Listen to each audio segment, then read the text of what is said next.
Wait for it. Wait for it. Wait for it on my screen.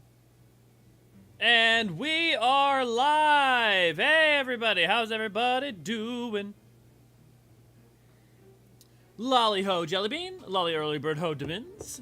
Good to see you, glad to have you. Ray Ray, good to see you, glad to have you. Lolly, good to see you, glad to have you. Isella, good to see you, glad to have you. Comfy indeed. Tracy, good to see you, glad to have you. Silgoverko Gaku, good to see you, glad to have you. How's everybody doing? I'm doing okay. How are you guys doing? Jubilant, good to see you, glad to have you. Reminder, no spoilers. By spoilers, we mean anything from End and Walker or any major spoiler reveals from any expansion. If you wouldn't have wanted it spoiled for you, then don't spoil it for others. And let's be careful about certain particular things that will be happening in Heavensward. As an ARR, there wasn't that much in the way of spoilers, however, in Heavensward. As we all are aware, there are one or two moments. But what if I want my car to go fast? Sarah, good to see you, glad to have you. Dee, good to see you, glad to have you. Good old Monday morning workday, indeed. Well, I guess for me, I work 7 days a week, so. Kathra, good to see you, glad to have you. Did you see the bot traps? Yes. He lied through his teeth. Actually, I tried to, and then it didn't stick, and then I didn't come back to fix it. So technically, yes, technically, no.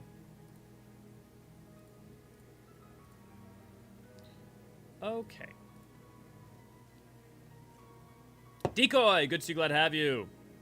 Demins, what are you talking about? Nothing shocking or unexpected happens in Heavensward. Nothing. Well, I don't know, I would call them shocking or unexpected. I guess it depends on what you... I guess, you know, well, yeah. But yes, I have also started to dye my hair in order to do the Eorzean thing. I bleached it, and then I used some silver, but the silver didn't take very well because my hair has a lot of brassy tones to it. So I am currently going to get some toner to also lighten it up. We'll see how that goes. Deathberry, good to see you, glad to have you.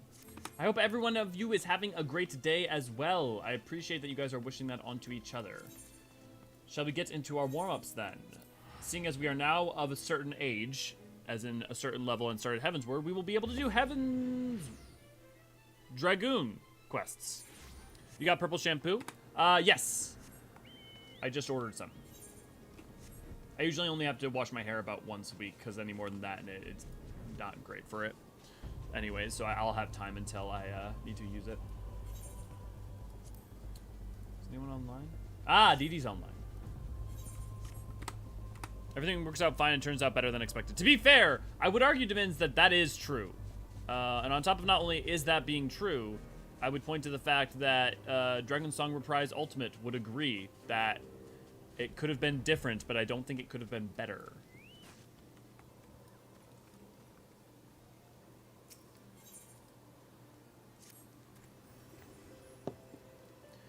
Elio, I'm pleased to see that you are in control of the dragon within. Nonetheless, I must remind you to remain vigilant at all times. It takes but a moment of weakness for the eye to make you its thrall.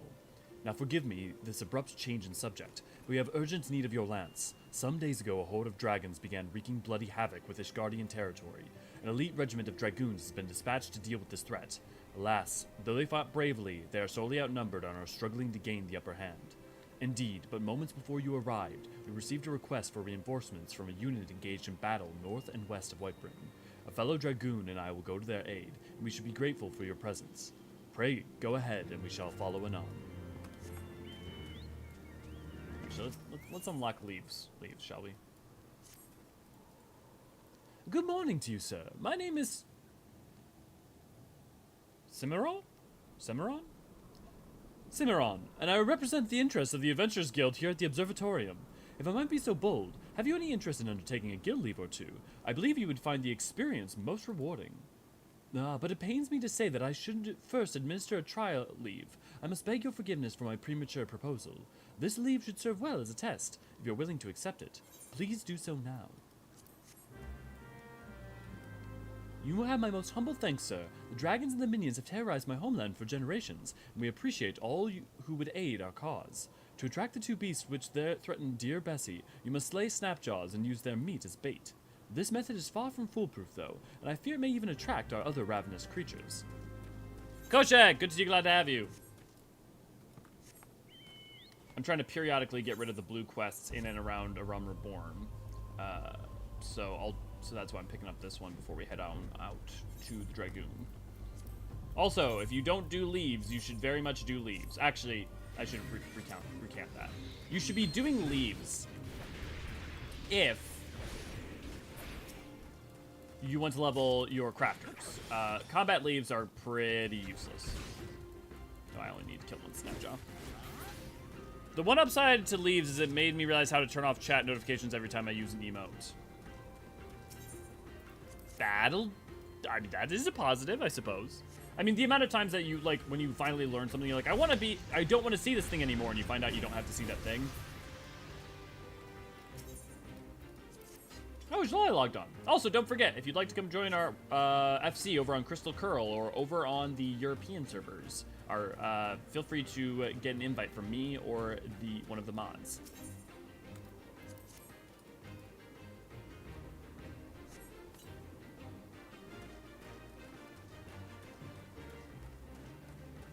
Where are they? Ah.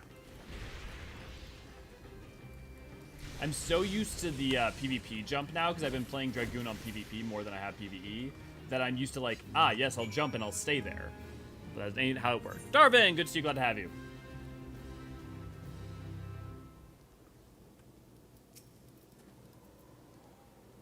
The Leave Watchers spoke of your skill and valor in the field. Please accept this reward for your service. It has been an honor and a privilege, sir. I pray we can count on your service in the future. What terrible, terrible XP gain. Wait, what is that? Fort of Fear? Oh, is that to unlock Vigil? No. Wait, is it?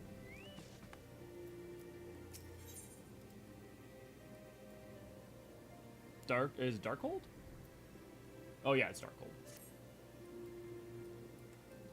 I've heard much of your doings, and I think you the man for this task. To the west is Mael Darkhold. 'Twas meant to serve as the new keep of Lord Mael, ever a friend of House Durandare. But before the masons and carpenters could complete their work within the caves, hordes of Voidsent appeared and drove them out. In the years since, the creatures have consolidated their presence. As such, we officially petition your assistance in reclaiming the Darkhold. All arrangements have been made. You need only give your assent. Speak with Sir Ophelia at the ingress, and if you are with us, and she will tell you what you need to know. Just get that so we have Zmail unlocked. Still trying to decide who to move from light to chaos. Flip a coin. That'll solve the problem. Welcome to Zmail Darkhold. But to withstand all the Dravani employs and plans, these were natural caves behind me until House Zmail began to enlarge, connect, and fashion them into a stronghold. Alas and alack, the Voidsent struck, interrupting the work. Alas, then in the confusion, Garleans infiltrated the keep. Alack! All in all, 'twas a fine mess. The Garleans were eventually forced into retreat, and of course, but the Voidsent remain, and so the fortress goes uncompleted, a home for abominations. Woe, woe is us! Yet the war with the dragons rages, and we have no nights to spare for this noble mission. Even I am here strictly on very long lunch break arranged by Sir Calliard. Please, see to those abominations, Sir Adventurer. Sir, I have much prowess with the paperwork, should you require any of that sort. Affiliate. Zmail Darkhold, now accessible. Tethys, good to see you, glad to have you. I hope your migraine's feeling better.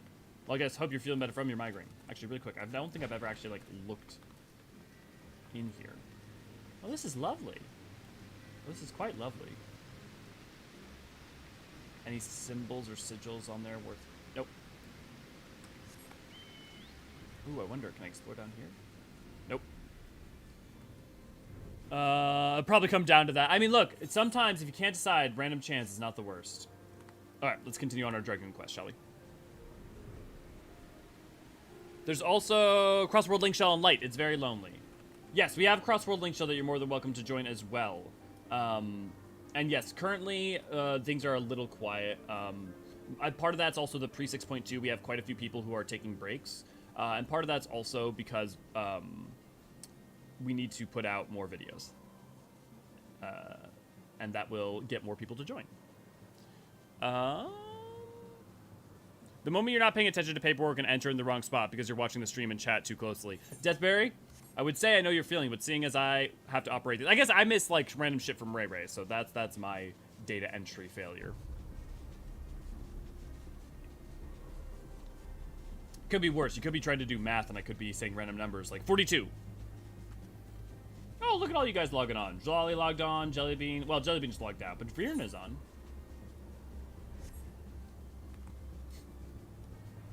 Vierna/Jubilant. We are working on putting all the videos. It's true. Honestly, biggest holdup is mostly just takes time to edit shit, frankly. Like, I just finished editing a 4-minute video today, 4-minute long video, and it took me about 4 hours because we have to get all the shots and all the. It's not like the editing alone is it. It's also the gathering footage. You have to get like custom shots for each line. You know, if you have a video, this video was like 4 minutes long, and I think it had like 100 or 200. No, probably more like 100 shots. So my commitment to quality. May be a big hamper on the channel's growth. If I was more willing to just like put things out, with more like talking to camera stuff, or so for instance, we've got a 6.2 analysis thing coming out, but like I have to time all of the trailer shots to what we're talking about. But if I had just put the trailer in on repeat, I probably could save myself a couple hours of editing. It's a hard choice. It's like which is better, and not to say that like quality is always better. Sometimes, you know, to be able to get out with rapidity is better. I owe my life. The beast would have torn me limb from limb. Our lances were not needed. 'Twould seem such is the might of the Azure Dragoon. You have not pledged your allegiance to Ishgard, yet you came to our aid nonetheless. For that we are grateful. The death thus avenged, our comrades may go to their rest in peace. My lady, shall I attend to the fallen? 'Tis an honor to see you again, my friend. Though it appears I'm not remembered. I suspect the armor is to blame. So yeah, it is. She is the same one from before. It is interesting that they just took a random Dragoon from the earlier quests and like was like, let's give her new armor and make her a main NPC. I mean, like, I appreciate that over than just like wholesale making them new, but commitment to quality plays dividends later in the future. That's what you hope, but the problem is, like, the way that, like, the algorithm works on YouTube is that if you don't have enough content coming out, and that's not to say, like, you have to be putting out a bunch of crap or anything, but if you don't have it's about, if you put out 2 videos a week, it's not a linear gain in growth a lot of times because you're more likely to be, like, the algorithm's more likely to pick you up. So if we, like, and also the fact that we put out, like, end talkers and other stuffs, you know, like, can sometimes, like, mess with the algorithm and what it thinks it suggests for people. And then if people don't click on you, it gets weird. But we're working on it. No lack of topics. Permit me to introduce myself anew. I'm Heston. Okay, that's it. We're taking a second to see if we can figure out how it's pronounced this appropriately.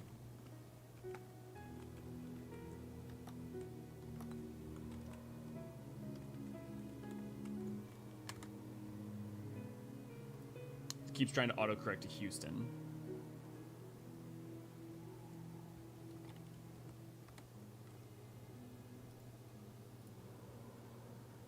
Houston. Houston. Okay. That's one robot's pronunciation. Houston. Houston. I wonder if it's the same etymology as Houston, like the city. Houston. I want to say like nay, partly because like Japanese and English background. Houston. Houston. I'm gonna go with Houston because that's easy to say. That's what we're gonna go with. Houston. Permit me to introduce myself anew. I am Houston, of the Order of the Knights of Dragoon, and I had a pleasure of assisting you in your training. As we approached Sir Albrecht, I bore witness to the final moments of the battle. I could not help but notice that though you have been instructed on our ways, there was something distinct about the manner in which you fought. I believe I know the reason why. As an adventurer, you have done battle with foes the realm over. Through these many encounters, your techniques have evolved to produce a style that sets you apart from we who fight dragons exclusively. Such insight you must possess. If I may speak frankly, I wish to train under you. Will you accept me as your pupil? You see, a fearsome dragon has been terrorizing Kurthus of late. Growly is... That's probably not his name, but Growly is its name, and I have been charged with leading a mission to slay it. Though I am second in command in the Order, and I'm not confident of my chances against the creature, such is its ferocity and cunning. If I am triumph over Garuli, I must needs grow stronger, and I believe I can, under your tutelage. What say you? Will you consent to training me? As we teach, so do we learn. Thus I know from experience. I wholeheartedly urge you to accept Hydaelyn as your pupil. You need not give me an answer right this moment. Think on it, and let Sir Alberic know your decision till next we meet. Hydaelyn.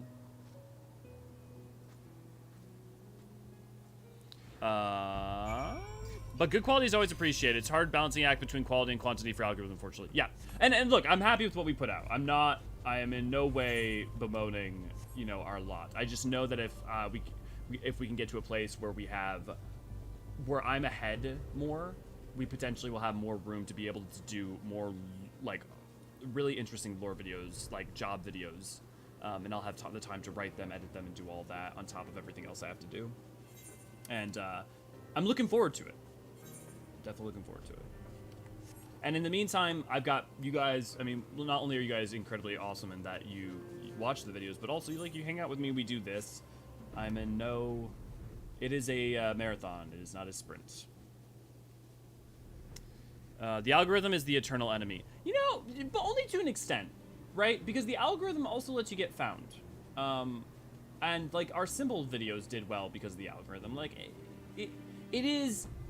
it's also not wrong for it to a certain level. The problem is there's a little bit too much granularity in what it wants, right? It wants you to do videos of roughly a certain length, and it wants you to put out. It wants you to get a lot out, but it also wants you to have that stuff at quality, which are reasonable expectations. The thing is also, though, if it's giving your videos to the wrong audience, then it's a problem. So, like, simultaneously, it is a useful tool, and also, yeah. It's nice seeing an existing character get brought up again in questline. Yeah, and they actually do that across the board pretty well. Other than just, like, the main characters. But the more they can do to also, like, synthesize the old Dragoon quest into the new ones, the better, too. Because of how much, like, and we've been over it. Like, the old one is fine, but it's, like, that, especially its ending is a little, like, weird with going into Heaven's Word. That said, it's partly also because the 2.0 Dragoon quest is basically just the 1.0 Dragoon quest. The front plate on her belly armor fell off. It must be chilly in that snow. Yeah, like, 1, chilly. 2... like, hey guys, you know what armor's for? Protecting your vital organs. You want to know where your vital organs are?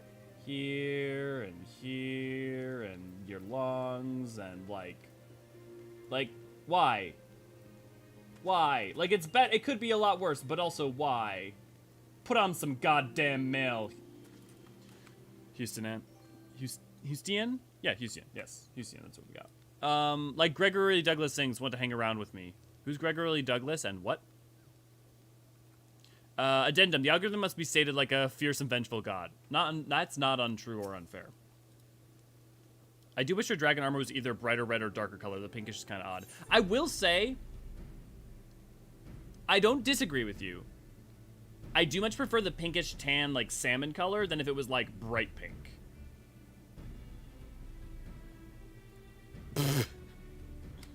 Have you made your decision then? Will you agree to teach Hydaelyn? I am grateful. I swear I will not disappoint you. With your guidance, I shall put an end to Garuli's reign of terror. The guardian of Garuli. Now I should like nothing more than to begin my training at once, but duty calls for the time being. I shall endeavor to emulate the deadly lance work I witnessed you employed earlier.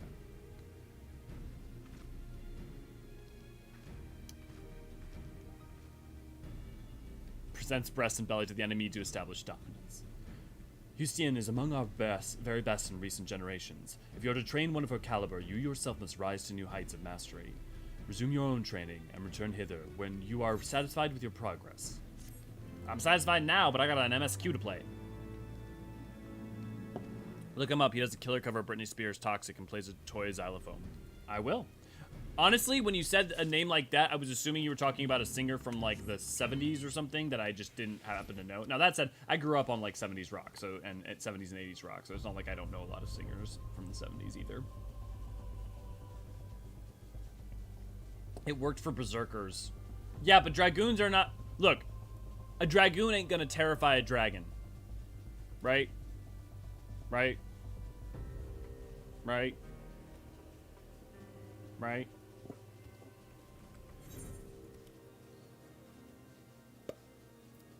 Man, we left so many quests undone. We gotta figure out what to do with that. We're not gonna make the same mistake in Heaven's Word. 320, cool. We got a couple. We got at least 10 minutes until the usual rolling in is done. So let's finish. Let's do some of the quests here. We can skip over Machinist for now. Won't terrify a dragon with that attitude. Fair. No, you just gotta growl real loud as a Dragoon. I take it by your garb you are not from here. Am I right? The sights of the city must be quite the spectacle. It is a place rich with history, a story for every brick that paves our streets or frames our hearths and homes. There is much to learn of Ishgard, and I suppose I can teach you a thing or two, if you care to listen to this old man's tale. Pray, meet me at St. Rene's Forum. It's interesting, actually. If you think about it, Ishgard is the oldest city-state in Eorzea. Because, like, I mean, like, Ul'dah, you know, comes from Belladia. Like, if you count Belladia as part of Ul'dah's history, you know, that, or Gilmora as part of Gridania's, it starts to change a little bit. But the origin of the, like, beginning version of Ishgard, the city that turns into Ishgard is, what year is it? It's the first 200 years, I think.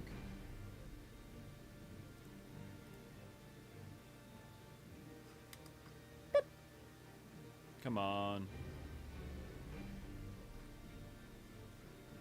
It is...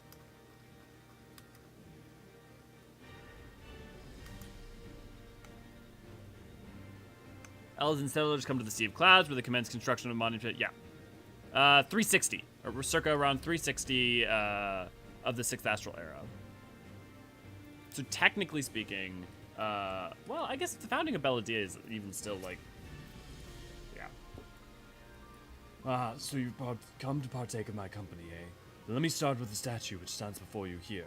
This is Saint Rene, a dragon of great renown, said to have wielded a gay bulge. What? A gay bulg. According to legend, the dragon slew her beloved, and naught but its blood could atone for what she lost. After much searching, she confronted the beast, and that would be the last time she wielded the lance. Upon exacting her revenge, they say she cast aside the ground, where the dragon was felled, taking up the cloth in its place. From then on, she devoted her life to uplifting the poor and the downtrodden. I dare say there has never been a man or woman so selfless as she in our history, and so the Ark of the Humble was constructed, that we should never forget her sacrifices. It's perhaps worth mentioning that we of Ishgard take great pride in the works of masonry adorning our streets. You will come to find figures of great esteem and respect immortalized in some fashion at nearly every turn. Now then, let us move to St. Valerain's Forum. I shall await you there. If you're wondering what Gay Bulg is, it is this sphere. Actually, this is a recreation of it. Gay Bulge, you say? Hey, Des, good to see you, glad to have you. And also, of course, you come in to talk about men's bulges. Even the game won't let up with the Gay Bulge joke. It's true. Speaking of, I may or may not have an emote for that in the near future. That may be in the middle being drawn right now. Just saying. Beg your pardon, Master Forcheron, I presume? Just the man I was hoping to see. It so happens I have a proposition for you. You see, in accordance with Lord Commander's orders, we have established a new system similar to the one administered by the Adventurers Guild of Eorzea. We are to document the petitions of the people and distribute them to motivated individuals like yourself. Were you to assist us with these leaves, sir, we would be most grateful, and we would compensate you accordingly. If you want to get a bunch of XP for your crafting jobs, this is what you do.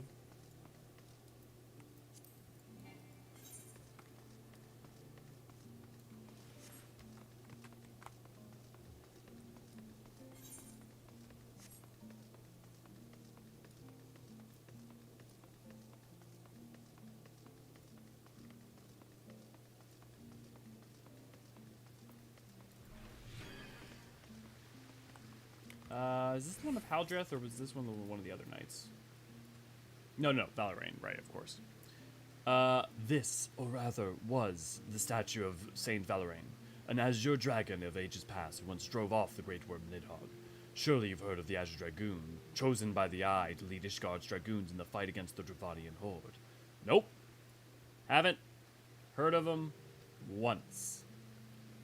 But alas, much like this one, a number of statues in our fair capital have been defaced during the recent attacks.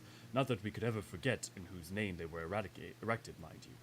In fact, one could say these disfigurements are like a badge of honor, earned from a clash with our enemy.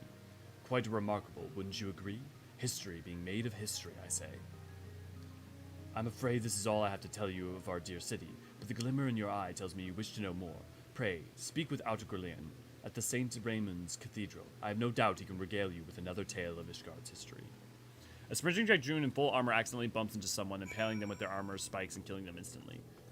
I mean, how do you think they kill dragons? You think that they use their spear? No, they toss themselves at the dragon. They're just like, you just...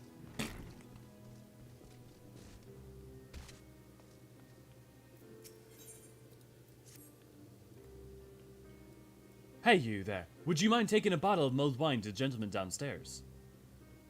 He's a regular around here, and a rather affable one at that. But a recent lack of employment has been making a look to get him deep in his cups. Thought I'd treat him to a mug of this today and keep a bit of the weight in his coin purse. Oh, it's a dart. Oh, you know, I think waiting tables rather suits me. I get to meet all sorts of interesting people, and to top it all off, they pay me to do it. Now, don't get me go getting the wrong idea. This is purely for our benefit. I'm learning all about Ishgard and all the proceeds I'm going right into the Scion's coffers.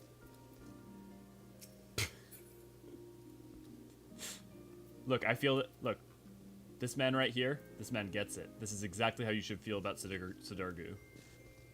Actually, can you talk to Sidargu before you even do the Dark Knight quest? Find another table. This one is taken. Huh. That's cool. I always wondered how they avoid impaling people or themselves with all the spikes. The answer is they don't, because in their universe, clipping is on. That is the answer. Dragoon Lalas are actually used as ammo for catapults and trebuchets. That is a theory that you will not stop propagating. If you want to see Elio lose it among us, find our Twitch channel at twitch.tv/Eorzean archives. It's true. You can also find me being poor at Division. Elves and Dragoons are used for ammo for ballisty. Oh, how did this happen? I feel as if I'm trapped within some wicked nightmare. What? What's this? No doubt from Guildleves. That's Admiral Bastard, just what I need to drown my troubles. I was a knight in the service of the proud noble family. That is, until my dear lady was accused of heresy. Everything changed after that. Their prestige, their pedigree, everything was stripped away, including me. They say drinking merely pauses one from thinking. What would that I could take from a bottomless mug? Nay, the only thing that stands to wash away is my dignity. Rather than play the drunken fool, I would like to make a gift of this to my lord. Surely this plan I bear is nothing to next to his completely unaware that his wife had committed such heinous crimes. He's a good man. He deserves better than this, but it's all I can offer him for now. I am loath to impose upon your kindness further, but could you take this to him in my place? To let him see me in my current state would be disgraceful. I imagine he's still at the airship landing in the Pillars. I'm excited to hit 60 for the quest for Dark Knight soon. Dark Knight is the best written job quest. I'm like putting aside whether it's your favorite lore, putting aside whether like taste or druthers for your favorite jobs. Dark Knight is I think inarguably the best written story and the best. Like Warrior has funny high moments. Scholar has some phenomenal history and lore and some really heartfelt moments. Like there are all like many of the job quests have some top tier moments. Through and through, Dark Knight 1 is the best by far, and I think its Capstone is the best by far. And by Capstone, I mean the level 80 quest. Because the level 80 quest for all the jobs is kind of like a, final note, epilogue for your job quest. And the epilogue for Dark Knight is so good. The Dark Knight quest feels from start to finish, like one whole, story arc. Like it's got mini story arcs within it, but it's just... Also, in case you're unaware, it was written by Ishikawa, who wrote Stormblood and Endwalker, which it explains a lot. Yes, can I help you with something? Oh, also, if you don't usually read the text for quests in here, the one time you should absolutely read the text is for quests. Each time you get one is with the Dark Knight. Make sure you read it. It's definitely worth it. After all that has happened, he still thinks to put me first. Would that I could do more for him, but alas, I have lost nearly everything. My title, my land, my wife. She was accused of heresy, and I did all within my power to abdicate her innocence. But in the end, there was naught I could do to forestall the hand of judgment. I was a man of great station, and yet I had never felt so low, so helpless. But the Fury has spoken, and to refuse her is to perhaps a greater crime than those thrust upon my beloved wife. Now, if you will excuse me, it is nearly time to... Where did you run off to? I'm terribly sorry to trouble you, but would you help me look for my son? We can ill afford to be late. Yeah, poor Tethys last night being ejected based on deficient ability. Honestly, Dark Knight is the best emotional writing. Yeah, of all the job quests, no question. There are moments in some of the others that come closer. That come close. Like, the finale of Scholar is really good. Actually, what are some of my favorites? Gunbreaker is really, is nice. His finale is good if you understand the historical context, but it's like, by itself, it's fine. Reaper's really, really good in terms of, like, its lore and also its context. Machinist has some really wonderful moments, and the fact that it deals with a lot of Ishgardian, like, class issues, I think is really good. Black Mage is sadly pretty weak, but its Shitoto stuff is good. Dancer's pretty good, but it's not, like, amazing, but it's definitely good. Summoner has some high points. Red Mage has Rune Tien, I think is a really good story overall, like, as a holistic story. White Mage is fine. White Mage is nice in how it deals with some of the, like, it evolves some characters in and around Gridania that you wouldn't get to know very well otherwise and builds off of that. Ast is really good for lore, story-wise. Like, story-wise it's fine, but it's got a lot of really good lore. Sage has good lore and story-wise is decent. Blue Mage has a really good lore, and it's a decent story. Bard has really good lore. It's been a while, so, like, story's pretty okay. Samurai's got a good story, not much lore, but, like, it's got a pretty solid story. Ninja's got a pretty decent story, pretty decent lore. Dragoon gets better as it goes along, and it's got ups and downs. Monk is really good story and lore in terms of especially to do with Alamigo. Warrior is funny. It's just fun. I would say the thing is many jobs deeply benefit from a desire to learn more about specific places. If you want to learn more about Ishgard, Machinist, we're just going to reward you a ton for that. If you want to learn more about, like, Mach, or a bit more about Mach, Black Mage is going to do that. You want to learn a bit more about Alamigo and, like, the fallout after the 5th Astral Era. The Red Mage is good for that. White Mage is good for learning more about Gridania and a little bit about Amdapor. Sage is good for learning about Sharlayan. Ast is good for learning about Sharlayan, Hingashi/Doma, and yeah, those two really. Scholar's really good for learning about Nim. Summoner's really good for learning about Alag.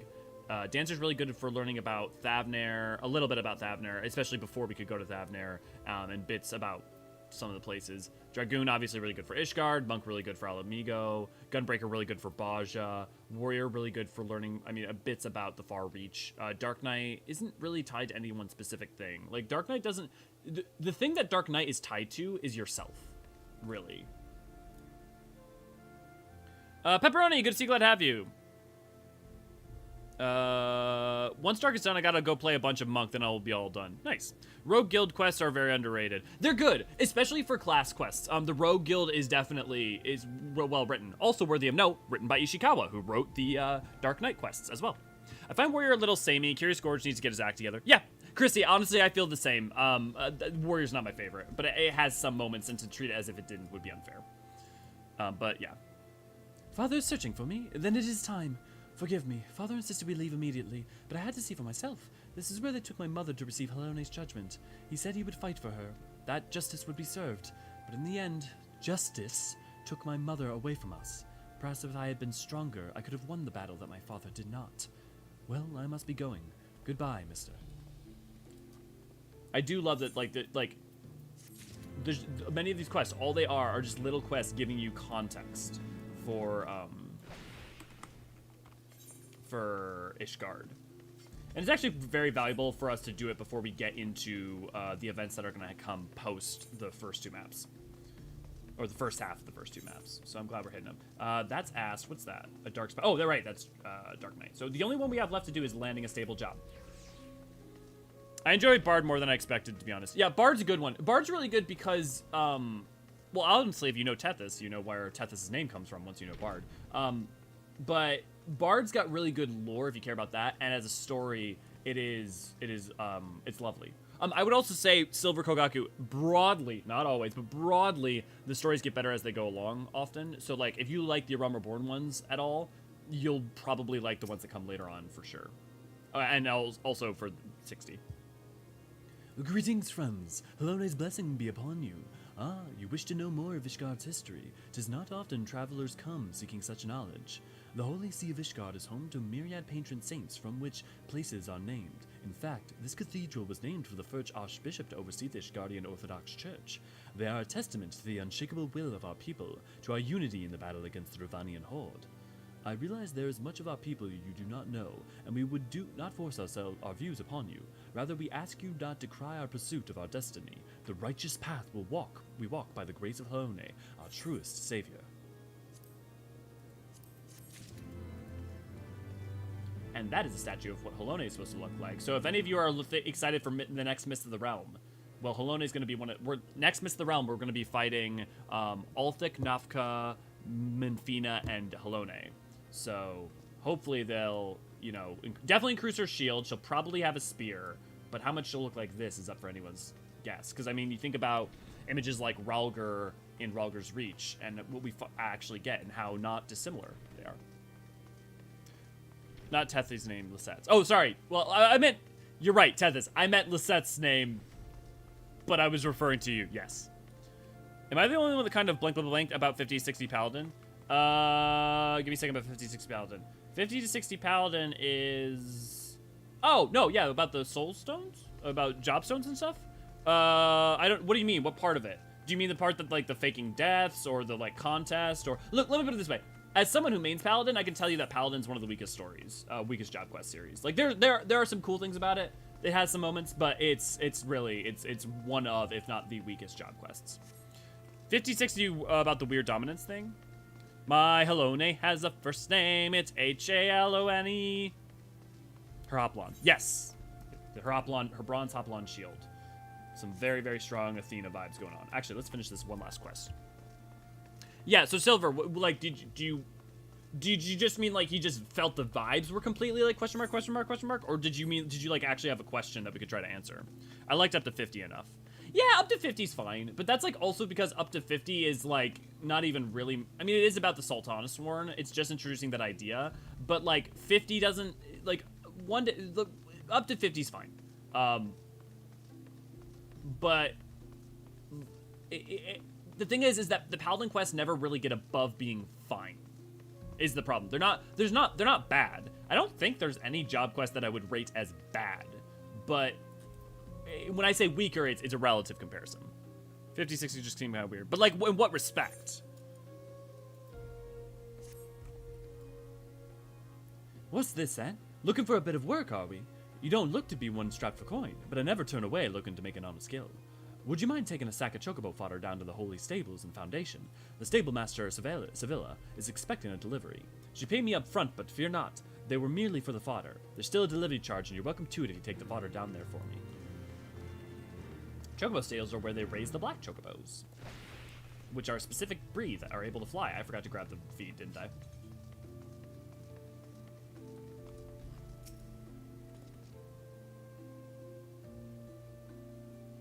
The whole plan that was a setup and dominance thing just wasn't that interesting to me. Yeah.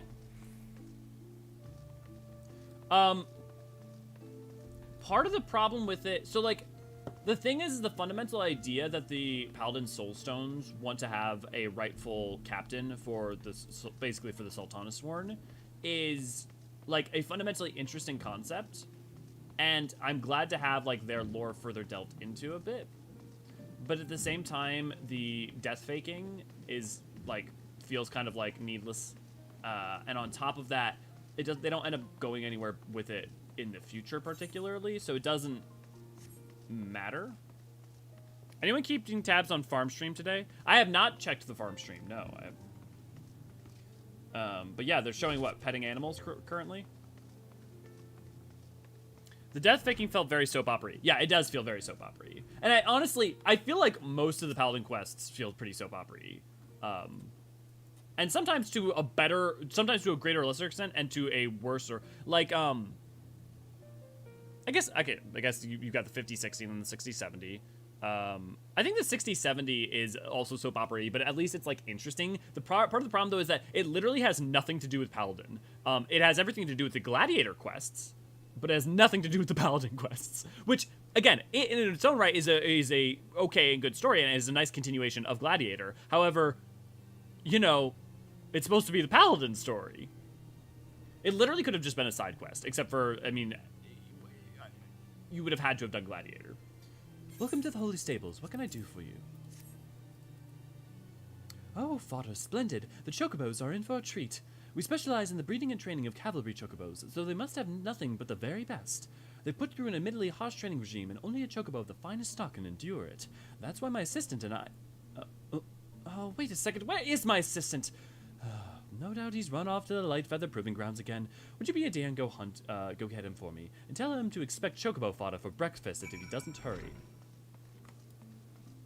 Chat was hilarious. They were trying to decide which animal was what character. That's pretty funny.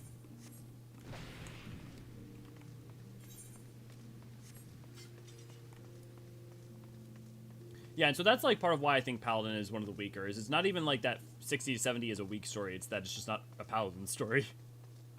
And honestly, your capstone is also not a Paladin capstone, really. Again, it's more of a continuation of the 60-70 and the like Gladiator quest than it is the Paladin stuff, which kind of is a bummer. Now, I kind of understand it too, though, because so much of the Paladin is tied to the Sultana Sworn, even as a free Paladin, that it kind of gets complicated in what story they want to tell. But I feel like a cool thing could have been like an alternate branch of the Sultana Sworn that branched off at some time. I know that other jobs have done that as well. For me, at least, the dominance thing came out of left field, but in my opinion. But maybe Lelio knows something, some lead up I missed, but it doesn't seem to really mesh with the job. I think it does mesh with the job. I think of all the jobs to have that Paladin is the job that makes sense because of being the history of the Sultana Sworn, the history of its foundation for what its purpose was, and for like what Oathkeeper is, and I think if you know the lore, it very much makes sense. It still is like it's not put to much use. Looking for who? Oh, the stableman. He went inside not too long ago. One of the nicer things with the Rogue Ninja stuff seemed a bit better connected from the starting point. Really? I feel like the Rogue stuff isn't particularly connected to the Ninja stuff. I feel like the only thing that makes them particularly connected is that since the Domans end up having a secret place in Lenosia, like, they're also there too. But, like, I don't think Marauder makes sense as a lead into Warrior just as much. I guess, here, let me phrase it this way. Is there, why do you feel that way, or why do you feel that others don't? I guess, not to say that they're discontiguous, but I guess I wouldn't say that's particularly more so than the others as a practice. Especially with, like, thematically what Rogue is about compared to the Ninja. Hello there. Come to for a few matches as well, I take it. Ah, have you ever seen anything so exhilarating? There's nothing in this world more majestic than the Chocobo, spirited and resilient with a plumage kissed by the golden sun. They are my passion, and I long to someday breathe the perfect Chocobo. Fortunately, I work at the Holy Stables, or I'd never have the opportunity to... What? Seville's looking for me. Bugger me with a hayfork. The fodder must have arrived. The matches will have to wait. Thanks for the tip, friend. More so they actually keep Jack around in the quest for info in terms of actually being brought up. I don't remember Jack being super a part of it.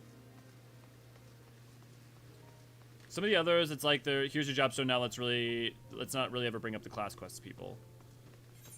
Yeah, I guess I don't remember Jack being brought up a whole bunch, but that's probably because Ninja, it's been at least 2 years or more, so. Yeah, then that's understandable. I'm trying to think of some of the other jobs. Some of the weird ones are like the Arcanist.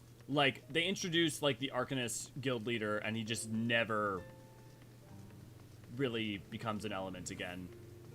Unless I'm forgetting something. I don't remember him ever becoming an element in, like, Scholar or Summoner.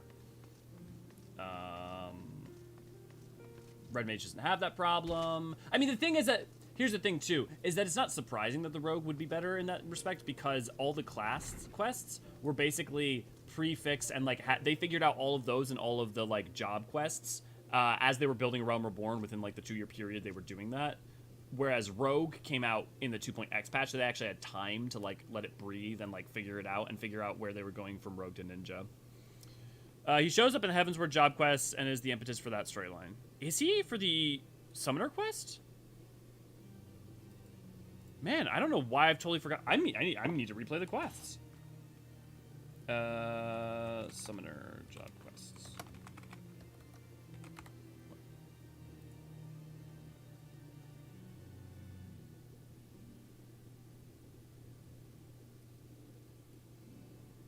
Because the 50 for...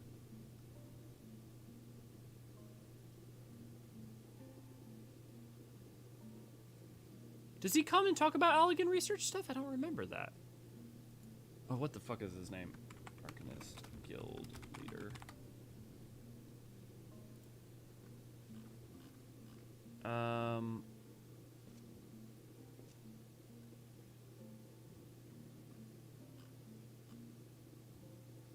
Normally absent from civilization.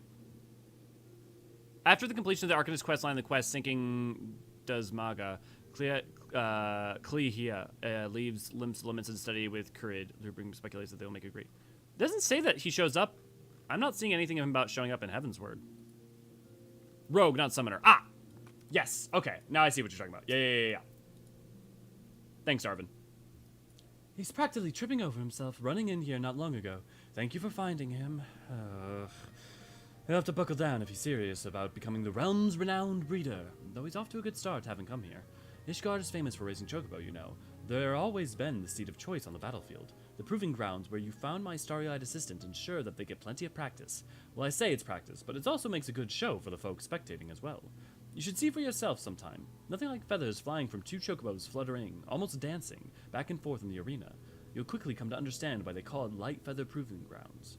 And as long as the stable stands, you can be sure our chocobos will be there. I'll confess the weather has been more than unkind to our chocobo chicks, but we have traditions and reputation to uphold. I guess if we were going to do a chocobo night, Ishgard would have made sense as a place to have it happen.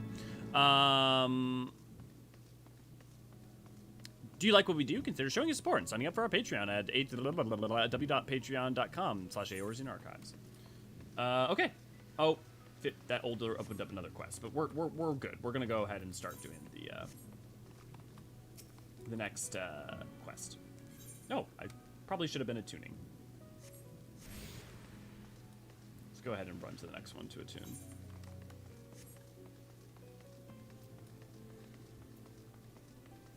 What's everybody else's favorite job quest? It doesn't have to be what you think is the absolute best one. What's your favorite one? And also importantly, what's your favorite one, and is it a job you are currently maining or have mained? Because I like mained Dark Knight throughout Shadowbringer, so of course, you know, like I have a proclivity for its quest, but I don't think my love for it is tied really to my love for the job. And like I have no druthers about kind of like being like Paladin's quest isn't that strong, despite maining Paladin all throughout Endwalker.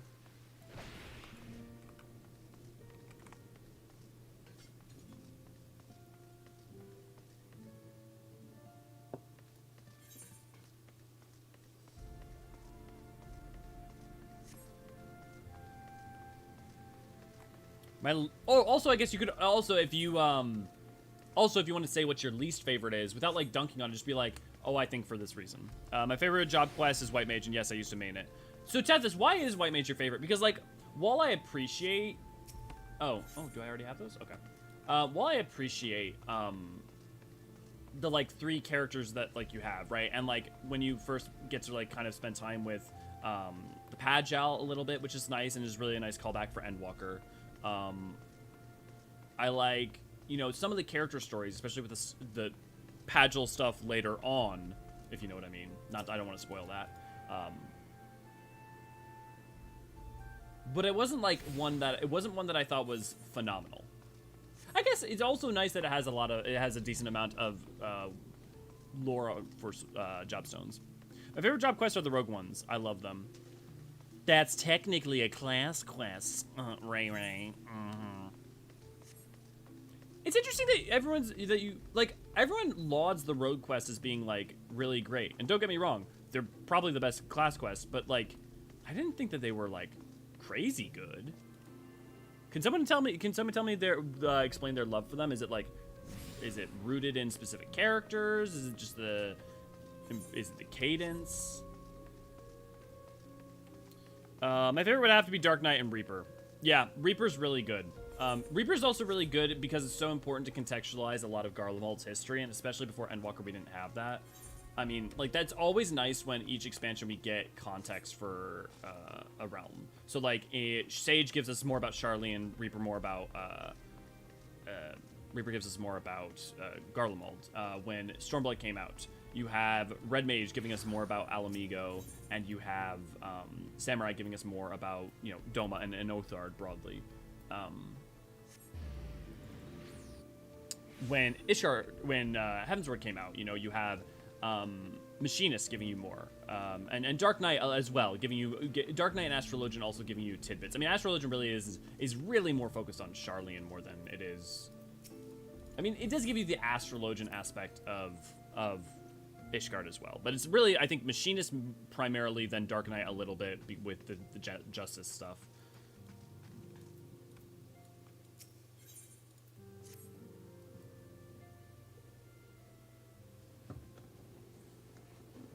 Let us begin anew, Master Forgeron. I am Sir Artorial de Forton, eldest son of Count Edmond de Forton. You will forgive my outburst, I hope. I meant no disrespect, I merely consider myself an equal to the duties entrusted into me, unlike some. Haurchefant has spoken of you often. If you are even half the man he claims, I shall be glad to have you at my side. To the matter at hand, then. We will be assisting my esteemed compatriots of Durandare and Zmael. You are aware of our friendly rivalry, I take it. Well, suffice it to say, the prospect of assisting said houses does not fill me with joy. However, it is the will of the Holy See that we set aside our differences at this crucial juncture, but we shall speak more of that anon. First, we must needs secure transport to Falcon's Nest. Let us make for the Chocobo stables and Foundation. Milton, good to see you, glad to have you. Also, again, I want to reiterate, I think no job quest is bad, and I think that pretty much all of them have highlights. So if I'm like rating them or talking about them, that is not me suggesting that they are forcibly bad, or that I am, that you should necessarily assume that I think that you have to agree with me. I'm soft spot for blue. I loved it since the first quest, just watching Warrior Light trying to get one spell. Yeah, I like blue a lot. I like blue a lot partially because I'm also going to be a sucker for the New World stuff, or like any job that tells us more about a place we don't know yet. I really like blue. I also think that blue is well written for a simple. I think some people dislike it for the same reason I kind of like it, which is that's a very simple morality tale and a very simple like you know, capitalistic abuse story, and I think that's we could stand to have more of it. I actually researched and found the source they say they use. It's a Book of Thieves cant from the 1900s. Oh, the book that they use for the way they speak. That's super cool, Ray. I'm gonna check that out after. I mean, I love the White Mage quest, but there's not without issue. I think Dark was obviously overrated as much as I love the job. I found Bard underwhelming. Then Milton, okay, so rather than just focusing on the ones you dislike, then let's first focus on then so if Dark was overrated, that's possible because a lot of people love it highly, and so they like talk it up, and then the experience is like, oh yeah, it's fine, whatever. But then what is it the ones that did speak to you? Jack is still one of the sexiest NPCs in the game. Really? Really? Jack? This is a dude.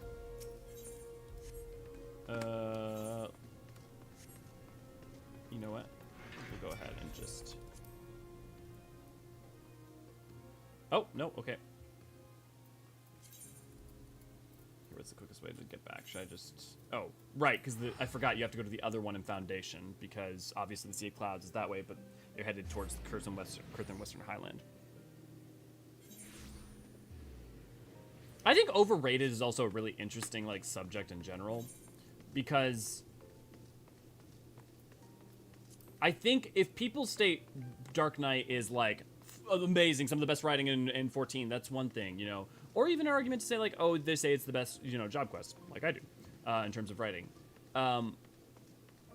Overrating is interesting to me because you can only ever get really overrated as a byproduct of the gestalt understanding of what everybody else perceives a thing as.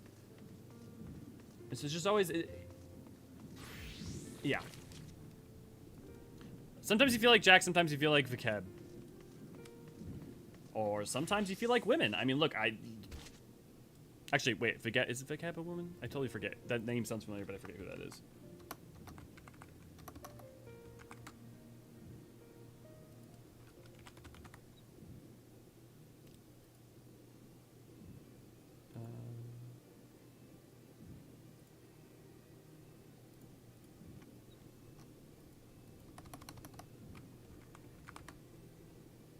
Oh, duh. She's her right man. I need to. I'm excited to replay these quests so I can actually get names more in my brain. But yeah, definitely with Ray on this one. Greetings, Master Forgeron. I've saddled a black chocobo for your journey to the Western Highlands as per Lord Artorial's instructions. Will this be your first time riding a black chocobo? May I ask, if so, you're in for a treat. As I dare say you know, this particular breed can fly. Given the right conditions, they can carry you quite high, too, even over Snowcloak. You needn't worry about directing the bird, of course. Like all porters, she's trained to carry you to your destination all by herself. So just relax and enjoy the view.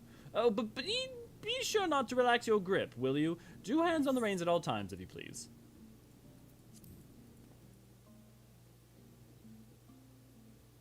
Yes, it's a play on sometimes you feel like a nut, and sometimes you don't.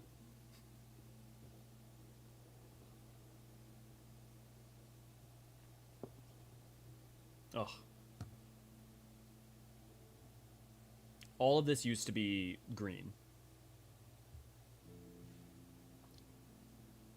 If it looks like almost kind of weird, like how wrecked it is, it's because basically all of this went from looking like to the frozen damn near of the Western Gridania. Highlands, once verdant tracts made pallid by the calamity.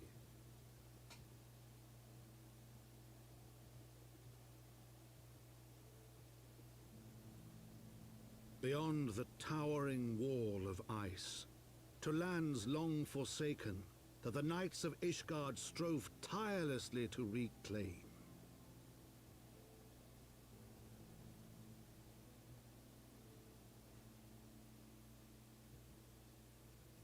To the hamlet of Falcon's Nest, once abandoned, now freed of its pall of snow and ash, he came.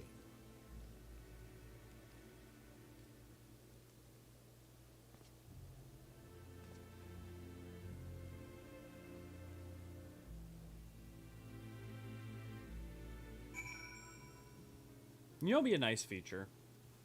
This is the sort of feature that I'm trying to create a list of features if I ever got to do a Yoshi P interview, and we know it'd be a really nice feature, allowing you to select your gender, like when it switches between he or her. And I know obviously there won't be a gender neutral option really, but it'd be nice if, like, regardless of what, you know, I know this term is out of date, and I know that some people have problems with it, but biosex, like physical, how the game denotes a binary on a physical appearance level. To be able to have that as a selector, though, for dialogue like that would be, I think, lovely.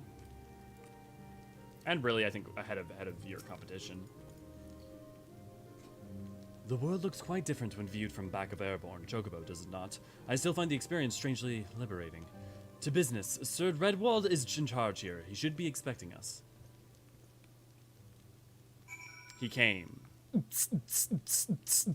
Hey, Fasty, good to see you. Glad to have you. We can't forget the most important job, though, post-Moogle levels. Yeah. I can dream of gender-neutral options. Honestly, I'm just shocked that they didn't just use gender neutrality the whole time. Like, the reason that I say that is, like, one, Japanese is way more, like, pronouns are, like, way less of a thing. Like, you can still, like, gender is still super, super a thing in a bunch of different ways in the language, but, like, you don't use pronouns as readily as you do in English. And then the other thing is, like, it'd be easier for them to have just say they came, because then they only have to record the line once instead of having to record it twice. I mean, like, I appreciate being able to, I do, as someone who's male, who identifies as male, and he, him, being able to hear that specificity can be nice, but, you know.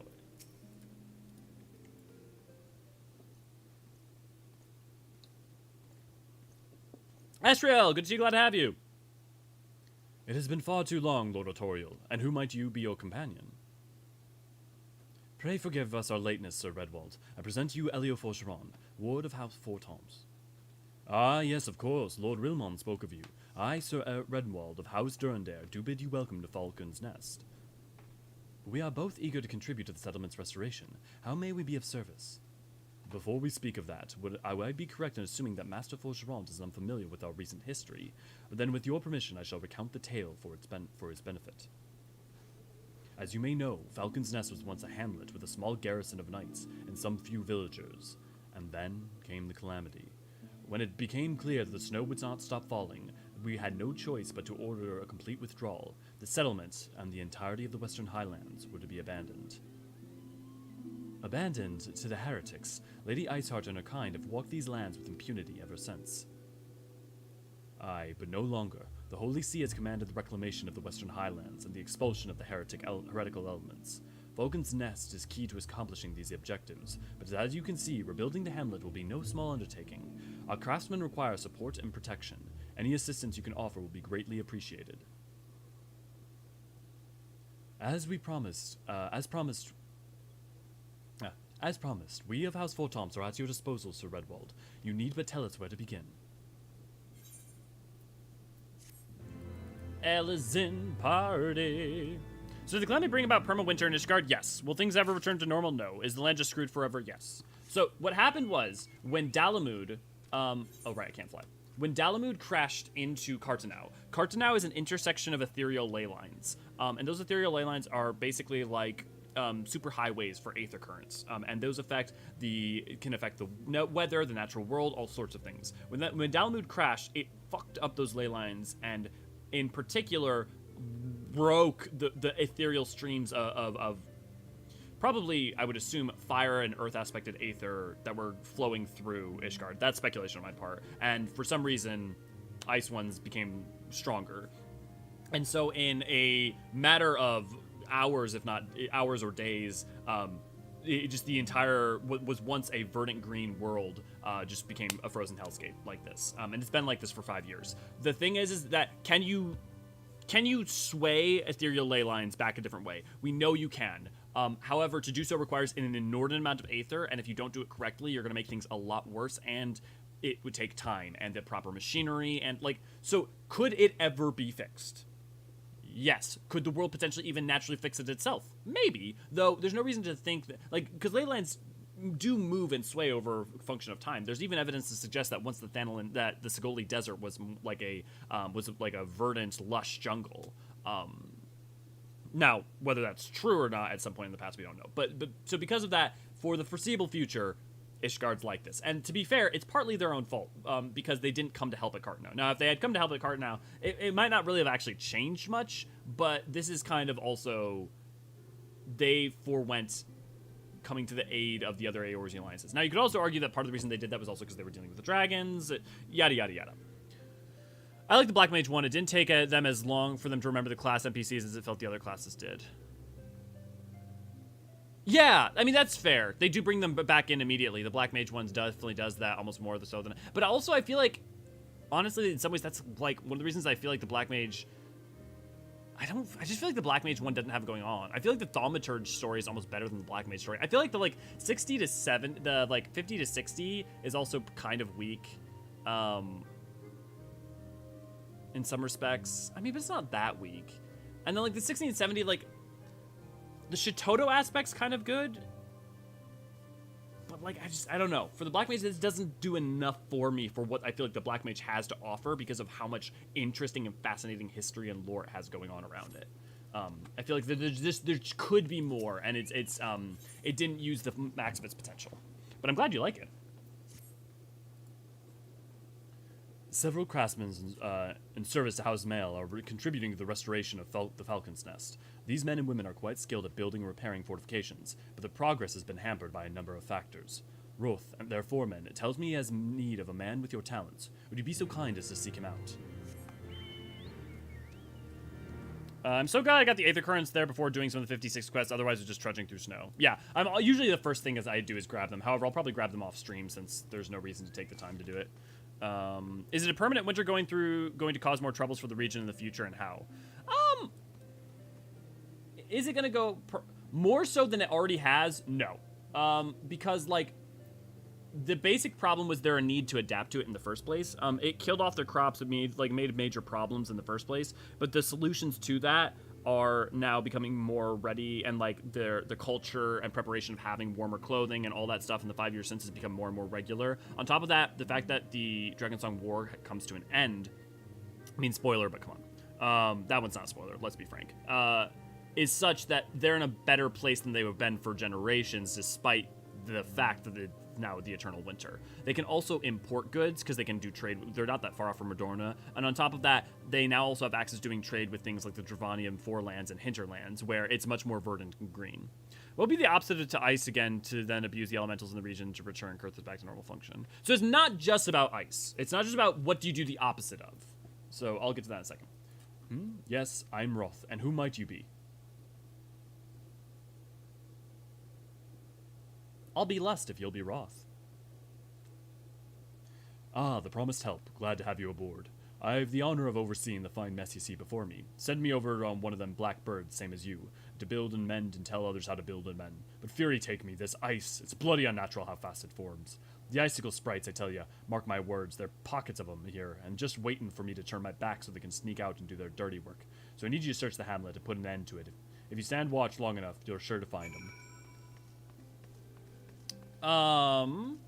What would be the opposite of ice again? So the thing is that it's not just about opposite. It's not just you put fire aether here and you, like, the ice goes away. It's also about balance. Because the thing is that aether is not just on an opposite side of the chart. It's also a, so like fire and earth can cause fire earth. So fire and ice wouldn't cancel so much as they might, like, cause, like, if you heavily fire aspected this area too, instead of warming it up, what you might do is you might cause it to be incredibly dry. So for instance, you could you would even further reduce any ambient moisture in the air. And so there would, like, maybe it would be even colder, but no ice or snow would form. Like, weird shit like that could happen. If it helps, that's my main. Yeah, that's good to know, Darwin. Yeah, I'm always curious when people love jobs with stories that aren't their mains or don't have an attachment to them, because then there's always got to be something rooted interestingly in why it spoke to them. And I actually need the Chocobo keep, so I'm going to talk to them. So you'd get cases where people could drown from humidity alone. If you had like, if the area was super water and ice aspected, you'd probably get like torrential blizzards and a lot of sleet and a lot of ice and a crap ton of snow. If you made something that level of humid that people would drown, you're just making water, you know? You could ostensibly make it harder to breathe. So like Lenosia, like Eastern Lenosia probably has a lot of water aether in it. Like in its ley lines, because of its humidity. So the important thing really more than this would be balance. So like Hydaelyn has more fire and earth aspect of aether going on. Gridania has a pretty good balance, but also has a little bit leans more towards the lightning aspect of aether. You know, I don't actually know what Lenosia would be. I don't know if Lenosia actually is tilted particularly. Maybe potentially arguably water, depending on its humidity. And the thing is also there's astral and umbral versions of every element. So you can have fire be astral or umbral. So for instance, astral fire would be, well, let me think of a better way to put this. Astral ice could be something like ice, like just like, no, what's the, astral fire would be like a raging fire, like an environment that was like on fire and just like, whereas umbral fire would be like just extreme dryness. If you need to fly, I'm standing with the fat Moogle. I may have you do that, but I also feel like it's important to run through it. I appreciate you doing that though, Tethys, regardless, but like I also feel like it's kind of important, like part of the experience. Maybe we'll do... This will be the one map we'll try it out on, because if it's bad on this map, like, this map is a little bit large, so this is going to be the good test. So you get cases where people could drown from you. I always keep going back to Eureka solving the ley line issue, but Eureka itself is a catch-22 where you use it to repair Aether. It has to burn Aether to complete the task and make things worse. Okay. Solving the ley line issue. Well, but the ley line issue... So there's two things. One, Eureka is not like everything else. Because Eureka, its Aether is not only... Is it not only stopped and started in weird ways, the Aether of Eureka is all manner of messed up. So, like, Eureka shouldn't be, is, like, explicitly, like, the major thing about Eureka is how messed up its ethereal ley lines are. So, like, it's always, we want to be careful about using Eureka as a reference point at all. But the other thing is that, with Eureka, you also have, part of the reason that the ley lines are fucked is not only because of what happened in its teleportation, but also because of the Magicite. And so, like, the Magicite can either draw in or expel Aether, and so that's part of what's going on when you're trying to, like, get the ley lines to connect and reconnect and go back to normal. But yeah, the thing is, if you have the ley lines, the thing is that ley lines are just ley lines. It's like a tornado is just a tornado. It ain't evil. It's just a byproduct of a natural phenomenon of the world. So if your ley lines are normal ley lines can produce phenomena, but like fucked up ley lines might produce insane phenomena, or they might produce less phenomena. Phenomena. Ba ba ba da ba. Phenomena. Had to. Ha! Now there's a man what looks like he's found his marks. You're just the sort we need around here. The kind that'll hop when we see a task done.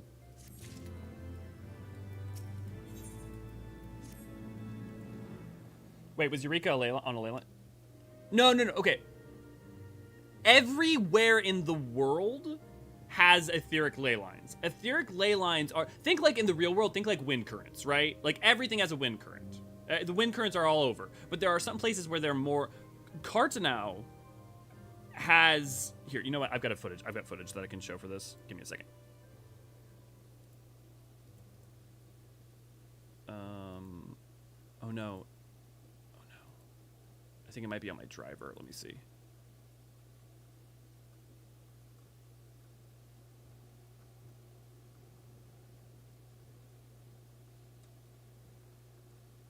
To the heavens. If I don't find it in a second, I'm going to go ahead and avoid it for now.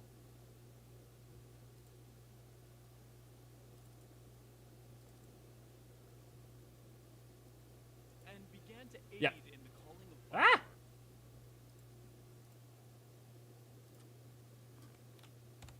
Okay. Well, ley lines are like a crisscross of ethereal trails that go over the entire world.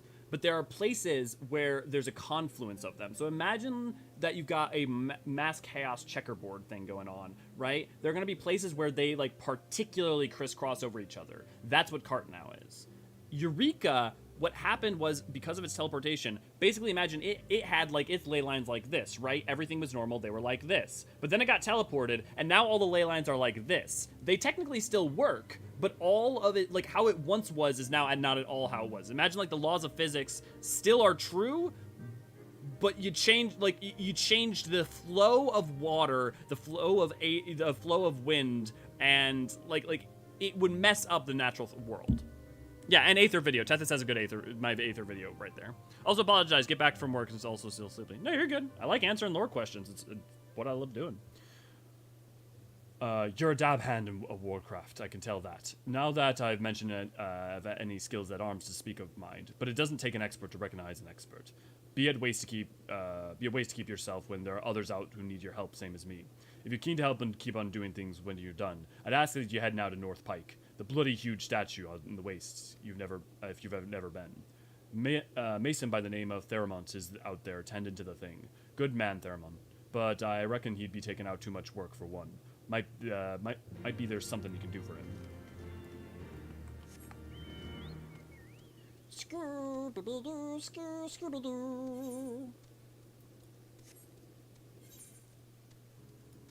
Yeah, this will be our first test, because if it's a long time to get out there on foot, maybe we'll just have Tethys carry me around. Tethys, by any chance, do you have anything, you know, two-seater that's slightly less, auspicious?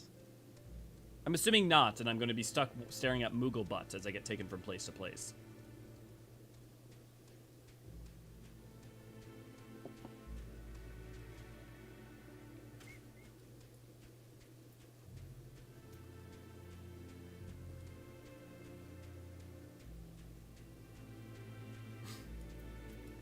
Moogle butt it is.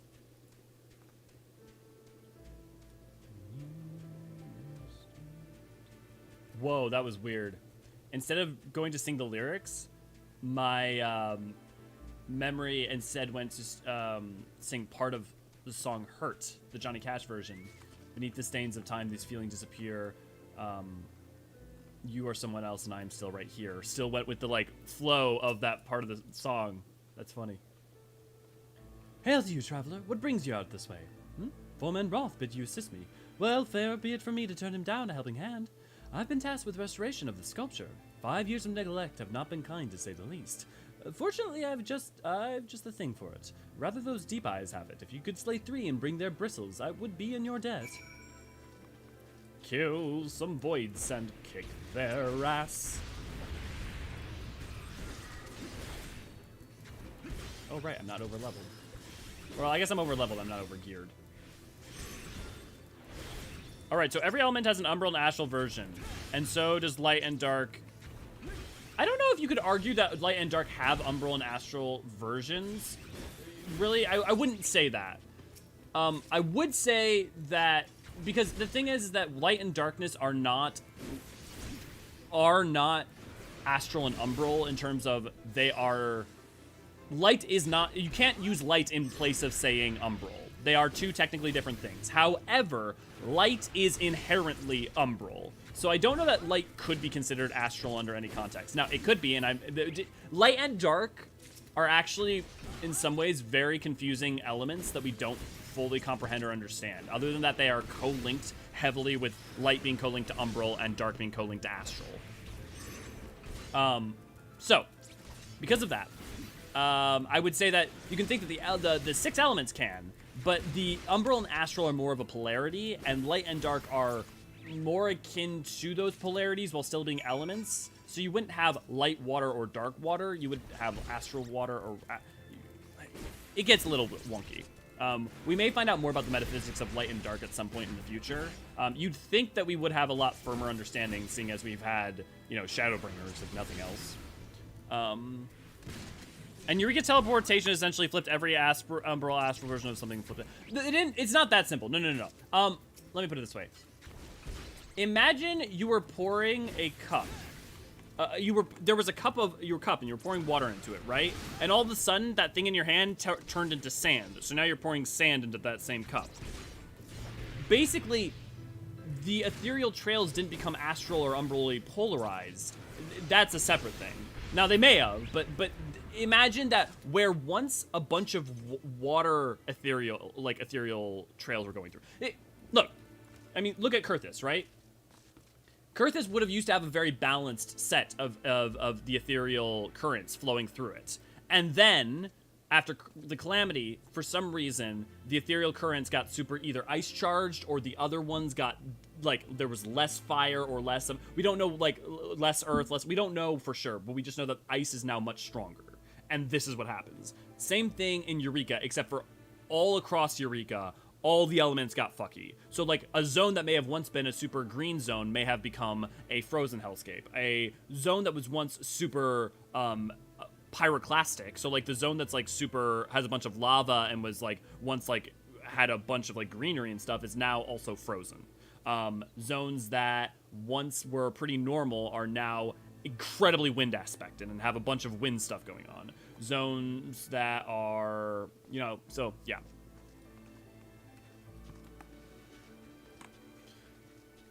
Never gonna give you up also matches with it.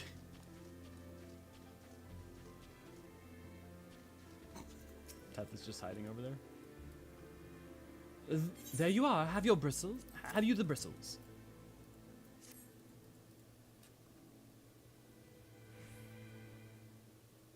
Ah, feel how coarse that is. That's why they're perfect for scrubbing the soot from the statue. Beautiful, isn't it? The spitting image, I knew it is Haldrath, of Haldrath, first Azure of the Dragoons and one of the Ishgard's founding fathers. A symbol of everything the Dravanians despise, which is why they've taken to searing it with dragonfire every time they pass by.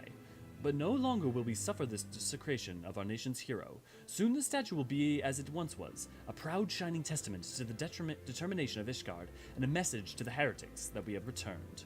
The work may be hard and conditions harsh, but as a proud Ishgardian I could ask for no greater honor.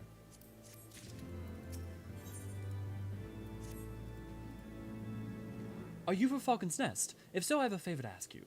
There's this knight, Sir Yesidor, stationed at the anvil to the west of here. She's always treated me with kindness and respect, more than I deserve, to be honest. And he wrote, while you were away, she came through on patrol, and I think she might have left a package behind. It's a bit of a detour, but would you mind returning it to her? My thanks to you, friend. Yeah, I love the magic system in 14 too.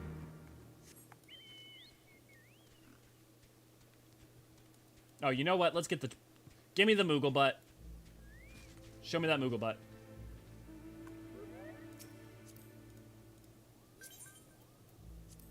Oh, right, we have to be in a party. I wasn't kidding. Look at all the Moogle butt. It's chunky. Damn, Moogle thicker than Vidofnir. Of course you'd fucking make it about dragons, Demins. Of course you'd fucking make it about dragons. Thank you.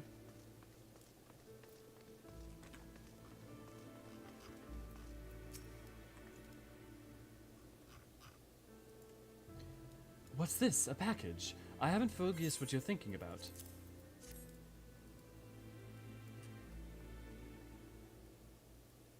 Confound it. That fool of a... What a waste. It was a gift, adventurer. Theramor's labors day and night without regard for his own well-being. At the very least, he ought to try to eat better. Why not simply give it to him? By the Fury, have you no sense of decorum? A high-born knight cannot be seen favoring a low-born mason in such a manner. Nevertheless, I appreciate your concern, as well as your willingness to assist Theramon. May your journey back to Falcon's Nest be swift and safe. Pray, give my regards to Sir Redwald. Fucking hate classism. I fucking hate classism when it's institutionalized as well. Give me the chonky donkey monkey mahonky of the Moogle. Did someone say dragon? God damn it, don't get him going, Shlali! He be dragging that ass. It's my brand, Helio. My brand. Now I'm just imagining, like, Demin's first Sona with a t-shirt that just, like, do it for the Vidofnir. Or, like, do it for the dragon or something like that. The Moogle brought the whole bakery. It's true. Look at those little legs kick. Jellybean, how did I know that you were going to be the one who, like, would focus on that? Look with your special eyes. My brand. Thank you for the ride. Is Sloppy Sunday already? No, it was Sloppy Sunday yesterday, and a bunch of people didn't show up, and so Among Us did not work particularly well. We got it working in the end, but probably not going to do multiplayer games for a while there because they don't work if you have a limited subsect of people. Surprisingly, I have no overt furry shirts. That surprises me. I must applaud your initiative, Master Forgerant. Roth tells me you have been quite busy. Alas, we have not the time to thank you properly. I have a task to which I would commit able-bodied men and women, you and Lord Autorial included.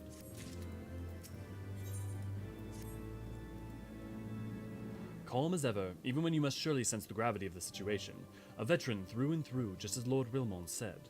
Good. We have lost contact with the reconnaissance party sent north to Riversmeet in search of Heretic's hideaway. Whether they were attacked or met with some other misfortune, we know not. But regardless of the cause, we must act quickly, for this is a harsh, unforgiving land which can claim and has claimed the lives of many.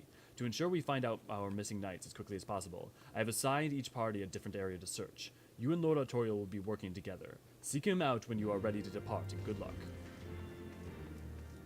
My chat's not refreshing and it's getting annoying. Oh no. Weird. Because it's so cute, you kind of because it's so cute and you kind of know how I work. Yes.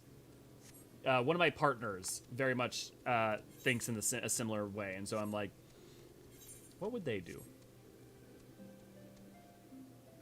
Oh god! Tethys is being eaten by the scenery. It seems we have been assigned near Camp to Riversmeet, Master Forgeron. Lest you are unaware, the camp was one of many of our knights were forced to abandon when we withdrew from Kurthis, Western Highlands. One of many sacrifices made in the wake of the calamity. It would not surprise me if our knights took shelter there. There's but one way to find out, though. Let us be off. I guess you could count the cool stylized werewolf shirts as an artist's friend of mine design. I may be reading the title too much much into it, but is that the Lost in Space reference? Our title? No, it was more because of the quest that's going to come out later. But I'm going to say yes, it definitely was the Lost in Space reference. Definitely. That's definitely what my intent was.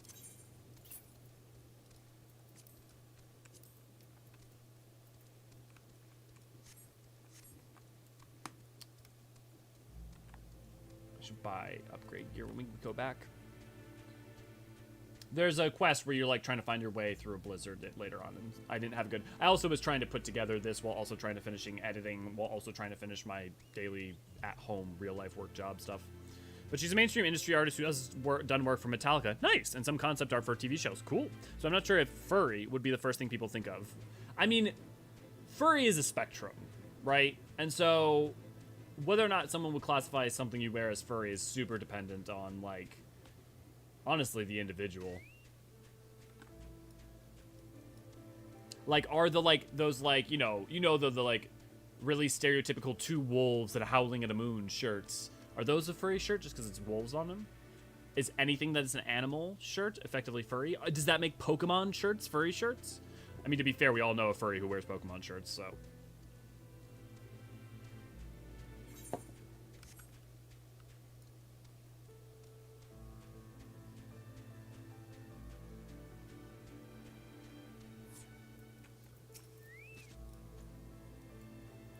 There, below us, Camp Rivers meet, or what remains of it. I see no way to descend the cliff safely from here. Should we fall, the beast below would make short work of us. Come, I know a path to the riverbed below, east of the Black Iron Bridge. Oh, let me jump off the edge, let me jump off the edge, let me jump off the edge. Oh, so fun cool fact that you guys may have never noticed. That is an aetheryte that was frozen. When we get down there, we'll take a closer look at it. Yep, thanks, Tethys. We all knew James was a furry when he pulled out that Moltres costume. Dude, the amount of times that James was a furry or dressed in drag or in some deleted episodes literally gave himself fake breasts. I mean, I don't know what else you need to tell you. There are 2 Pokemon episodes that I know of that were never released in America. They are the ones with the Porygon that gave a bunch of people in Japan epilepsy attacks, and they are the ones where James had breasts. That's all I'll say on that. If the reconnaissance party came this way, I see no sign of it. Still, it's possible that recent storms have obscured the trail, or that they took an alternate route to Camp Rivers meet. Until we investigate the camp itself, we cannot be certain. We must press on. Oh, sure, now we can go. Well, I'm jumping, mother.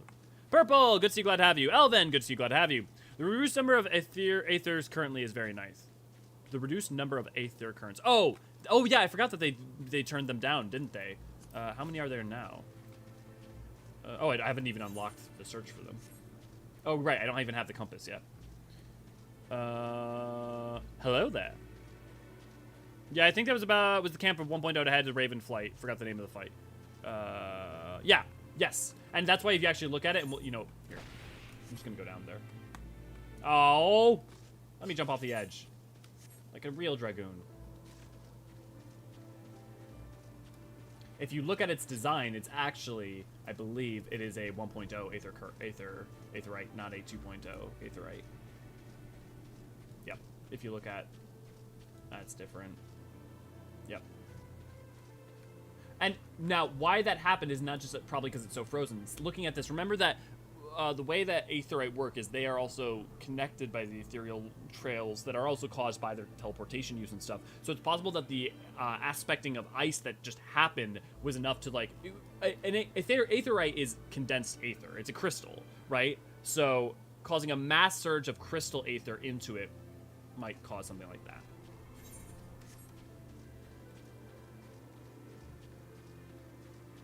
Shame straight up bully Missy for being flat-chested compared to his fake blow-up boobs. Yep, it's true.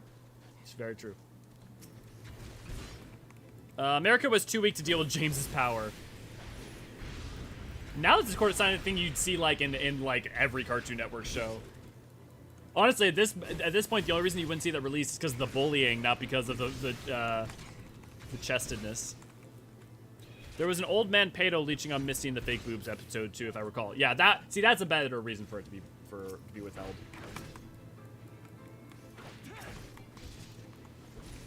Of course, there's that one time the game stops, you're dragon flapping off a ledge. It's when you want to dragon flip off the edge. Yeah.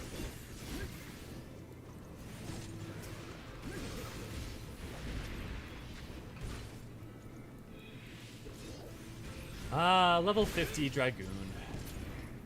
You're so fun. I have so many buttons to press. It is one of the 2 left in the game from 1.0. Where's the other one? Am I forgetting one?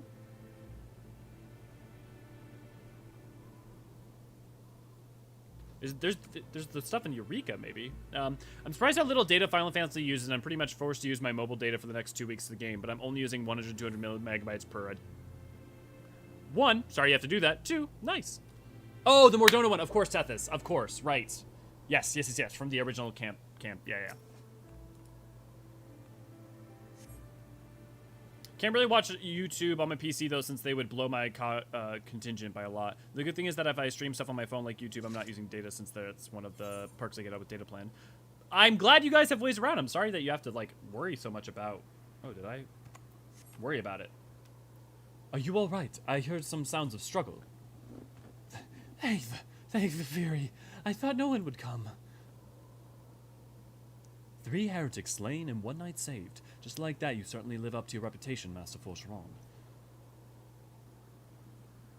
What happened here, sir?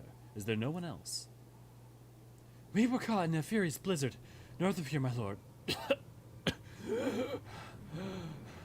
Not but white all around, until we saw shapes moving towards us, running towards us, with naked steel in their hand. I cut down a few of the bastards who came close, but the others, they were shouting and screaming. But after a while, I could only hear unfamiliar voices. I found my way to the camp, hoping to hide while the storm passed. But the heretics tracked you here. Aye. My lord, the heretics' hideaway lies somewhere to the north. We must move quickly, before the snow buries all traces of their passing. For my brothers, we must...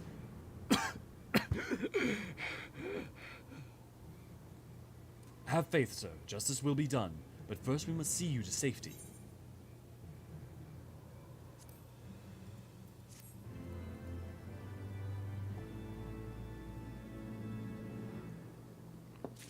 Which also makes sense because the Mordona map, Mordona camp was like a specific 1.0 camp.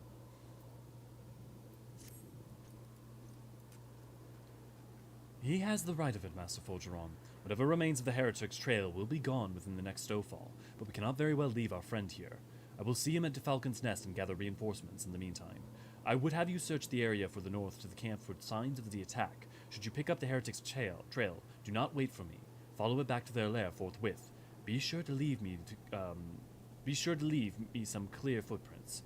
I realize this plan may place you in considerable danger, but I see no alternative. Also, Warrior Light. Rest assured, we will not be far behind. And Elio, thank you. Well, I'm moving, but I don't get my new apartment until the 1st. Oh, okay, that's an understandable issue. So for now, I'm at my parents' place, which has the Wi-Fi, but then I'm capped at 100 gigabytes a month, and my dad needs it for work. Your Wi-Fi is capped at 100 gigabytes? Jesus Christ. Are you in America, Purple? Not sorry to ask, but just like, America Wi-Fi providers, like, some places are okay. Other places are just garbo. Just garbo. Like, my upload for stream is garbo, and it's better than like most of the United States. It's the absolute best I can get under my plan. Yeah, I'm sure you all know. Give me the simpering fop all day long. Give me the simpering fop day long. Then the older brother. Are you saying you want Artorial, or are you saying you want Emmanueline? Animals corrupting Aetherites. That and the Atomos in the area was also corrupting the Aether, outright preventing teleportation, and I theorize that's what led to the crystal to get hit as hard as they did. Maybe. I don't... That would be weird for a Void Scent to be able to do that. We might be able to learn more in 6.2. I would also say Astral in general, try to avoid any lore from 1.0 for theory crafting like that, especially any lore from the final 2-ish months, because literally a lot of those events were just made for fun, and if we take them, some of them literally, could be not even just taking them literally, but like taking them literally as writ could be a little weird. You don't want Artorial. You want Emmanuelane? But you hate Alphino. Emmanuelane's worse Alphino. Like, Alphino without many of the redeeming qualities. Nah, rural Germany and it's Wi-Fi via satellite. Jesus Christ. So that's why it's capped. Okay, that's reasonable. Also sad that there's no active options out there for you. But then again, there's a lot of rural places in the United States that are similar. Artorial is nice to look at, but M is more fun. You find him fun, but you don't find... Oh. By the way, your barbecue sauce Alphino is going to get made, but I couldn't get it commissioned yet because I needed to talk to you about, like, what exactly are we doing? Is it just, like, is it Alphino's, like, face, but with, like, barbecue sauce being poured on it? Like, how are we doing this? I feel there, Purple. My parents' Wi-Fi is the same when I visit them. Yeah, the cable company's actually working on providing cables, but it'll take a few more years, yeah.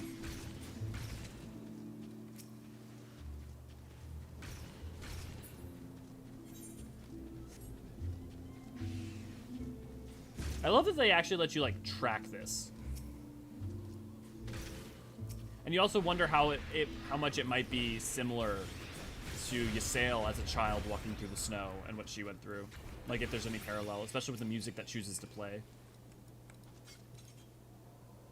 Back in 1.0, some of the crystals went all whitish, kind of like they do in the first, and I'm guessing that's why we have newer Aetherites, because the old ones were faulty.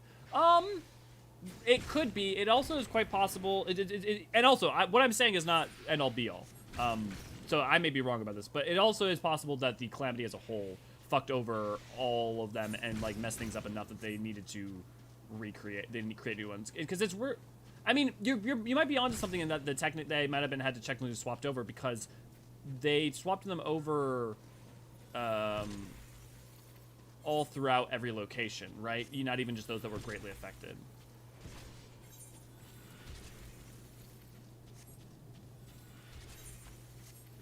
Remember, it's in the building up here.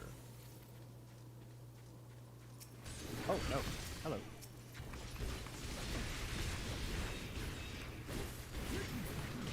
Emmanuelane is all the aristocrat upbringing entitlement without any of the genuine good intentions.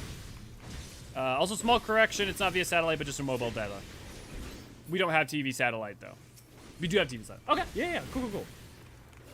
But yeah, I haven't had to live on that, but as, you know, having lived in the Midwest, I'm used to both rural living and city living.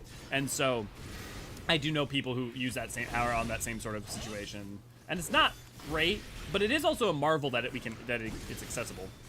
Also, I don't know the last bits were for fun. Oh, yeah, so they again, I want to be very clear, Astriel. Don't discount them fully.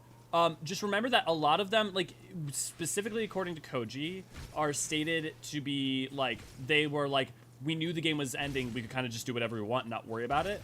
And some of those events are really weird and don't make a lot of sense. But, like, some of the ideas from them, like, the Lambs of Dalamud kind of were a byproduct of that in some ways.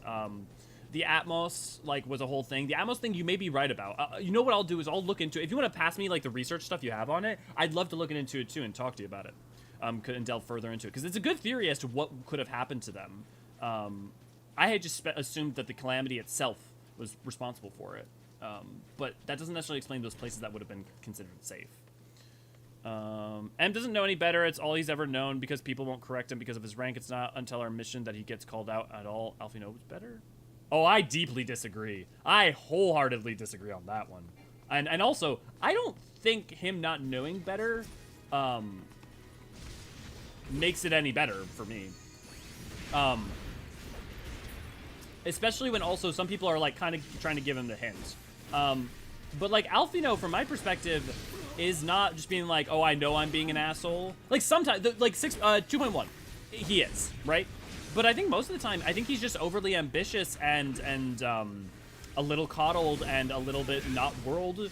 But I do think he's actively trying to do his best in a way in which he doesn't think like I think there are times when you first meet him in 2.0 when he clearly he's thinking I'm the smartest in the room. There are times where that's fair.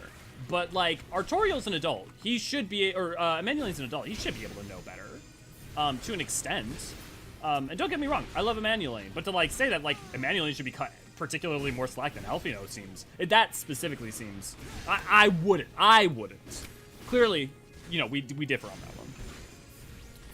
Yeah, I'm just theorizing. I always wanted to explore 1.0 since hearing about its story and events and wondered if from those 5 years that they upgraded the theory to prevent the same stuff. So it's a good, interesting theory, and I actually would love to go on that. I haven't studied 1.0 as much as I should. One of the things I'll also say is if you like 1.0 info, we've got some a video on the Moonfire Fair coming out either today or tomorrow that has some 1.0 lore info on the Moonfire Fair. Happening again like when Dalamud was following. Yeah.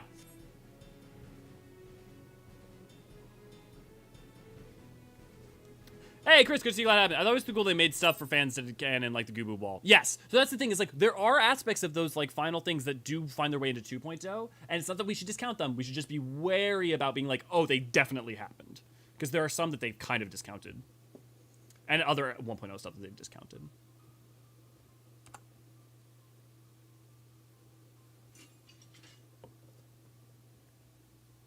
Looking for me, I presume. Indeed. Midi!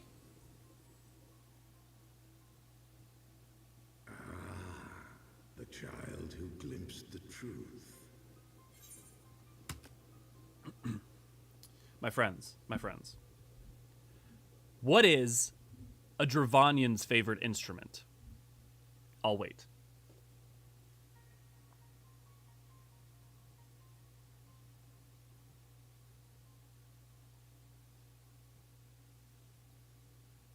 Purple Artium.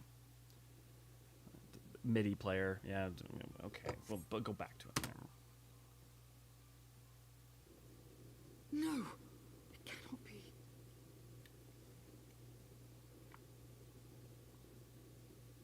He cameth unto me, as didst thou.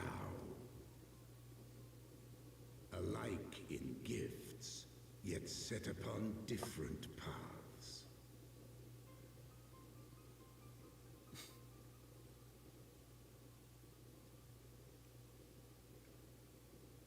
He speaks Oh, ass.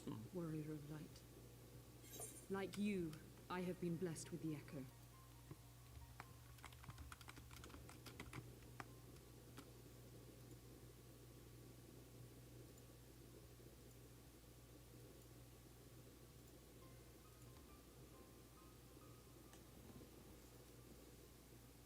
That's all I'll say about that.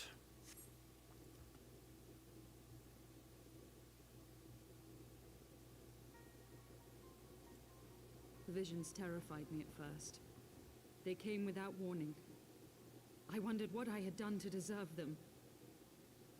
But I had no time to ponder such things once the calamity came. The land turned against us, and in a matter of hours, Falcon's nest was buried under 10 fulms of ice and snow. We had no choice but to flee for Ishgard. We came to the wall, and while we searched for a way through, there was an avalanche. It's because of clipping issues. And then I was alone. Major issues around having hair like that for not a custom I knew costume. full well what might happen where I found. But I That's could my not assumption. survive on my own. I was found, of course. And not by a mere dragon, but by the great worm Hreysvelgr. Why did And it was Hreysvelgr then even that I leave the knew Churning Mists? why I had been given this gift. For with it I heard his voice and saw the truth through his eyes.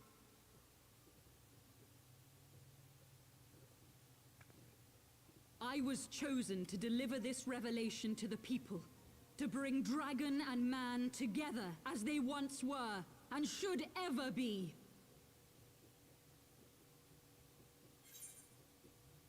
I want to take a second to point out, like, it's interesting that Hreysvelgr even left to even find her in the first place, but also I really love, and this is the thing that I hadn't, I guess, thought about as thoroughly.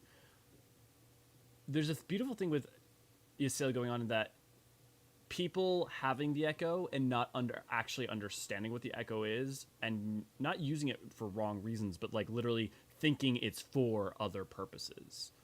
It is a really interesting note. Let me catch up on you guys real quick. Yeah, Great Gooba Wall is technically canon. Yeah, it's been referenced. It's been the thing is the places it's been referenced are also kind of like B-class canon, so it gets a little wonky. But effectively, as far as everyone's concerned, the Gooba Wall is pretty much canon. Everyone's talking about sexiness. It's been 8 years. We're talking about clipping. I can glam around clipping issues. No. But Elvin, that's not okay. To everyone who says I can glam around X problem, that's not how it works. That's like they have to make something that passes all checks. They don't make something that's like, okay, you can wear this hair, but you can only wear this glam, this glam, this glam, this glam. They don't want to unrelease it. It makes a game look really crappy and gross to like have a bunch of major clipping, like a bunch of your hair clipping like that. I mean, we already have a lot. But the other issue on top of that is you end up in a situation where any new armor they release, like anything with a cape or something, all the cool new stuff, you can't wear it with this old hair. Okay, what if they made that hair, though, a premium hair? Well, you just paid premium money for that hair, but now it looks bad with all the new glams for 7.0. Well, that sucks. Why didn't they make it look right? Like, it's not a good idea to give something with that amount of issues to the player base and just be like, just know that there'll be problems. Okay, bye. I don't think it's stuck to her back or skeleton, mostly because I don't think the hair bone system can work like that. At least not as I've looked at it, because it's all rigged up top.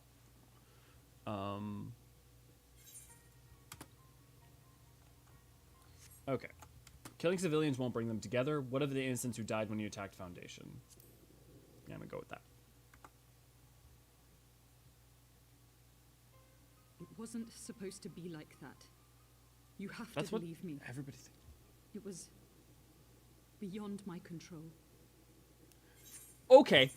You attacked Ishgard Children with an fought army of their dragons. skies. You saw their loved There's no way ones that it wasn't going to end like slaughtered. that. Like, it was an army of dragons. They used dragon fire. It's an Yet the indiscriminate weapon. Dravanians, though they know where the fault truly lies, fell upon them with such fury. Men die, and their children forget. But we are everlasting. To us, then is as now. Thou canst not comprehend the violation, the outrage, the fury. I will make this right. I am neither a saint nor a savior, just another sinner. Yet I will not forsake this cause. I cannot. Aren't we all just scions and sinners? I will see this cycle broken and peace restored. We can do naught else, for we are now as one.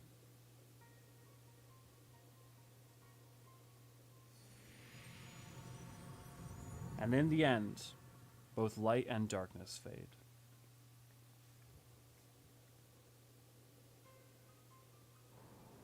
Oh, that was my other theory. That may have been the original, been an original 11 idea. So I wondered if old Ishgard worked like Sandoria, where dragons gifted man the Dragoon is its skill, and current Dragoon is that.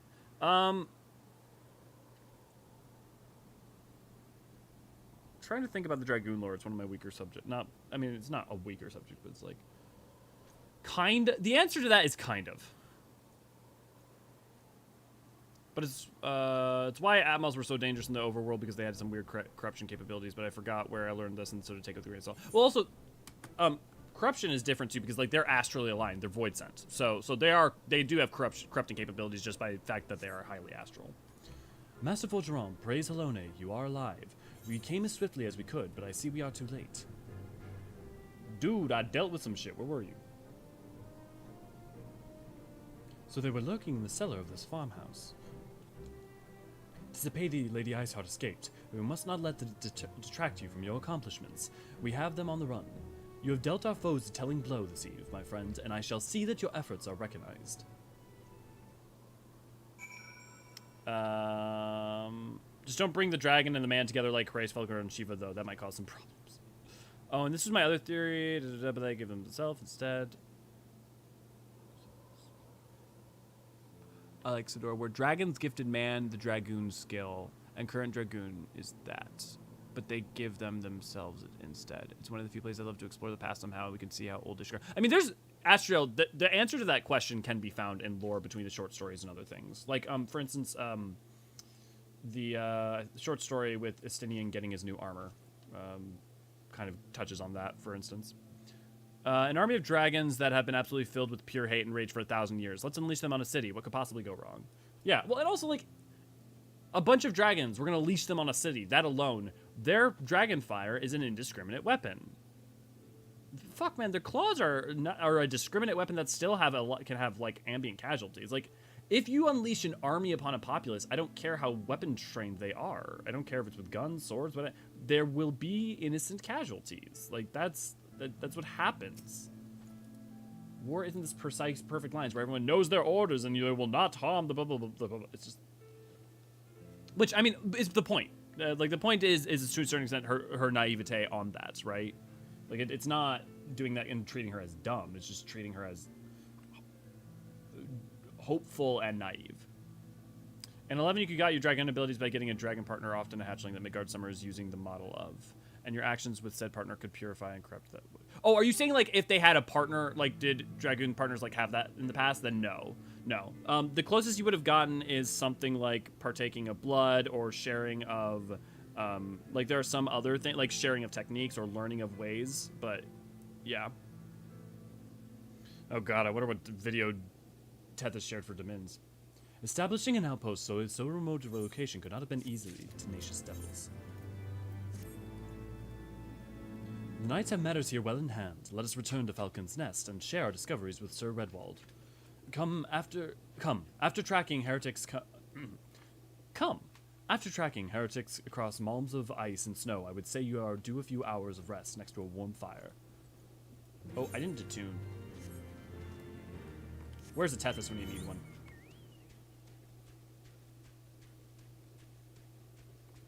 Oh, Tethys!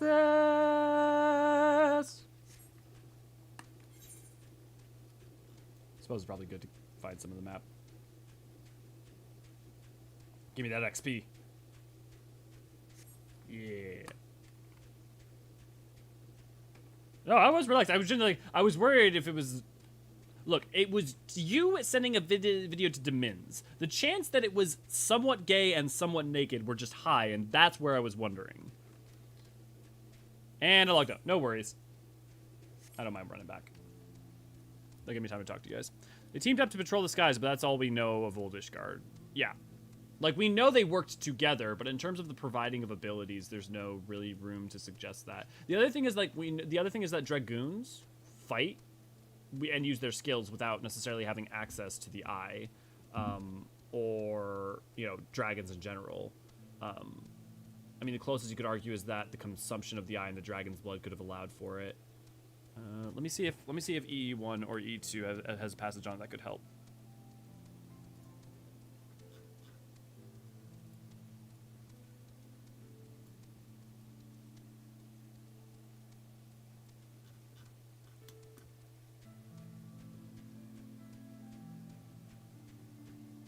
Scholar, Summoner, Black Mage, White Mage, Ninja, Bard, Dragon.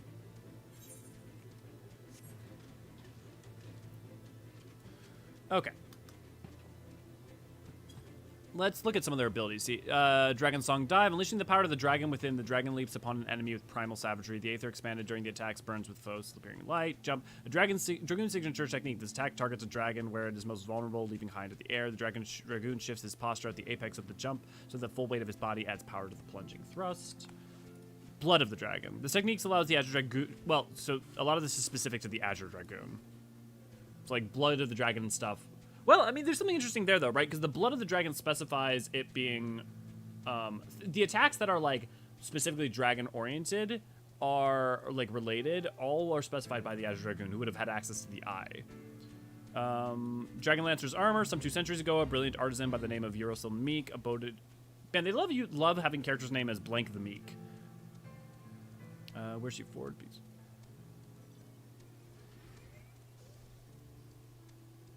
Okay, not seeing anything from Bionic.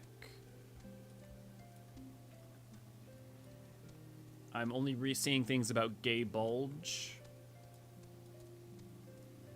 It's something about the Dragoon's power came from its Gay Bulge.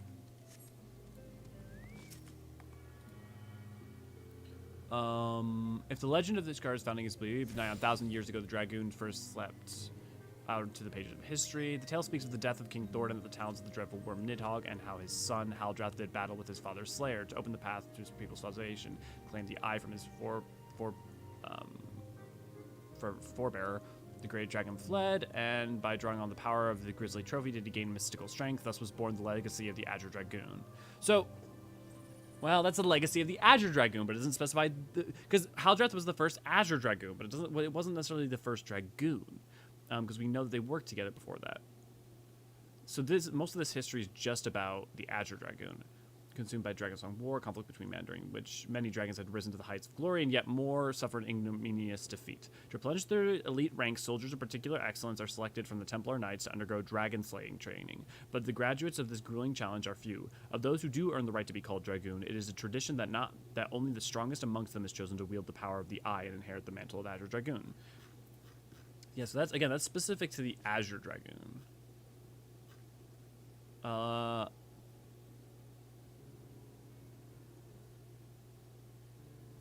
So we know there's dragons that do not... Dragoons, yeah, obviously don't use the eye.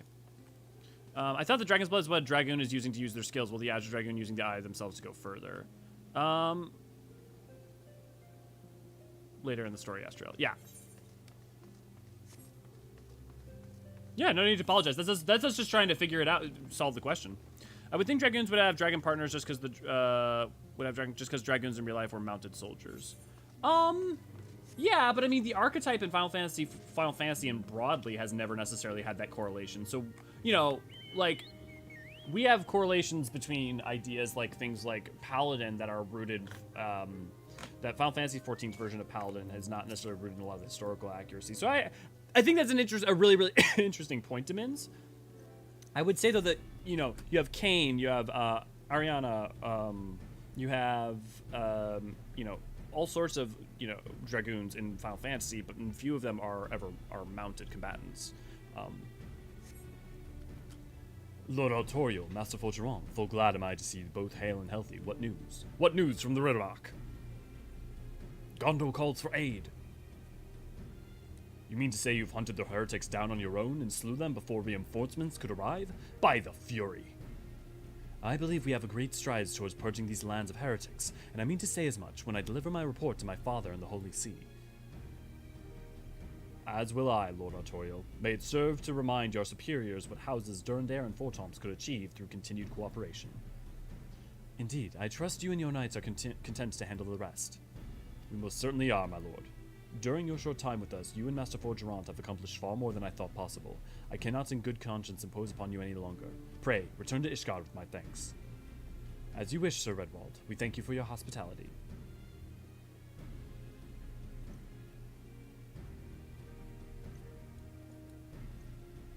Mounted. Bow, chicka, wow, ow. I'm gonna regret giving you guys that gay bulge emote. Dragoon, Blue Mage, and Scholar had the best stories to them in 11, and it made me curious how heavy they influenced a bit of 14's lore. So it's worth remembering. Oh, Tethys, thanks for the gifted sub. It's worth remembering. It's worth remembering. So there's two things. Astriel, I know you are predisposed to come from a place of like looking at 11 as a touch point. I am much more reticent to do that. However, we know a couple things that are worth pointing out about why 14 might have things from 11 in them.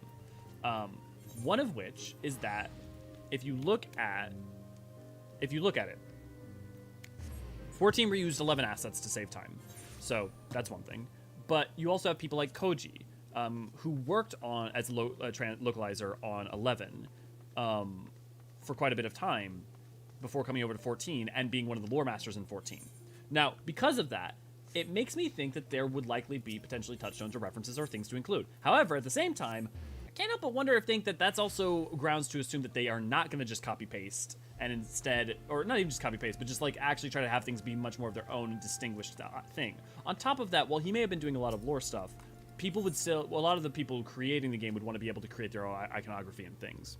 Oh, I didn't mean Dragoons we see in 14 today, I meant historically in Ishgard.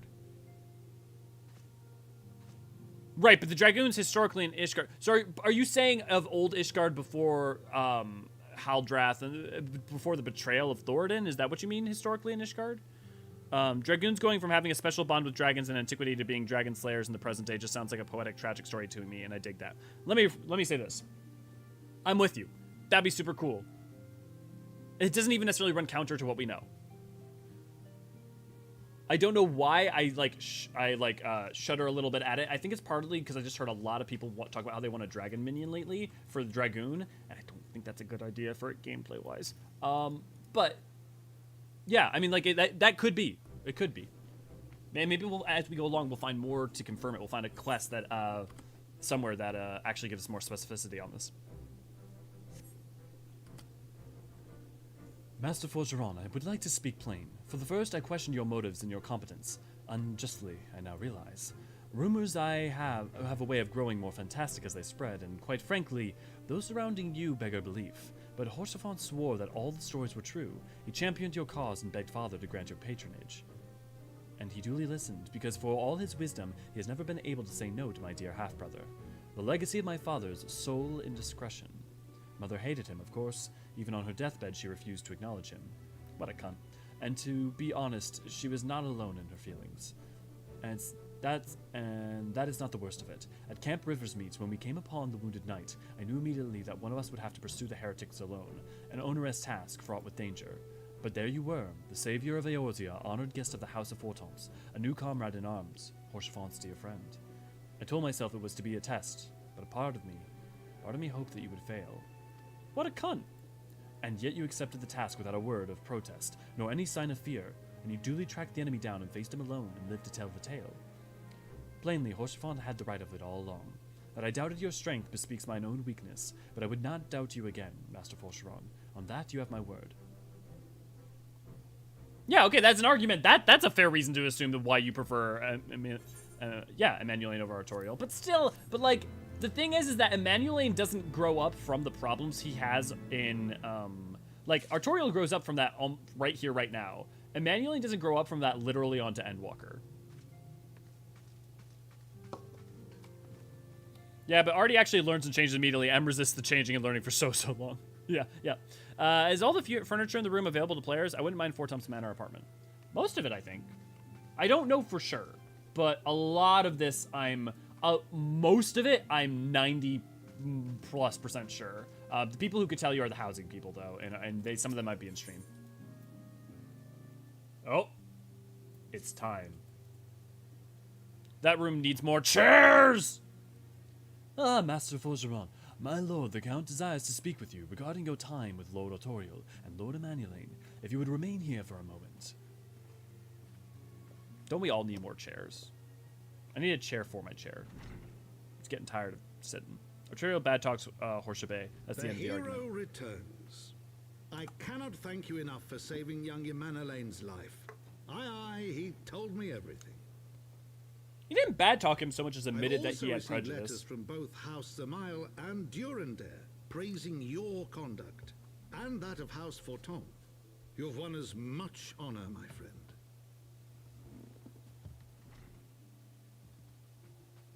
My lord. What is it? And Speak. no problems were found whatsoever. Pray forgive the intrusion, my lord, but I bring grave tidings. Master Alphino and Mistress Tataru have been detained on suspicion of fomenting heresy. What? Explain.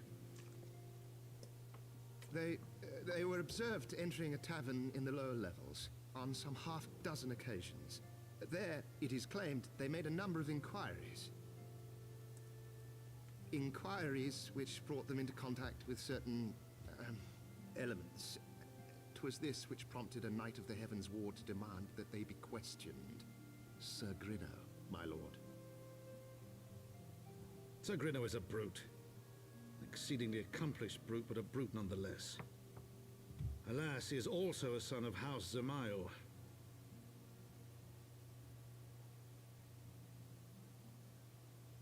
How quickly we forget the petty nature of men. I'd wager your friends are no more than pawns in another of my countrymen's games.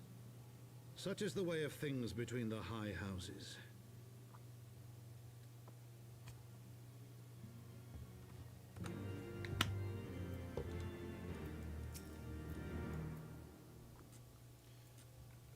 Though we have won the hearts and minds of many of my countrymen, there are those who will never be swayed. Men who will dismiss your efforts and resent your success even as we celebrate them. 'Tis like that one such member of House Zemael is a manipulating Sir Grinner. Though for you he is not a man to dabble in politics of his own volition, he may genuinely believe your friends to be guilty, though I'm quite certain his masters know better. Yet the truth will avail us not, if we cannot prove their innocence. You would do well to speak to Sir Aymeric of the Congregation of Knights, most heavenly. He will know more of these charges. Do a super chat, make the yo celebration because it makes you. Speaking of, guess who's back, guys?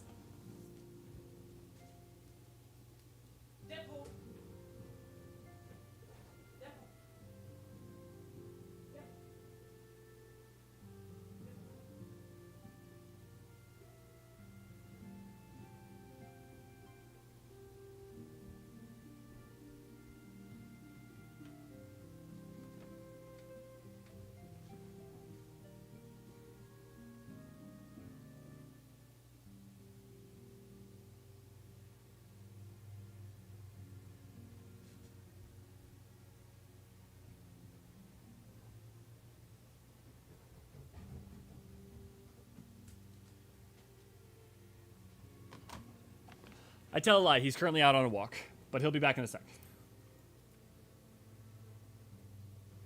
But that said, yes, give me super chats, pay me monies, they all go directly to making sure the boy is fed. And nothing else. Actually, thanks to the lovely kindness of Snow Dragon, Demins, Jubilant, and many of others, we actually managed to fund paying for the camera. So I'm in the midst of buying a streaming camera. I'm just picking between some Sony and Canon options, which will also mean that we'll have a recording camera for when we go to FanFest. So that's the other important thing about why we raised the money for the streaming camera. Now, I didn't have anything else to work on that came to mind specifically. So the next thing that we're working on is getting a PS5 with a copy of Final Fantasy 16. Not mostly really just for work. The point is to have this for streaming, for work, for PlayStation exclusives and stuff, not just for my own enjoyment. I mean, hell, to be frank, I literally do nothing but Final Fantasy 14, like Eorzean archive stuff all day, every day, or work. So like, if I'm not streaming a game that isn't that for you guys on like a Sunday or something, like I'm probably not playing things for my own free time anyways. Elio, I had but this moment to resolve to go to fetch you. I presume you have heard what happened then. Everybody excited for my first terrible French accent? It has been too long, Elio. Whether the visit came under happier circumstances. Word of the detainment reached us while I was delivering my report on the Vanu Primal. Truly, I know not which is more ludicrous, these charges or the flying-feathered whale. That is Sir Grinno's accusation are baseless, I have no doubt. Refuting them will be difficult. However, as he is a knight of the Heaven's Ward, I speak of the personal guard of the Archbishop. The 12 finest knights in all of Ishgard, sworn to serve His Eminence alone. Suffice it to say their testimony is unimpeachable, and I have not the authority to challenge their actions. After all the Scions have done, routing the heretics and defeating Shiva, helping us to defend the steps of faith and drive back the Dravanian horde, after proving themselves true allies on countless occasions, is there naught we can do? I fear there is but one path left to us. We must demand a trial by combat. But of course! A trial by combat sanctioned by the Inquisition. The victor claims is judged by true regardless of the petitioner's standing. Under Ishgardian law, trial by combat pits the accuser against the accused. In this instance, Master Alfino and Mistress Tataru would be expected to face Sir Grinno and a second of his choosing. Another knight of the Heaven's Ward, most like. 2 of them? By the Fury, that can hardly be considered fair. Master Alfino's magical talents will not have gone unnoticed, meaning that we will have no choice but to participate. Mistress Sitaru, on the other hand, is quite obviously bereft of martial skill, and should be afforded the right to name champion to fight in her stead. Lest you doubt, I am ready and willing to serve in this capacity, as I am sure is Lord Hoshfont, but all here present know that you are the most accomplished warrior among us, and mayhap in the realm at large. Then it is settled. I will visit Master Alfino at once and inform him of our intentions. Elio, meet me at the Tribunal when you have made ready. Until then, my friend. He has almost returned yet. Poor Alfie, brought up, sheltered, and pampered, and then he's thrown into reality. He gets to grow up really fast. Oh, there's lots of conversations people in this group have about that, but yes. The boy will be back. At the rate you're going, you're going to finish more of Heavenward in one day than my friend has in 1 month. He got a class level 90 and hasn't gone to Ravana yet. Jesus. I like to point out that I'm going incredibly slow, too. Like, if I wanted to, I could finish Heavenward in 1 to 2 days. I'm going incredibly slow because stream, doing side quests and stuff. If, like, I was mainlining it, if I was shooting it straight into my veins, man. I mean, I did all of Endwalker while doing most side quests and a bunch and side stuff in effectively 2 days. Like, 2 days and some change. Listen carefully, Elio. When the trial begins, the petitioner will ask to restate his charges, and the accused invited to respond. Then, in accordance with the laws, they will be asked to restate the request for a trial by combat. Once the High Adjudicator acknowledges Mr. Saru rights to name a champion, that is when you must make your entrance. Oh, I can't wait to see the look on Sir Grinno's face when he sees his true opponent. 'Twill be priceless! More seriously, though, should you begin to lose heart, look to me in the stands, and I shall cheer so loud you will wonder how could you ever have contrived to doubt yourself. Now, are you ready? Fucking love this motherfucker. What a good man. I don't know, man. I don't know. That's wild, Fasty. I mean, to be fair, I have a partner who, like, has been doing the same. Was Fenrir in Snowcloak? Yes! Oh, what was Fenrir? 2 souls in a trial by combat. Petitioners, step forward.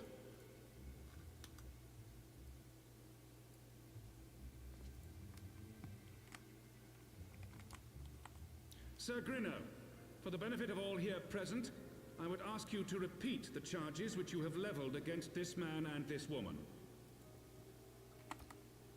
I, Sir Grinno de Zemile, brother of the Heaven's Ward, did bear witness to these 2 foreigners consorting with heretics.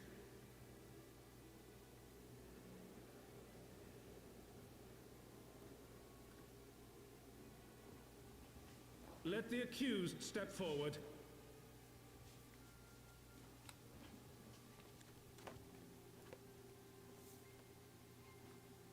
Alfino Leveilleur, Tataru, you have heard the charges leveled against you. Will you take up arms to refute Sir Grinno's claim and thereby prove your innocence? I have your answer after Astriel. I, Alfino Leveilleur, am innocent of this charge and claim my right to trial by combat. Fenrir is not a primal, though. I, Tataru, am innocent of this charge. But it's been great to have you, Deathberry. Hope to see you later. I cannot fight. So, I claim the right to name a champion. Aragorn moment. To the old and the infirm, the young and the weak, this right we allow. Very well. Who will stand for this woman? Aragorn moment.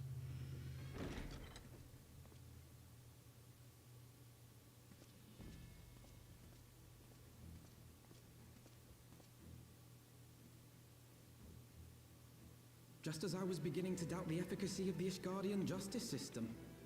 Come, my friend, let us put an end to this mummer's farce.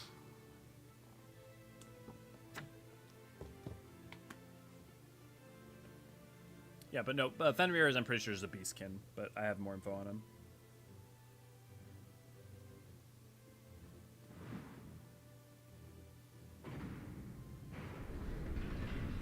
A massive whorehome beholden to Lady Iceheart, with its shimmering hide reminiscent of pale moonlight and a demeanor just as cold.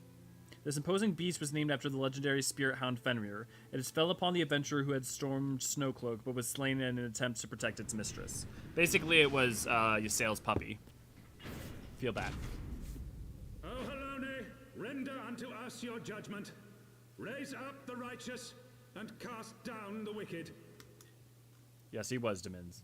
I've been rewatching all 3 Lord of the Rings with one of my partners recently. It's been like a 5-hour process per movie because we keep stopping and talking about the larger legendarium and like adaptation and all sorts of stuff. But we just finished 2 Towers last night. I shall do what I can to support you, Elio. Now let us teach these noble sirs the folly of... Well, well! Oh, well. Who do we have here? This one is mine, Sir Grino. Go and play with the boy. That was not French. I don't know what that was. I was not ready. I was not prepared. Oh, bloody waste of come on. Then you want this, remember?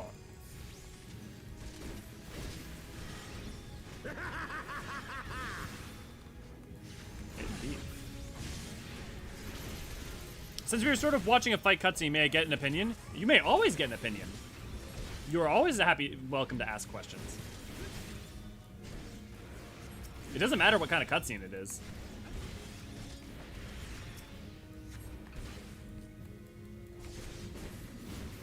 I killed Ysaele's build doggy. I mean, effectively, that is what happened with Fenrir, yes. Oh, you have been George, he's in swine. I keep, like, now I'm like, what even is this? I thought I could do, like, a terrible, terrible cartoonish French accent. Apparently not. She can have my Cerber Pop.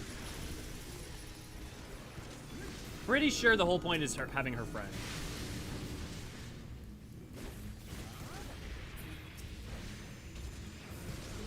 This isn't funny. Just seems like a simply country lawyer. I guess I think I just wasn't like in the right headspace and prepared to do it.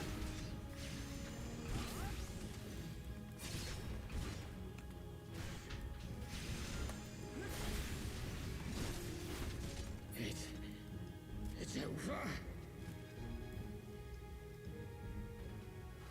Okay, should I take my bard back and start doing the Grand Company quests?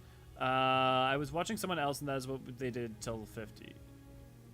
Grand Company quests? Lord, no. Oh, we won!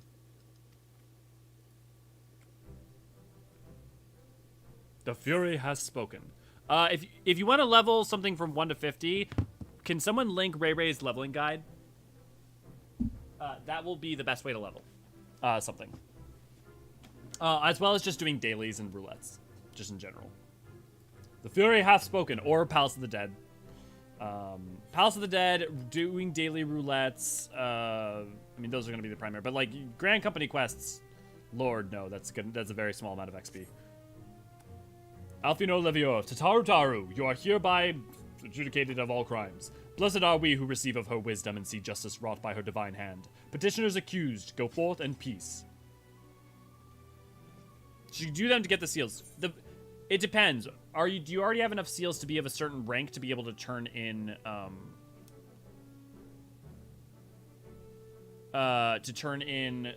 items for seals? Because if you can, turning in items for seals is by far the best way. And so it depends on what rank you are in your Grand Company. I'm sorry, I didn't realize you were talking about doing Grand Company to level that. French aristocracy and antebellum South aristocracy are more closely related than you think, so I'll allow it. Delivered from another untimely just fate, eh, Elio? Justice by power, how great and not flawed, yes. Yes, the strong shall always be innocent, just what we need in a just society.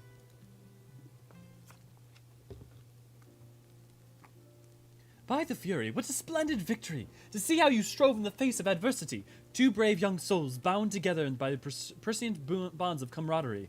Why, it stirred me to the very depths of my soul. Having been treated as such a rousing spectacle, it seems only right that I'd present you with a humble token of mine admiration. Pray, receive of me this Chocobo whistle. But I already have one. Yes, but this one is black. With it, you may summon a black Chocobo, fully trained and ready to fly. Oh, buddy. Okay, well, so he's the chocolate milkshake, right?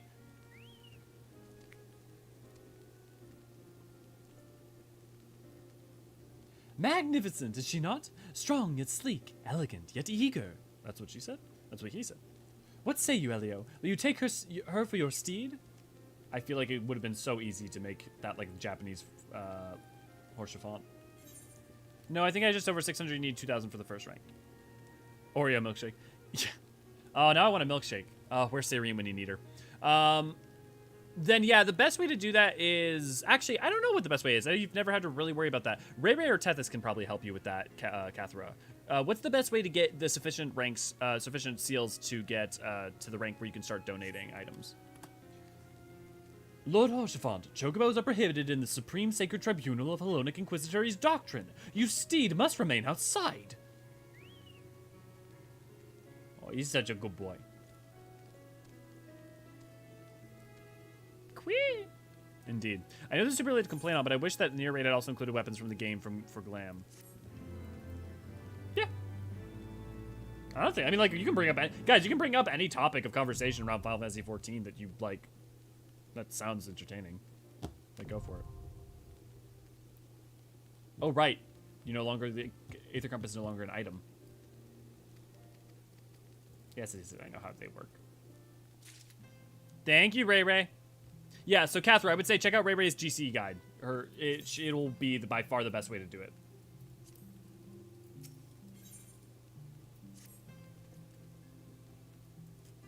Blake, chocobos are all well and good, but the true reward for your efforts is an exoneration of your comrades. They shall be released upon the completion of a certain minor formalities, which I mean to see put to personally. In the meantime, pray return to Fortemps Manor. The court has done so already. The count has done so already, and we will doubtless be eager to discuss the day's events. I just about died when I saw Alpha for the first time. Alpha's pretty fucking adorable.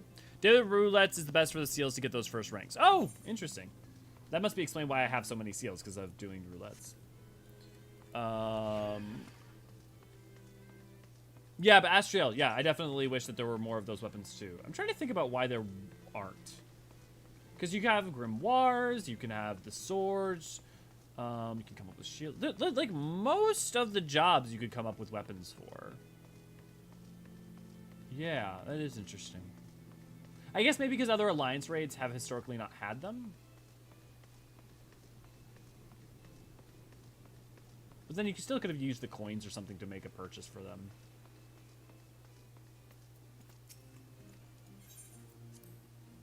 Because the thing is, you would also have to set a precedent then if there's weapons for that, then you'd think that they want to make sure there's weapons for everything in the future. Because Yoko Taro hates us as a character and bullies us both. I don't think that was a Yoko Taro decision. Because Yoko Taro's decision would be instead to make sure that every single item, every single weapon from Nier is in the raid, but you can only find it by going in on explore mode and clicking every single non-clickable interactable object in order to find them. And when you finally succeed, you actually find a version of the item that when you have it, it's not a weapon you can click, but instead it's a haiku poem, and you have to take that haiku poem and figure out what it's actually supposed to mean, then write a 10-page essay, mail that to Yoko Taro, mail that to Square Enix headquarters, have them try to figure out where the fuck all this mail is coming from, and once they do, then will it turn into a weapon.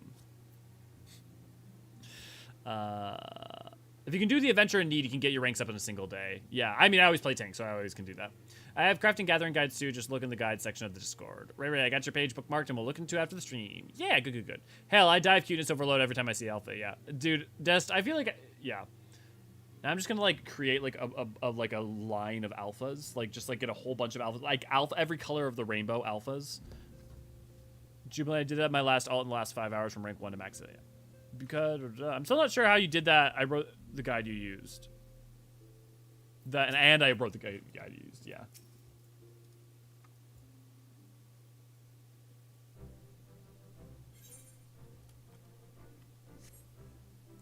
Halone smiles on us yet again, Masterful Jerome, guiding you to victory and setting your comrades free. I confess I did fear for your safety, which is not to say I doubted your prowess, you understand. I merely know the strength of your opponents. You do have a habit of exceeding my expectations. Besting two of my heaven's wards while the city elite looked on. By the fury, anyone who hasn't been paying attention to you will surely do so from now on.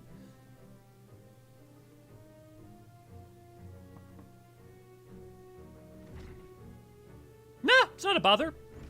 Most, if not all, the people here in the chat and in the Discord, and not limited to, not including me, want to help people. Most of us want to put our knowledge to use.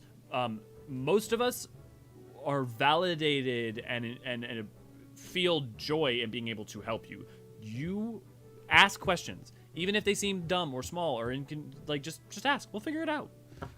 Like the worst case scenario is I can't get to it right now because I'm streaming, but someone else will, or I can help you later in Discord.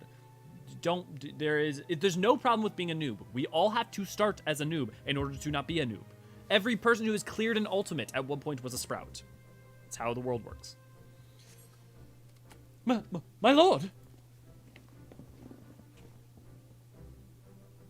We have received a message from the vault. His Eminence, the Archbishop requests the presence of Master Eorzean. An invitation from the Archbishop? What an honor. A personal summons is indeed a great honor, and given recent events, you would be wise not to delay. Go, Master Eorzean, we shall speak anon. A priest will be waiting for you outside the vaults. Identify yourself to him, and he will escort you inside. Yeah, don't be. I've been playing the game for years, plus I still don't know everything. Yeah. I had to sit down with Des to actually understand how Bard was supposed to work, you know? Like, there's tons of things I don't know. Dude, I've played the game this many years, and I still haven't finished an ultimate. Because I haven't had people to do it with, and like, ugh. I'm gonna get a group together. I'm gonna, like, I don't know if I have to, like, try to maybe reach out to fellow streamers or something, but, like, it has been really, really bothering me for a while, for about a year now, that I've not completed an ultimate, because the thing is, I know I'm good enough to complete one. That's not in question. And seeing all those glowy weapons and just being like, I feel the jelly. I mostly just want the peanut butter, but I feel the jelly. Am I the only one who made sense of the Nier raid, though? By the way, I would guess I get it wasn't very best Nier is known for, but it still shared the very themes of Shadowbringers Explorer 2. Yeah, no, actually, I think there's a couple of candidates of people. One, people who didn't play Nier, who didn't like the Nier raid, not because they didn't play Nier, but because it just, like, it feels a little disjointed from the normal game story because of its nearness. There are the people who did play Nier, who feel it's a little disjointed from the story and didn't necessarily love it. There are the people who didn't play Nier and loved it because it was super cool, or because it, like, actually did have themes of Shadowbringers. And then there's people who did play Nier, got all the stuff from it, and loved the shit out of it because it connected all the way, all in a lot of really interesting ways with Shadowbringers. I fall in category number 2 and 4 because there's a lot of things I love about it. There's a lot of continuation aspects from Nier and thematic things from Nier in it that I really love. There's a lot of aspects of those thematic things and how they tie into Shadowbringers that I really love. But also, like, having Nier in Final Fantasy XIV, it was a bit much. And it's not a bit much because of the, like, scale or scope, but just because, like, it wasn't melded so much as it was present and, like, smushed together. And I don't think that makes it terrible, but I do think that, like, that's to ignore that is not unfair. I feel like Ivalice is more, as much as, like, Ivalice have problems with the lore, as much as, like the lore not coming back to the fact that, like, it kind of sits on top of the 14 lore, it's still less egregious than, like, the Nier raids. We are honored to receive you, Master Eorzean. This way, please. I still want to stream Final Fantasy 11 for you guys someday. I mean, I'm going to stream 11, so, like, for the channel, so I'm going to play it eventually. Also, the truth is, like, I just don't watch people stream really that much. I check in for, like, with other streamers sometimes, but more to, like, social call, because, like, I can't watch other people play a game, and it makes me want to play the game too much, So if you never see me watching your stream, anyone's stream, that is not a personal call out. It is just a... Your Eminence, it is my honor to present to you the Warrior of Light.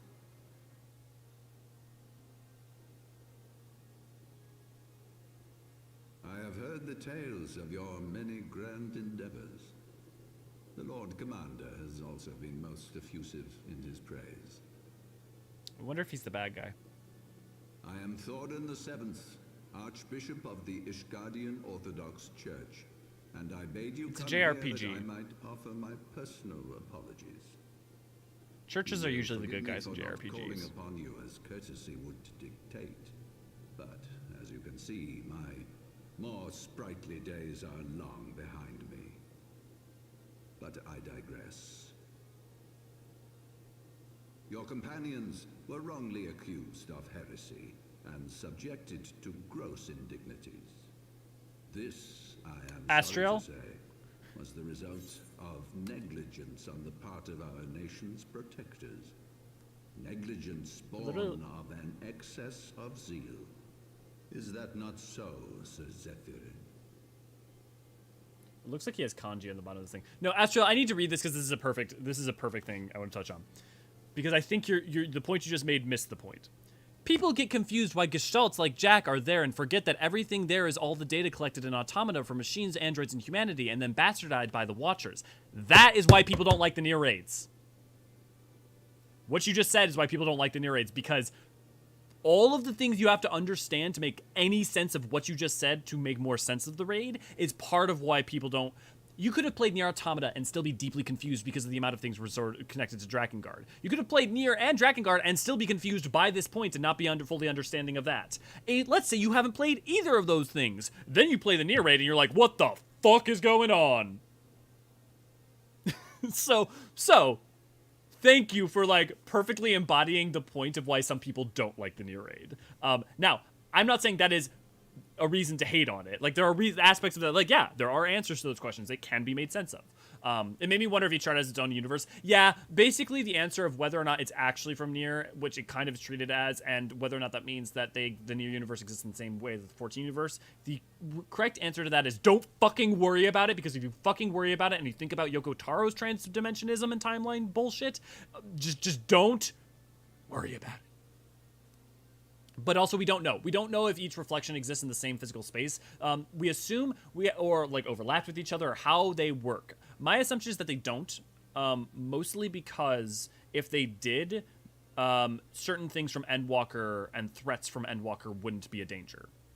Nier's interesting now in light of all the similar kind of stories we got in Endwalker Civilization Past Beyond the Stars. Yeah, well, I mean, the thing is that there's been a lot of focus of late from a lot of Japanese video game writers about, I mean, and not that it's new, but like a lot of like existentialist stories. And so there's a lot more than just that. And also Threat Beyond the Stars, I mean, that's not so uncommon, but definitely a resounding existentialism, nihilism, humanity, what it means to be human in the face of existence. A lot of that popping up. He's never watched mine, so don't feel bad. Yeah, I've never watched. Yeah, it's true. Yeah. You can just look at that man and see what he is. Yeah. His whole Dorothy eyebrows, though. God, guys, look at him. He has a big hat. He simply cannot be bad by that standard. It's true. I didn't mean to sound like an ass about saying that Nier's the Nier book. No, Astriel, you didn't say it sounded like an ass at all. No. You sounded perfect. You sounded like someone who appreciated things, loved the thing. It was like, oh, hey, this is understandable for this reason, this reason. There are answers. It's the same shit I do for, like, with 14 and stuff. It's not being an asshole. It just was a perfect encapsulation of the problem that some people have.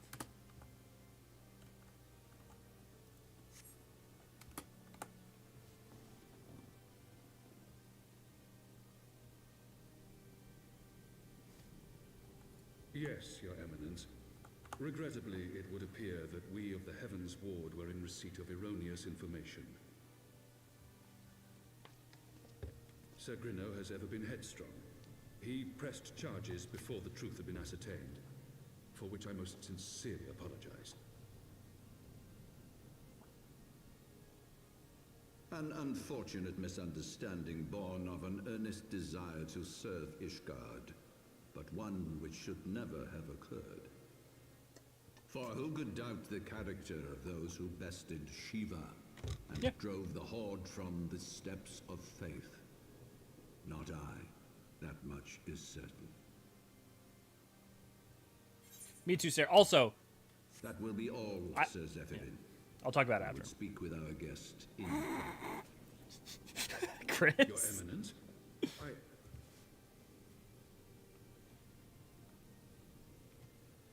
As you Bitch, wish, shut up. Eminence. That will be all for today.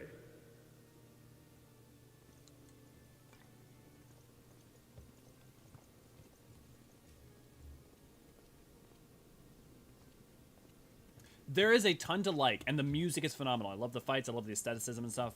And there's aspects of the story I like. But yeah, understanding the broader context and a lot of stuff requires understanding not only Nier, but Nier Automata and Drakengard. Rarely afforded one in my position.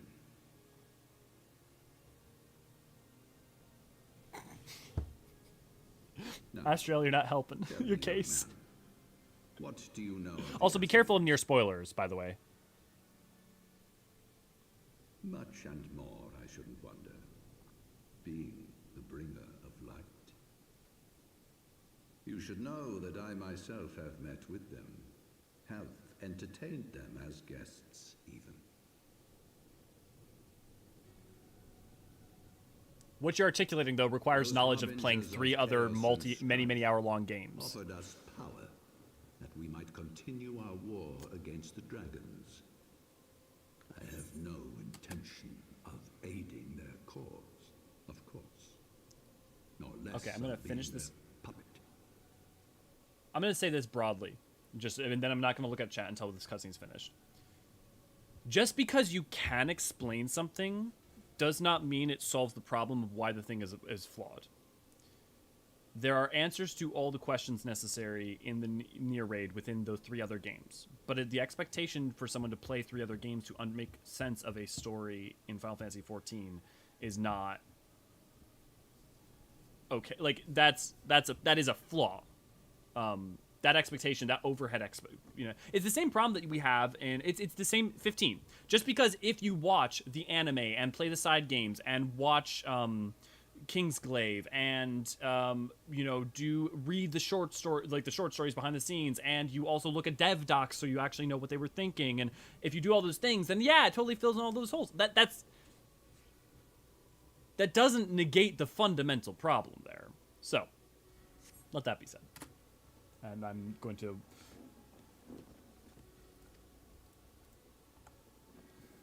Yet, were I to refuse La them Habrea. outright, I should learn naught of their true objectives and remain powerless to stop them. Thus have I hearkened to their words with interest and paid lip service to their beliefs, biding my time and preparing for the inevitable conflict. He's not really lying to us Why there, do I to be tell you fair. this? Because there is naught in Because we'll this find out world eventually. they fear more than the power of the warrior of light. That, and we'll find out eventually. If we are to rid ourselves of these vile interlopers, we must needs work together. With our combined strength, I have faith that we can wrest Eorzean from their grasp and pave the way for a Rule the lasting galaxy as peace. father and son. Think on it.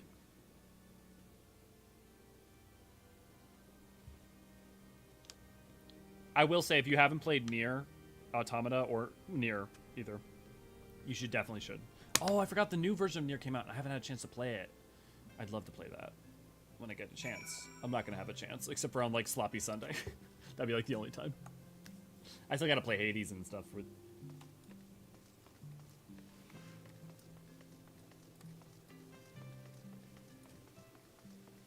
Okay, now I can look at it. I was always confused with One Piece lore, so when I gotta explain that, what may have been the cause for confusion cascade down a rabbit hole. Yeah, like, the thing is that just because, like, it can be bad if a thing doesn't have an explanation at all, it's just badly written, it doesn't work. Like, Kingdom Hearts can be.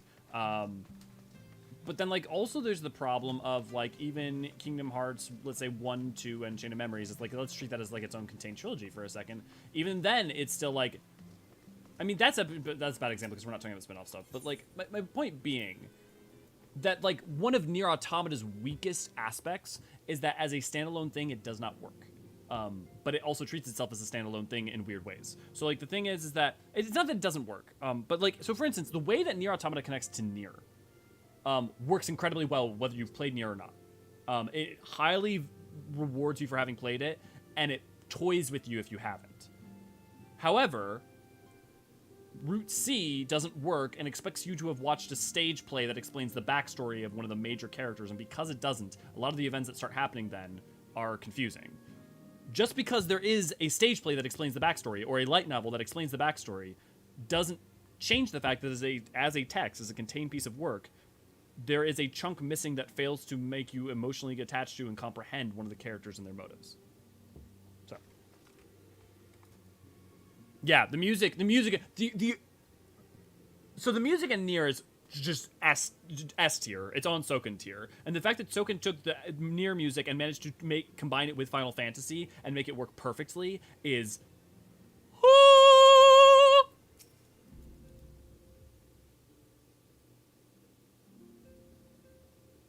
That's no, Tethys. Oh, you can't do that right now. Can we like not put that actually in chat? That's because that's not the same thing. That's not the same thing. That's deeply not the same thing. Because then that is tantamount to saying that they make you fight in this game. That's bad storytelling. Because I want to play this game, but I don't want to fight.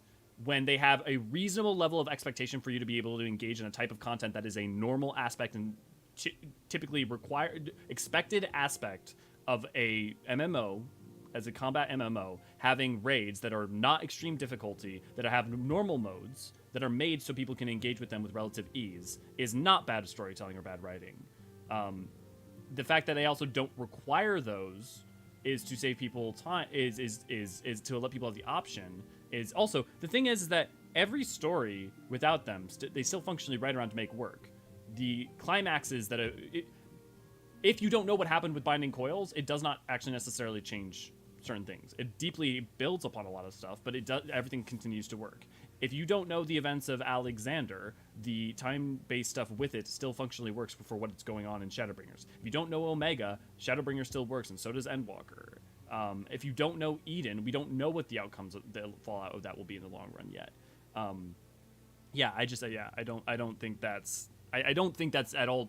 There's a very... Here. If they required you to play an Ultimate, Tethys, if they required you to play an Ultimate in order to find out some key... If the amount of story that was behind a normal raid was behind an Ultimate, then yeah, I'm 1000% with you. If the type of story that we're talking about was behind a Savage raid, I'm fucking with you all the way.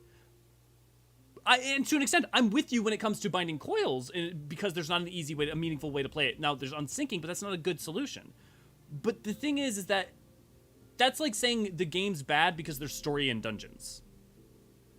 And if this was a, if this entire game was Animal Crossing style slow life gameplay, and then for some reason there were these trial things that were extremely hard difficulty fights in this completely different genre of game, I'd be with you. But like, that is the fundamental genre of like combat-based MMOs, right?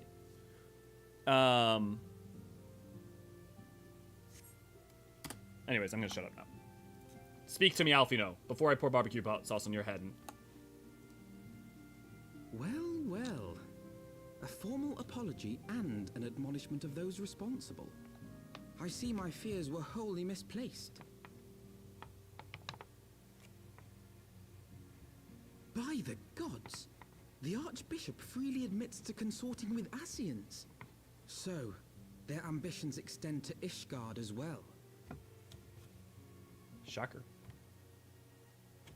We will have new primals to contend with ere long, of that you may be certain. 'Tis but a matter of time. Yet shorn of the support of our missing allies, what can we realistically hope to achieve? In the midst of all the excitement, I completely forgot to tell you.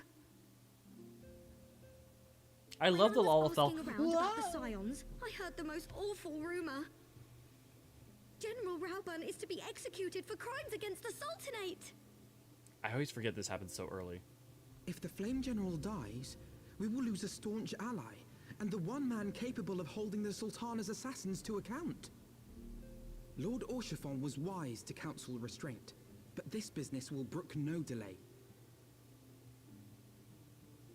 We cannot permit this execution to take place. We must save Rauban.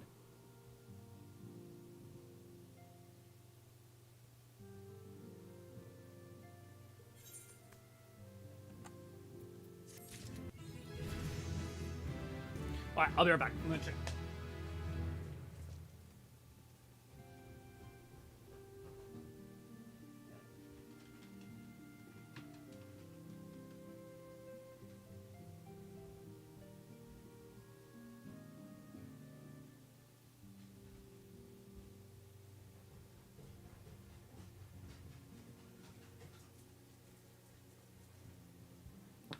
Hey guys. Oh. It's your boy!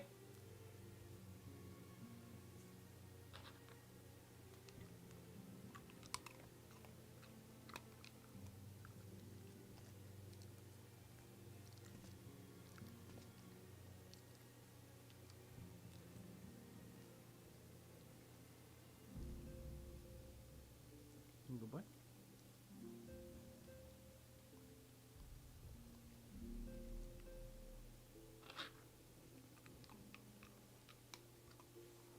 Oh, good job. You want to do a trick?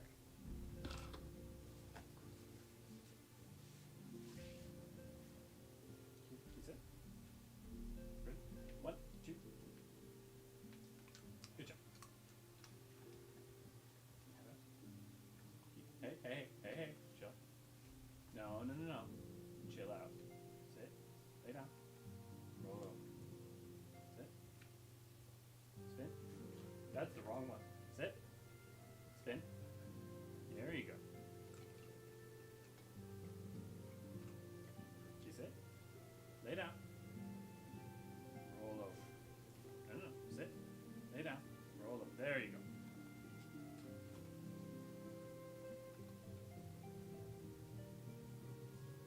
Okay, good job performing. He's a very good boy. We're working on a Deadpool emote as well. Ooh, you know what? Honestly, this is a good place to stop the MSQ for tonight because going into Flame General Affairs would be a much better to start out the next one. So actually, let's do all the side quests. Excuse me, you're not from around here, are you? I know this is sudden, but I have a favor to ask. I'm looking for someone to deliver a gift to a friend in Falcon's Nest. What is it? Well, it's a surprise, so I can't really say. I just need you to deliver it, that's all. You can't pick it up from the Knight of the Brush at the Forgotten Night. You'll know him when you see him. I'm sure he'll recognize you as well.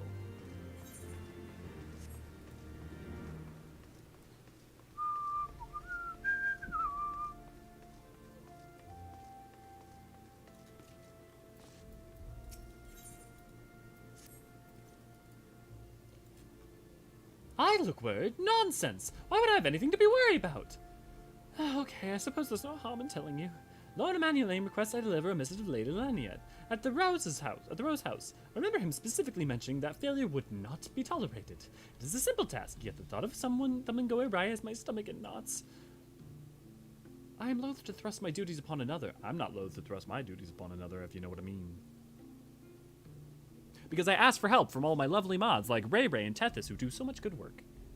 Would you be willing to deliver this missive? I cannot afford to take chances. Surely a man of your talents can see the deed done without fail. Please, you are my only hope. Besides, Ray don't like the boys. And Tethys is married. I didn't sound suspicious at all. Definitely not at all. Roria, good to see you, glad to have you. It's a trap! It's a trap! Hair looks great, Elio. Thanks, Auroria. I started bleaching it to get it to go silver, and I did a preliminary test with silver, and it didn't take very well. I think because there's just a lot of brass and yellow in my hair, even after bleaching. So working on that. The Eorzean J cosplay is coming along, guys. It's coming along. The sewing stuff is almost done. I have, oh no, it's all drying, but I've got a lot of the like some of the bits and bobs are painted and ready to go. You're the look of someone in need of a task. Well, it just so happens I'm looking for a helping hand. One of our delivery airships is under repairs, and we're in the midst of preparing a test flight. Ensuring a safe flight to path is of the utmost importance. I need someone to take the flight plan to Jacanard at the Athenaeum Astrologicum. I would be very, very grateful if you'd like to take it to him. If you guys have done the Astrologian quest, you know who that is. So if Pendant showed up as a boss in 14, where can you see it originating in 14? I would say Mericidia. I think Mericidia makes the most sense. Or Corvos as a secret elegant weapon. Yeah, those are my two theoretical places. Greetings! Welcome to Aetherium Astrologicum. Might I ask you what drew you here to this place of learning? To give you an airship flight plan. Ah, missive from Miss Clow. Another test flight, I see. and it leaves us pressed for time. Our knowledge of dragons and hunting cycles indicates they will be quite active around this time. I need not tell you what will happen should any of our airships encounter them. That is why our astrologians must interpret the stars for signs of Dravanian activity before the airships are permitted to leave. But delaying the shipments would have great repercussions. Our only option is to hasten repairs on the airship. Pray, speak with Formula at the Skyscale Manufactory and see if there's aught he can do. So this is them just trying to get you to do the job quests.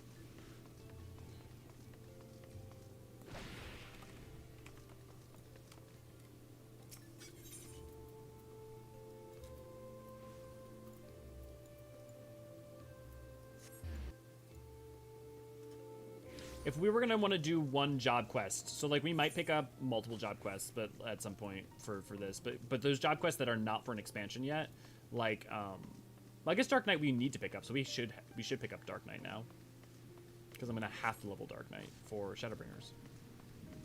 Maybe if we get the quest done, we'll start Dark Knight. I like Ast, but still not sure if I prefer it over White Mage or not in terms of actually playing it in combat.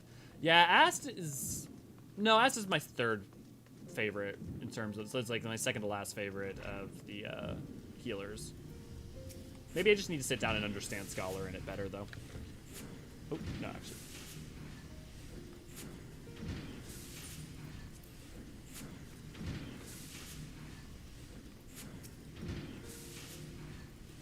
Hasten repairs on the airship. Easier said than done, my friend. We primarily oversee the production of dragon-slaying weapons, such as ballistas and Bertha cannons, under orders from the House Halionad. The magitech I utilize in these airships is most certainly not with our regular field of expertise. It is no simple matter to rush anything. But I suppose if we are to contend with the Horde, it cannot be helped. Tell Cleo we will do what we can. So I need to pull up over there. Oh yeah, there's one to pull down there. I was theorizing Alag 2 or Amdapor as one of its unused defenses. I don't think Amdapor would make much sense, because, like, Amdapor... The thing is that Amdapor was already throwing everything they had at the Maki problem. And also, like, if they had had the ability and time to make anything of that magnitude, like, the idea of them having something like him at their disposal... If they had him, they would have just destroyed Mach. Basically, or they would have used it against Ozma or something. I think you need someone of sufficient. Yeah, I guess I would tend to be thinking. Yeah, your friends garner for a fair bit of attention, Elio. Suppose it's the novelty some folk haven't ever seen a Lalafell. Anyways, well, what'll it be? Oh right, some folks here have never seen a Lalafell.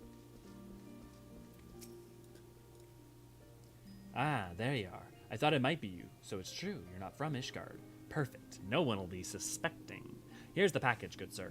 Whoa, hey, don't wave it all about like that, someone may see. Now hurry on to Falcon's Nest, you'll want to deliver it to Emersil. And remember, this meeting never happened. If anyone asks, see? You don't know me, see? That doesn't feel suspicious at all.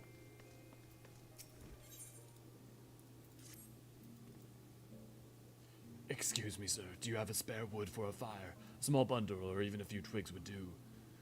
Of course not. As if a bundle of sticks could warm the hands of so many. Want to make a joke there between UK and American terminology, but I'm not going to.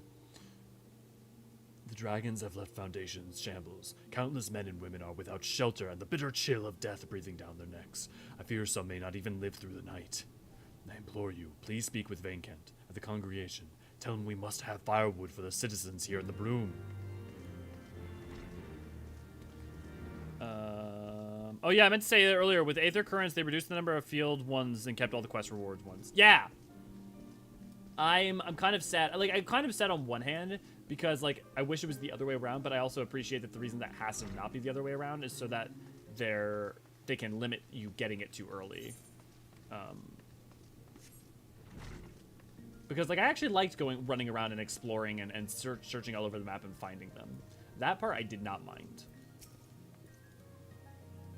Yes, is there aught I can help you with? I see, I am hardly blind to the plight of my people, but firewood is something of a commodity nowadays. I cannot hand it out freely as I might otherwise. However, I may have a solution.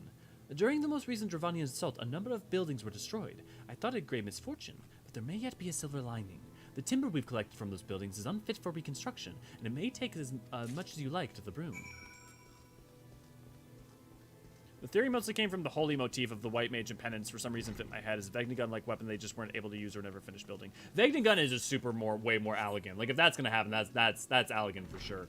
The thing about the penance thing is that, like, Mare City is big as shit and has a lot of different magical practices and peoples. And the idea that they had tried to come up with something to fight back against Alag and would have made something like penance is almost makes more sense than a fight between Mach and Andapor, in my mind.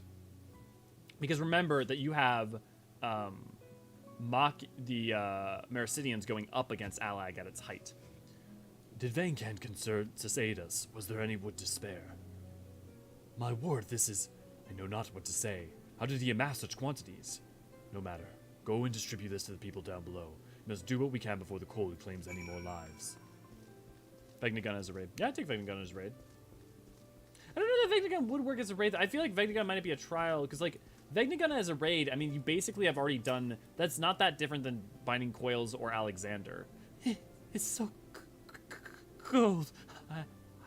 I can't feel my hands anymore. Wood for fire. Oh, thank you, sir. Thank you.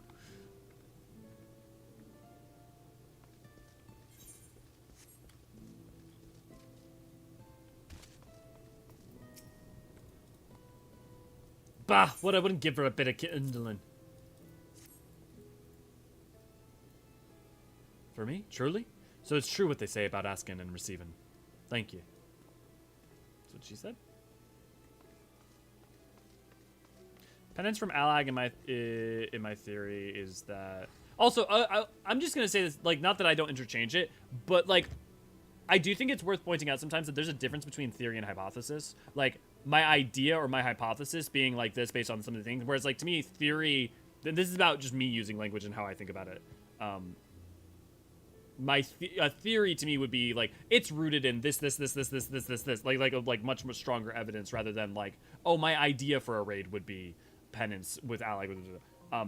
Feel free to keep using that language. Just know that, like, if I'm like thrown for a bit for a second trying to like think about wording, that's where I'm coming from. I can bear the cold no longer. Perhaps I should. Perhaps I should what? Where's firewood? Bless you, sir. Bless you. Although I still get confused on the language and what to use. Yeah, no, I mean, look, I'm really not trying to be pedantic. There's a lot of people where that they're gonna use it the same way. That's super, like, they're gonna use it the same way as me, you, and use it that same way. So, like, don't think that I'm dictating you must change it. All I'm saying is that, like, to me, the difference is hypothesis is a concept that is rooted in a couple of things that seemed like connective, right? An idea is just an idea based off of like, oh, that wouldn't be cool if this, that. A theory to me is I have a large amount of evidence to connect these two things based on all of these like things and why it strongly seems these things are directly correlated, yada, yada, yada. So that's all I mean to say. And because you've used theory for all of these, and I'm not sure if you mean theory in the way I mean it, like maybe however, regardless of how you mean it, if you meant theory or if you meant hypothesis. So I'm just trying to discern your vibe on it. It's so cold, so very cold.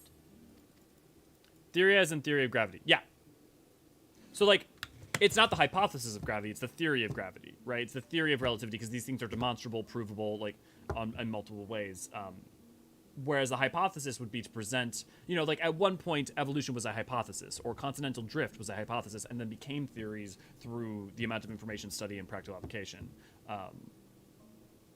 Or like if you had an idea, you have not necessarily have to connect anything or prove anything because it's like your idea is wouldn't this be cool? So like for instance, Geomancer for me, I theorized Geomancer could be a 7.0 job for many, like I made an entire video on it explaining like all the many reasons behind it. You know, I hypothesized that Blitzballer could make sense as a job in Mericidia because it's very coastal. It would make sense potentially to explain it as, you know, like a traditional job there, why we have never seen it here, and then also as a way to put it in, you know, the gold saucer. But that's not a lot to work with. It's just like some loose stuff that's like, okay, that connects. And then I have an idea that an Allagan related mech job could be really cool because there's a lot of Allagan stuff, you know. And there's a lot of Allagan stuff, and wouldn't a job like that be cool and be different than some of the other jobs and still be, you know, disconnected from machinists? And so just as examples. Leave it to me. I know the streets like the back of my hand. Folks, I'll be warming them themselves all along these streets in no time flat. Thanks again, mister. We'll be seeing you. I just got thrown into prey with 3 Lala, and it feels weird being the tallest when I'm only a here. If only you were a female Al Ra, then he'd be like, for once, I am the tall one. My idea of a raid, all out in the open without having to go through any tunnel hallways. Eden, Omega and, well, I mean, you might like Omega and Eden then. I mean, like, I guess they're technically inside, but it depends on what you mean by outside. What did Des, how did I call you out? I have no idea what I even said that called you out. Theory is something that is supported by all the available evidence. Hypothesis is an idea that you consider evidence. Yeah, considering evidence to support it. Yep. I'm an Al Ra, my character. There we go. Yep. Deathberry, welcome back. Is that how he was calling you out about the Al Ra stuff, Dest? Yep. Small dragon girl being like, finally, I'm the tall one. Yep. You do your own patron saint proud. Oh, guys! Oh, that's super cool. So this is a piece of dialogue that changes depending on your god. So you do your own patron saint proud. It's because Elio's patron saint is Halone. So that actually registered that who my patron saint was. So you do your patron saint proud. Now then, let us take what remains somewhere safe. Somewhere I don't back up against a wall and can't get away. What? A young Allison girl? Well, there's always the limitation of having an arena.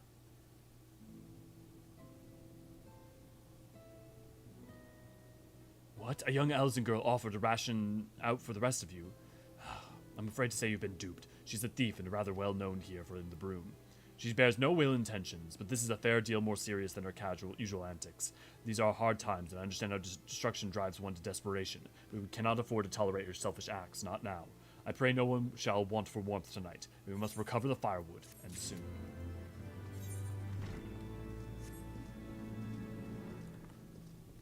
I'm curious if dialogue will change with certain stuff based on god, goddess we choose. Yeah, that's what I'm saying.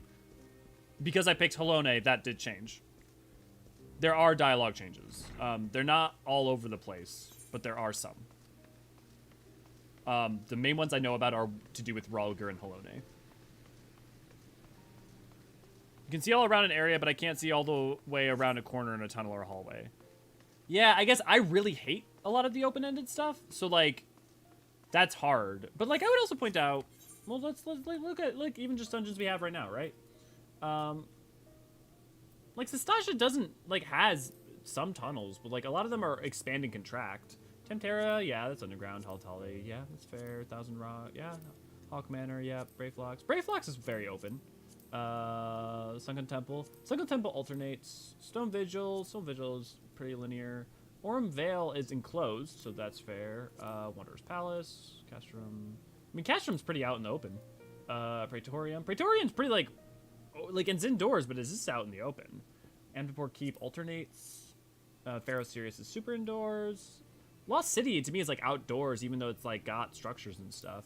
Snowcloak. Snowcloak's pretty confined. Hullbreaker's super outdoors.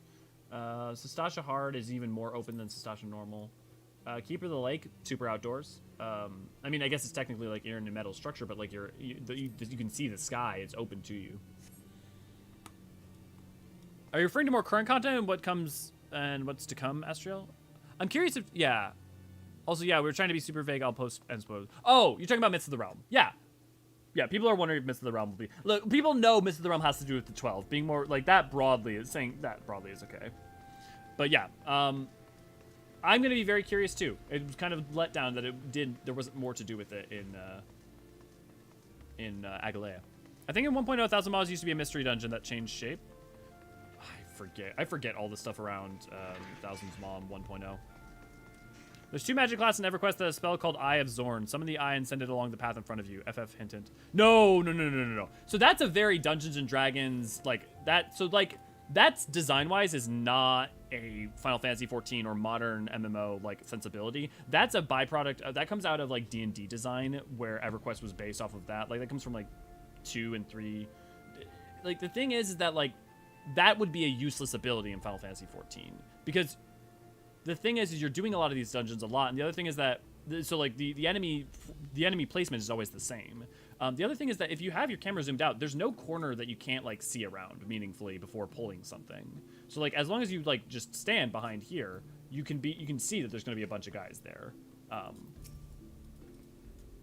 I realize that doesn't take away your discomfort. I'm just saying, like, that would be, it's ability. Imagine someone casts that and everyone else is trying to run forward and finish the dungeon and they're sitting there looking at stuff. That doesn't give you any useful information, because knowing there's going to be new enemies ahead of you, well, even if you get surprised by a pact, you have the tools to be able to manage it. So, like, it makes more sense to just continue on ahead than it does to try and spy. And on top of that, you would also be put in a situation where the amount of testing they'd have to do to make sure that you can't clip that magic spell's camera through stuff would be insane. Oh, thank goodness. The swiftness of your port is most appreciated. The advent of the airship is truly a wonderful thing, but not without its hindrances, as you can see. They allow us to cross the ice wall blocking passage to Western Kurthus and navigate to the Sea of Clouds. But Helone have mercy... Actually, let me... They allow us to cross the ice wall blocking the passage to Western Kurthus. Interesting. I didn't realize there was an actual ice wall blocking the passage. To Western Kurthus, navigating the Sea of Clouds, but Helone have mercy on the ship that encountered dragons. This is why the Holy See has seen fit to employ machinists and astrologians in the operation of our airships. Scooby-Dooby-Doo, where are you?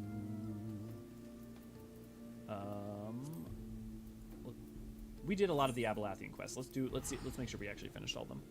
But I do have to hand it to FF in regards to tanks. FF tanks hold aggro 100% better than tanks in other MMOs. Well, yeah, that's because other MMOs have threat mechanics. So the thing is, that's an intentional thing. That's a difference in design. So you have Final Fantasy 14, which used to be more like old MMOs, which you would have liked less, where you actually had to maintain aggro. But then what they did for tanks is now they have what's called tank stance, which basically means that you're put at the top of the enmity list, basically, unless there's another tank who has tank stance on, in which case it's whoever's doing more damage. And so now the interest comes more from provoke and shirking, and to be frank, I think it's tank stance is so much more fun than dealing with the bullshit than dealing with the older system, in my opinion, because the older system wasn't that interesting and it didn't allow you to refine like what your job was doing in combat. And the thing is that provoking and shirking at the right time is more fundamentally interesting because it's about fundamentally understanding the mechanics rather than having to like deal with percentile.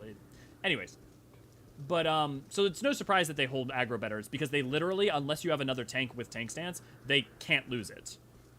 As long as if they do damage and the highest DPS in the world does super mega ultimate damage, the tank's still gonna damage them.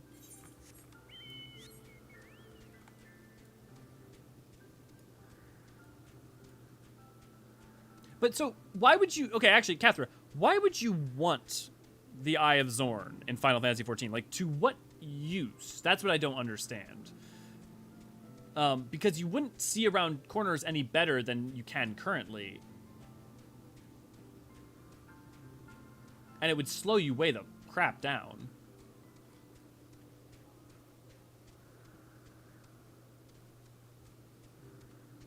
And even if the use is just, it would make you more comfortable, that's fine. I'm just trying to understand what is different about it. Follow us on Twitter for interesting lore content and other interesting content. Thanks, Deathis. I like to play with it, and you could send the thing over halfway the zone. Yeah, okay, so you want to break the game, which is, yeah, yes, okay. So, basically, yes, definitely not then. Yeah. Alio, you're looking quite well, but what brings you here to Cloudtop? If there's aught you require, you need only ask. But there's, like, also zones like the Sea of Clouds, you know? Well, I guess we were talking about dungeons and raids. Rose oil. Ugh, a letter from Lord Emanuelane. I'm terribly sorry about this. I never imagined he would attempt something so shameless. I'm afraid to say he's always been like this. House Helionard and House Fortons have always maintained good relations, and as such, those close in years often spend time together from an early age. I spent much of my youth playing together with Lord Emmanuel, but now Avery still clings too tightly to memories of our youth, though I admit it is sometimes to my benefit. Unfortunately, I cannot say the same for Torsfairs. No doubt he asked you to come in this place. I can sympathize with his anxiety over upsetting Lord Emmanuel, but this is no way to treat a guest. Please accept this as a token of my apologies. I realize it's not much, but it is all I can offer at present. I like to play with it, and you can do that. Now that you talk on this, though, I never thought how quickly we all rush into dungeons without looking around, and things could easily go wrong in universe. But the player gets the heads up. Like in universe, I imagine some of the dungeons we go into are slow treks versus the speeding. Yeah. I mean, they could exist in all sorts of forms. And like, we know they're also explicitly dangerous, not only from people telling us, but also, you know, from things like Ada and Avery. Excuse me, Elio. A moment of your time, if I may. I recently received a special request from assistance with zoological research, but I am at a loss at how to fulfill it. Are you familiar with gale cats? They bear striking resemblance to kittens, but with wings. An acquaintance of mine is writing an article of their physiology and requires a sample of their wings for her work. Their sweet appearance belies a rather nasty temperament, and if it were simply a matter of slaying them, I wouldn't handle it myself. The problem, however, is that taking a proper sample requires a delicate touch, a certain finesse that is beyond the capabilities of my men and myself. Because they are so fragile, you may not obtain a proper sample from the first you fell, but I have no doubt the men of your talents can procure a wing of immaculate quality. I realize this is a rather personal request, but I would be forever in your debt.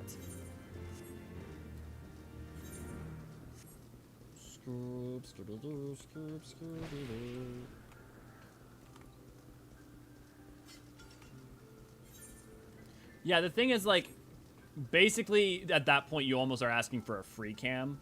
I mean, which, you could limit the spell to not being able to go into the air and stuff, but, like, yeah, there's a lot of justifications to any modern game not allow for that.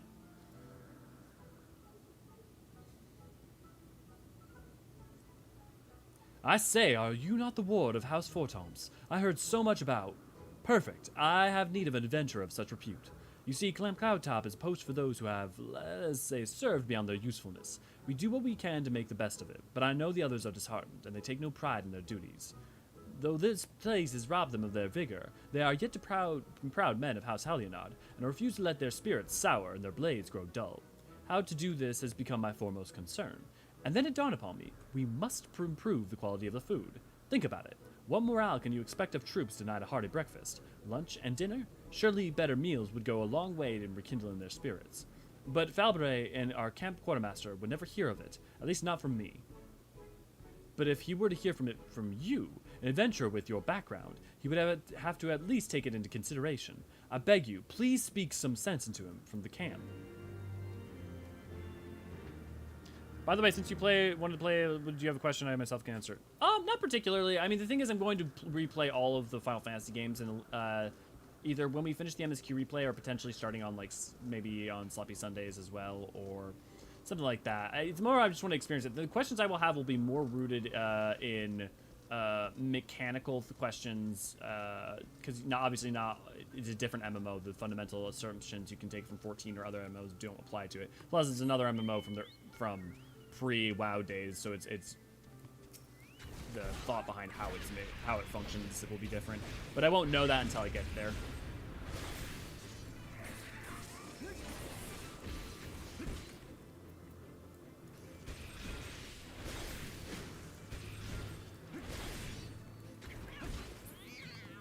I'm gonna have to change that.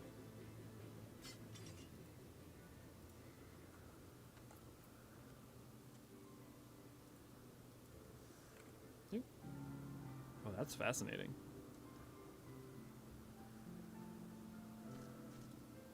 Well, I'll make it work for now.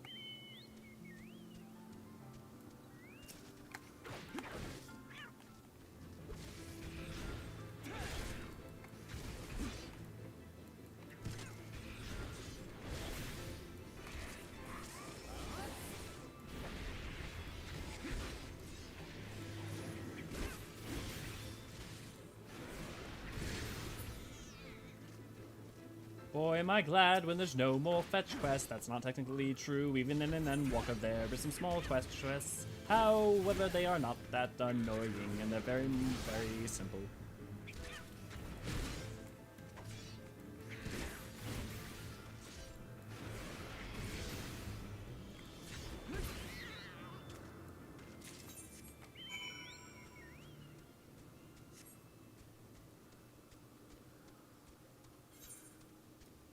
Did I ever attune to that? Yeah, cool.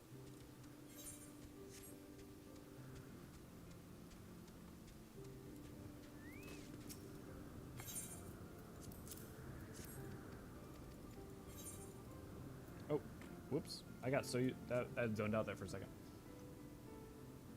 My, what an extraordinary find. To see your persistence has paid off with this. She can resume her work on the Cloudkin. Now, how forgetful of me not to mention it sooner. The sample is meant for Hydaelyn, the renowned naturalist. She's hard at work on a new article for New Eorzean Geographic, and has requested a sample be delivered with the utmost haste. You can be sure she will hear it was the incomparable Eorzean who made it possible her latest work on made possible her latest work on Cloudkin. Oh, interesting. She refers to it as a Cloudkin and not as a Void Sun, which makes sense. In 11, I ended up farming the little pots in your mog house. I grind kill for seeds, plant seeds, sell produce on market board. I really enjoyed that. Kathra, I have a sense that you and me are probably like diametrically opposite players, but I appreciate that that's what like that. I feel like you probably, Kathra, once you finish Endwalker, you're gonna love Island Sanctuary so fucking much. I wouldn't be surprised if you potentially just, like got to the point where you're just like, yep, I'm just doing Island Sanctuary from now on. Have a good one, everybody. I'll come back and do the other part of that quest later. Side quests do get a lot better in Shadowbringers and Endwalker. I'm going through and doing all of them, and it's kind of boring in the older expansions. Yeah.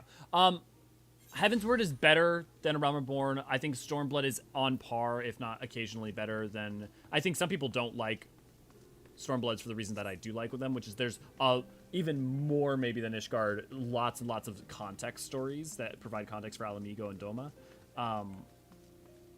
But yeah, Shadowbringers is definitely even better, is an improvement, and then Endwalker I think is, I wouldn't say is a big leap up, but it is, they really do a good job with them.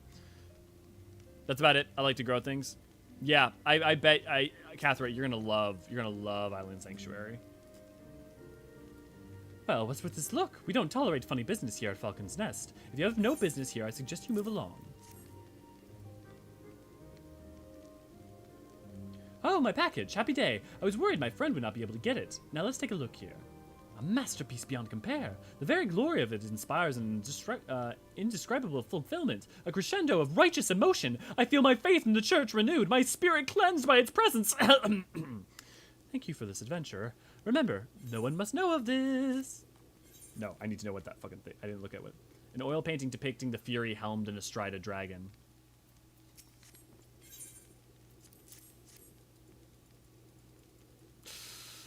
The Island Sanctuary has me so excited because I love Animal Crossing / Harvest Moon. It seems like that's pretty much... Yeah. It seems like it's that pretty much. And honestly, it's for their first go at it. Seems like it's going to be pretty fulfilling in terms of that. And they're only going to be adding to it every about two patches or so. I like to breed Chocobos too. I guess I'm a farmer at heart. Catherine, you know that you can breed them for Gold Saucer.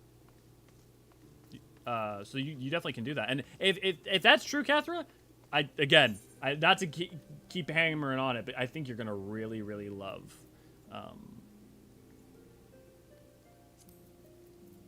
Island Sanctuary. Okay, guys. Do we want to continue doing side quests, or do we want to start doing... Actually, no, we should start doing that. No. We should finish side quests. Because we should start doing that once we finish the Dragoon quests. I look worried, you say? Nothing of the sort. We're simply thinking about something. The rebuilding of Falcon's Nest, in fact. The damage from the calamity and the freezing winds this brought with it was tremendous. Even the rats fled, driven out by the cold. With the imposter Guillemay dealt with, we can... Guillemay down... Oh, hey! We can move forward with the rebuilding of the fortifications. I'm truly delighted and proud to be part of it, but it's no simple task. The Heretic's various supporters are obviously still a major concern, and the high houses still have their squabbles and their disputes with the citizenry. Frankly, there's no end to the difficulties we face. Just yesterday, some valuable supplies went missing, stolen from within this very fortress, right beneath our noses. We've no leads, and we don't have the resources to scour the highlands, looking for these supplies. But if you happen to see a group of suspicious-looking fellows carrying a large crate with them, it may well be our stolen goods. Please recover them for us. Basti, I can't wait to play Animal Crossing Newfound Adventure. See, I'm personally more of a fan of Animal Crossing Buried Memory. Yeah, you should definitely do that. It's a bunch of fun. Let's get that blue quest. So my plan is we're going to finish out doing the Dragoon quests as the warm-ups, and then we'll do Dark Knight. And then hopefully by the time we finish doing Dark Knight and Dragoon for the warm-up stuff, we'll be into the 3.X. And we do 3.X, we'll do Monk and prerequisites for Samurai. And then we will finish off Dark Knight in the 4.X. Oh my god, we visit the moon and now have a Harvest Moon minigame. It's true. I really should take up botany on... Dude, if you have not done gathering quests, you should. You would love those, Cathra. They're super, super low-key and super relaxing. And you can earn a lot of coin that way. You can earn a lot of coin that way. Actually, Cathra, if you want to like make a lot of money on the market board, you should definitely pick up... Well, I guess the thing is you need to get to Endwalker first to like get some of the stuff that people... I mean, there are a lot of things that people want that are before Endwalker, don't get me wrong. But like the further in, you'll have more access to more maps to like farm stuff from. But yeah, it seems like your island. Damn, good to see you. Glad to have you. Botany also has some really interesting job quests. Yes, Botany has some super interesting... Okay, to be frank, almost all of the gathering and crafting jobs have really interesting lore. Some have better stories than others, but they all have really interesting lore. All of them. Do you have a moment to talk? A short while ago, one of my workers from House Mail asked me to go and deal with some Mylodons, and have been causing trouble. The Black Iron Bridge barely survived the calamity, and it's in desperate need of repairs. But the upland Mylodons roam from far too close to it. The craftsmen can't work safely. Someone needs to kill them. The Mylodons, that is. Not the craftsmen. I'd ask the Dragoons to do it, but they're so busy it'd be weeks before they found the time. I'd do it myself, but there's so many of the beasts that I fear I'd be swarmed and outnumbered. You're a capable man. Would you be so kind as to thin them out somewhat? If you were to kill, say, 3 of them, I think I'd be able to finish the rest myself. Even if I had time to head out there alone, and if I ran afoul of those beasts, I wouldn't stand a chance. You see, one of the reasons I requested the posting was so I could recover from my grandfather's belongings, that ought to be near the frozen docks at Camp Riversmeet. But the thing is, being busy as they are, I'm not at liberty to leave my post at the moment. What's worse, the area is absolutely teeming with monsters, so I can't send anyone in my stead. But you look like you could handle yourself. Might you be so kind as to help me? I always fish in MMO, so I've leveled the fisherman to round 21. Yeah, you're gonna... Oh, do you know about Ocean Expedition, Cathra? You might like that, too. Well, I should actually pick up the last one, just in case. Culinarian sounds interesting, too. I would say, genuinely, pick up them all. The active mechanics of each crafting job is frankly not that different. The main difference is in the ingredients and like the equipment and stuff around them. But like the actual functions of the jobs are almost all the crafting jobs are basically identical. If you enjoy these streams and you aren't already a member of our Discord, why not come join us? What can I tell you about Culinarian? Well, I can tell you bread. But beyond that, there are a myriad of different occupations, all with great stories, and you can pick up all of them. I have a level 10 leather worker. Also, if you want to level them fast, use leaves. You'd like to help out, would you? I suppose there's something you might be able to lend a hand with. We'd rather short on foodstuffs. There's plenty of Steinbocks wandering around just outside the fortress. Please slay a few of them and bring me their meat. I'd say 3 should be enough for the time being. It's horrible stuff, really. It's tough like a boot leather and tastes like it too. But we can't afford to be picky around here, especially not with our food stores looking the way they do.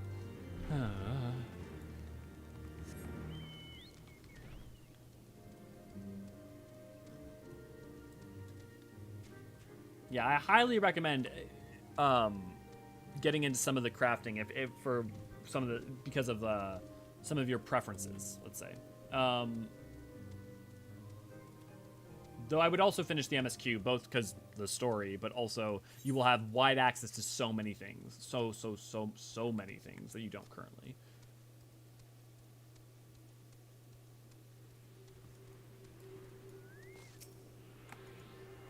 And hey, maybe you'll find that the claustrophobia that has been granted onto you from earlier stuff is less so in the later trials, dungeons, and whatnot.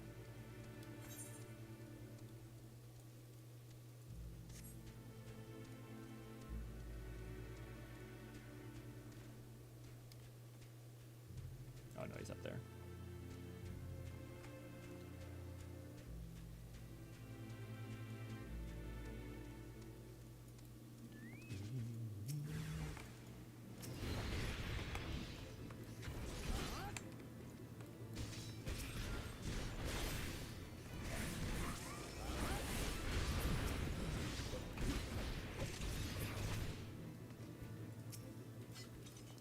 Can someone remind me when I go to Ishgard to go to the market board and get level 60 armor?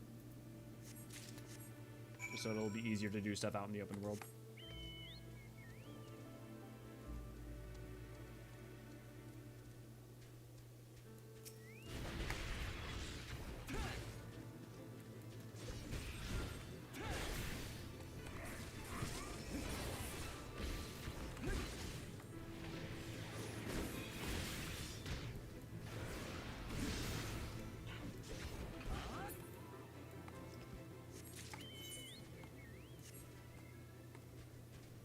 Oh, God, I keep trying to fly. Take me to the skies, milkshake! Oh, you know what else we should do? I'm gonna finish up some of these quests, and then I think we're gonna go try and dye milkshake. We're gonna start dyeing him anyways.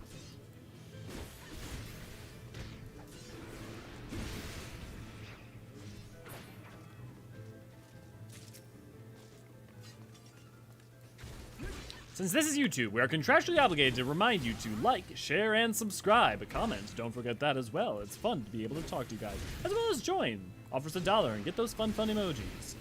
Now, watch as I do my song of shill, shill, shill, shill, shill.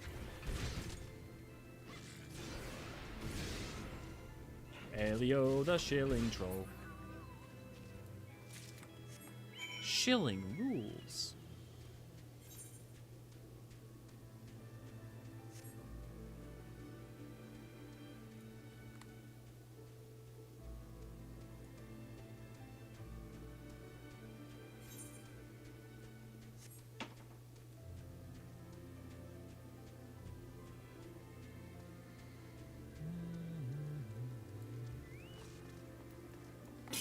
Thanks, Cal.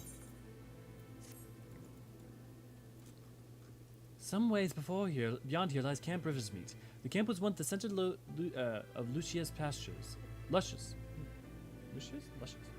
pastures, a prime grazing field for cattle and other livestock. Now it's home to not more than wolves. Pray, help drive the beast away with sword and spell. Slay 3 silver wolves and let them learn to fear us. Man, they were still a bit stuck in the slay 3 wolves phase, weren't they?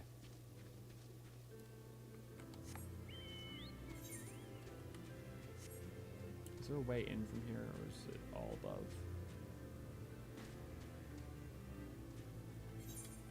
Well, I guess I know that you're supposed to go down. Yeah.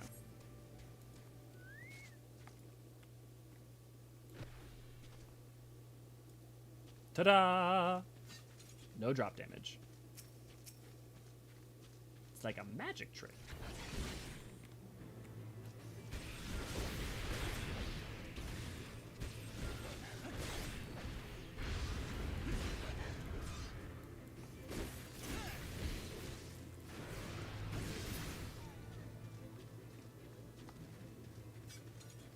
I gotta go again. Y'all have a wonderful day. Have a great day, Death. I hope I can say that to Death when he takes my soul as well.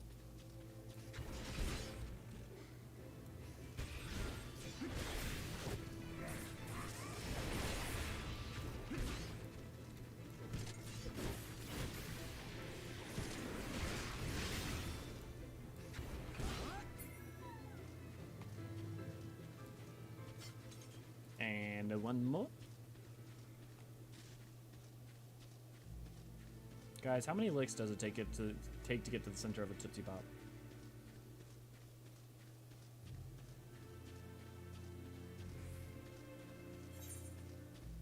I mean, I guess the proper answer is it's relative, right?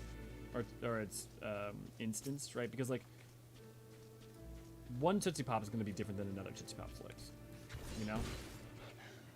Because there's going to be a difference in thickness. Like, what happens if you have one that's, like, already, like, came out of the factory and it's missing a shell? At what point is the Tootsie Pop a Tootsie Pop, right?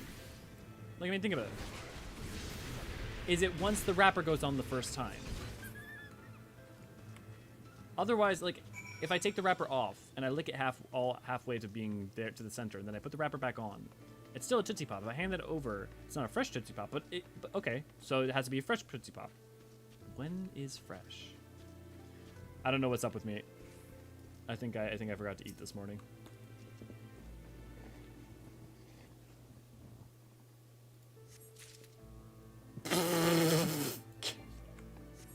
Oh, where's Tethys when you need him?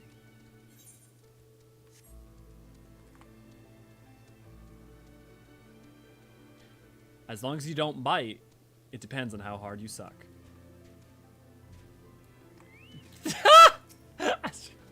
Ship of Thesis, but wrapper of Hershey. Oh, that's funny.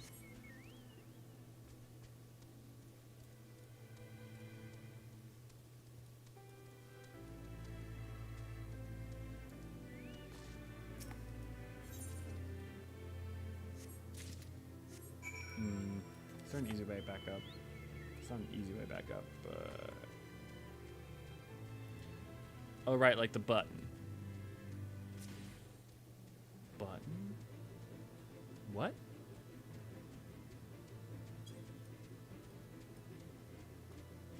Oh, yes, the like button. Yes, press the like button. It gives us the likes, and those likes make it so that the video gets shared with other people, as well as the other videos of our channel. That button. The like button. The like button's that likes buttons. It adds likes to the buttons. Well, it adds like to us, which us having likes adds like buttons. And we like buttons, because if we like buttons, then we get more like buttons. And if we get like buttons, we can use those like buttons to be able to get more like buttons. Hey, Brian, good to see you. Glad to have you. I don't know if it's my favorite. My favorite world map themes are map. Honestly, my favorite map themes are map 4 and map 6 of Endwalker. Like, and map 6 kind of cheating, so I'm just gonna say my favorite map theme is probably map 4.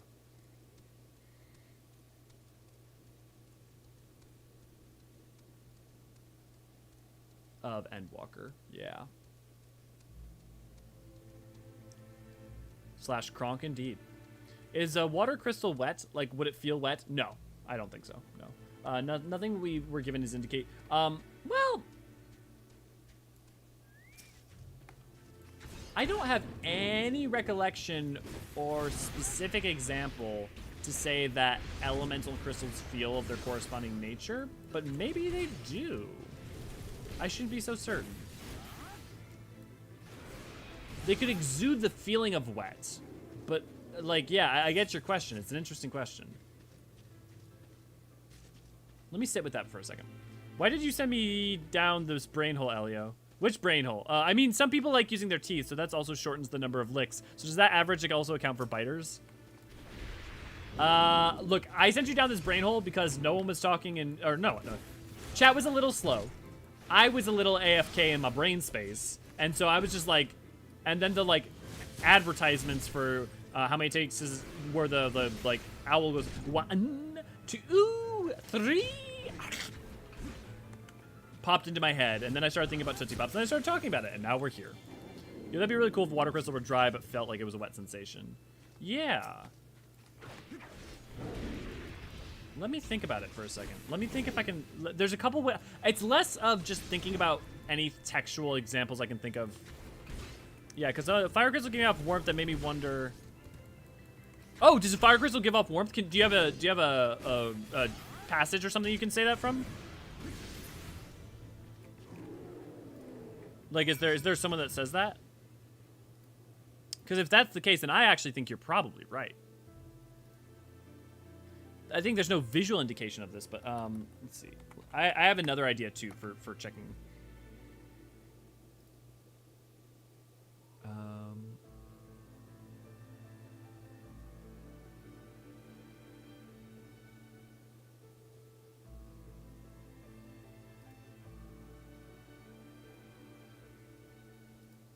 Crystal sand.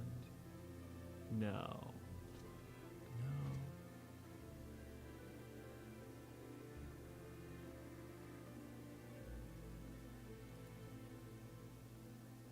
Vividly colored crystal aspected to multiple elements. Nope.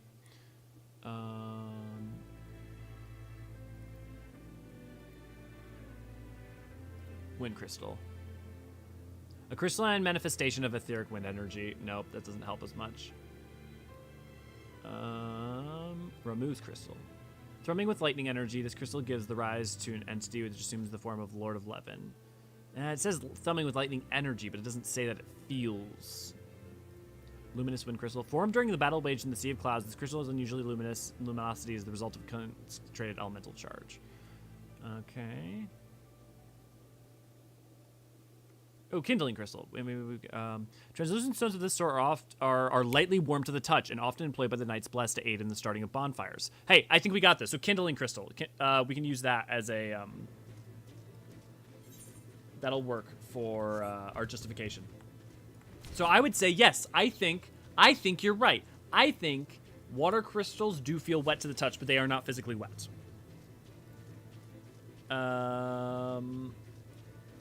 Map 6 theme does give me emotional damage to test. Literally, I cried so many times while writing and editing the lyrical lore for Close in the Distance. The amount of times that I like cried, even though I worked on that video for like 2 days of editing. Like I literally heard that song hundreds of times in the process, and it didn't stop, making me feel things. Oh, if the water crystal looked like an hydroagates, yeah. And hydroagates? Yeah, agates that form with water trapped inside of them. Oh, interesting, Jellybean. That's a really cool idea. Have any of you seen the stone jet? Yes, I actually think I have some around here. If you're really a good polish, jet is so slick and touch of the feel, it feels wet. Yeah, I actually think I have some polished jet around somewhere. But yeah, so Astriel, I at the very least, there are, what I would say is, at the very least, if not all elemental crystals of a type, at the very least, certain elemental crystals of some type can give off the feeling of their associated element. Because we know kindling crystals exist. And ergo, it's fair to assume that other crystals should as well. Now, the kindling crystal appear to be regular crystals that are just used for kindling, which, translucent stones that of this sort are slightly warm to the touch and often employ, yeah.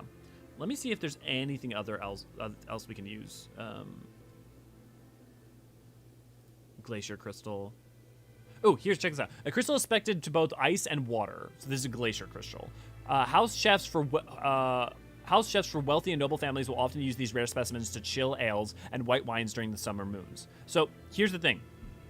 We knew that crystals were used for ice as storage, but it wasn't clear if they were it was the aether released from them or ambiently. So the thing is, if it was energy intentionally released from them, then it's not ambient, right? And then it's like it doesn't feel one way. But this would also suggest that they just use these crystals potentially in and of themselves as storing methodologies. And so if that's true, then it maybe broadly crystals also give it off. But I'm not ready to confirm that for sure. And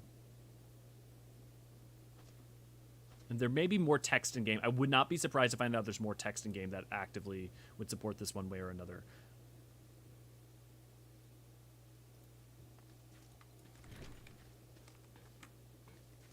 Is the quest giver outside or is he below ground?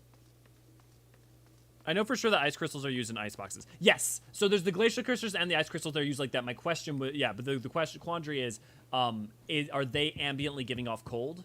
Or is there a methodology by which the ice elemental aspect of the aether is released, and that is what's giving off cold? And the reason that's important is because if the latter is true, they may not necessarily feel anything to the touch, but if the former is true, they definitely do.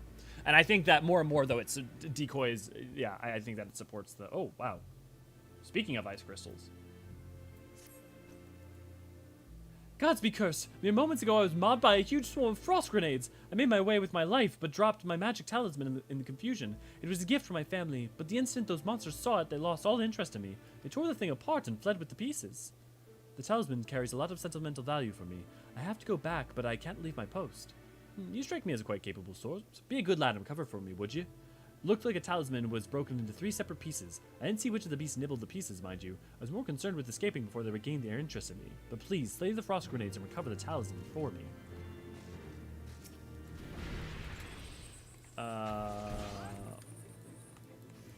My understanding of the elemental crystals that they used is that they can be used to release the elemental energy of them. That's mine too, Tam, and so that's why digging down this hole is going to be important and being very specific. Yes, yeah. So that's from Encyclopedia Eorzea Volume 1. But what we're talking about, right, is that still doesn't address the releasing of the elemental aspecting. And also can be crushed and put in a meal to accelerate cooking. Also, no, you don't crush it and put it into the meal. You would not put a crystal in a meal. That would potentially kill someone. But it is used for cooking, for like starting fires, for heating up things. Unless there's a line that he's referring to that I don't know about. Encyclopedia Eorzean Volume 1 explicitly states that the consumption of crystals is basically likely to result in death. So I doubt that there was actually someone actually adding it to the meal, unless that's like a very one-off joke sort of thing, potentially. Because literally there's multiple pieces of lore that say that is... You're basically, you know... Yeah, I wouldn't know. I haven't watched a lot of Scribes videos for all those reasons I've said. Because a lot of Scribes topics I am either in the middle of writing or have yet to write. Because I sadly have to work a lot slower. Spend too long on the editing. Yeah, not eating crystals would be a fast way to blow you up with Aether. Yeah. I mean, it's like, it's not only like putting too much energy into your body, it's also at the same time putting energy of maybe the wrong aspecting and throwing. You're basically, imagine you eat an ice crystal, you're doing what happened to Kurthus to your own body, effectively. The Aether currently annoys me in the new position because it used to be very little challenge to get to. I like the challenge. Yeah, Sarah, I missed it too. I don't, like, that wasn't one, I appreciate it for new players, but at the same time I was like, that wasn't a big problem for me. Have you the pieces of my magic talisman? So you're saying if you get the right mix of crystals. Yeah, it's like eating uranium. Effectively, yes. I mean, honestly, if you eat a corrupted crystal, you are effectively literally eating uranium. Oh, you found them. Words cannot fully express my gratitude. My family made the talisman from an ice crystal. It was meant to protect me, but to be honest, there's more than enough cold around here. Guys, this is interesting. Without me carrying this thing. Still, it carries no small amount of sentimental value to me. So it's made from an ice crystal, and it seems to give off cold. Potentially, based off of what he's saying. So this quest actually helps us. I wonder what made the frost grenade swarm over it. Do they plan to eat it? For something that's supposed to protect me, this talisman is doing a dreadful job. Whatever the reason, I much prefer not getting attacked. I'll be sure to put this somewhere safe in the barracks rather than carrying it on my person. Thank you again for recovering it for me. I'm going to decline real quick, because I want to look at the eye. One of 3 pieces of talisman carried by Ishgardian Knight for good luck. It doesn't say it radiates cold or anything. But his line kind of pretty suggests that it is cold. I mean, he could also be broadly just being like, oh, it's an ice crystal, things that for cold. But this would, to me, implies pretty heavily. I mean, we mix that with all the other evidence we have, and I think it's fair to say that crystals also do exude their corresponding elemental without just having to use them, express them. But it probably must be low-lying. Otherwise, you would think, why would you use a lightning crystal or a fire? Why would you use a fire crystal for an explosive powder, unless, you know, like, it must be warm to the touch, not hot, unless you maybe used to some extent or incredibly concentrated. Not to mention the shards you would swallow. Yes.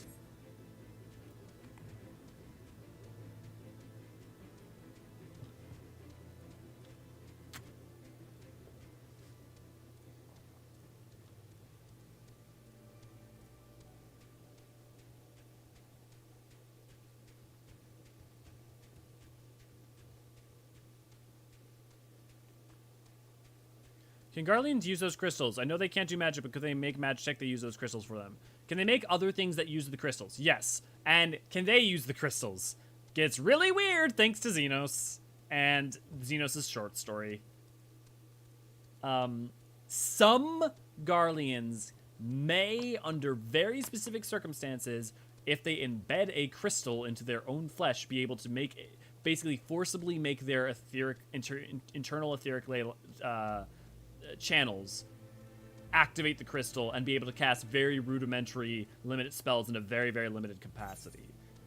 It's fucky. Don't worry about it. But yeah, yes, there are plenty of Forgekin that use elemental crystals as power sources, like lightning crystals as power sources, or fire crystals to do shit. So yes. Because you can channel the Aether without, yeah. Like well, I mean, they are. I mean, Magitech is... Forgekin are, in a somewhat literal sense, from, like, our perspective, from our world's perspective, are Magitech. They are magical tech because of how they use Aether often. Now, if they're powered by ceruleum, you know, then it's... I mean, there's still more of an analog. But, you know, them being Magitech is not totally erroneous. I figured that activating crystals by putting a small bit of Aether into them is how you draw the energy out. The way in which you actively use an crystal to draw its energy, I mean, you can pull upon ambient energy from the crystal if you're a white mage or black mage. can't think specifically. It would depend super on the context. No, so if I put all the job crystals in my body, I can become God. No. If you put all the job crystals into your body, one of two things will happen. Nothing, or literally the voices of all the jobs and all the experiences of them will go into your brain and drive you insane, and you will be able to do nothing because you literally... Like, it takes all of your focus while holding onto the Dragoon job crystal to be able to take advantage of the Dragoon job crystal and be able to use its abilities and its power, not to mention the powers that are literally tied to it. So if you tried to eat all of them, one, nothing would happen, or all of the worst things possible would happen. This is what I would like to know. Why can't they use magic? Is it the third eye? Did the Ascians put the eye there to block magic? So the Ascians didn't have anything... Well, the Ascians did have something... Okay, so we don't know. We know that the Gaug probably didn't have the Garlean eye and probably did have access to magical abilities. And the Gaug are probably the progenitors of the Garleans. We don't know if they got the eye sometime during their time in Corvos or later in Garlemald. We don't... Whether or not it was an Ascian machination is unclear as well.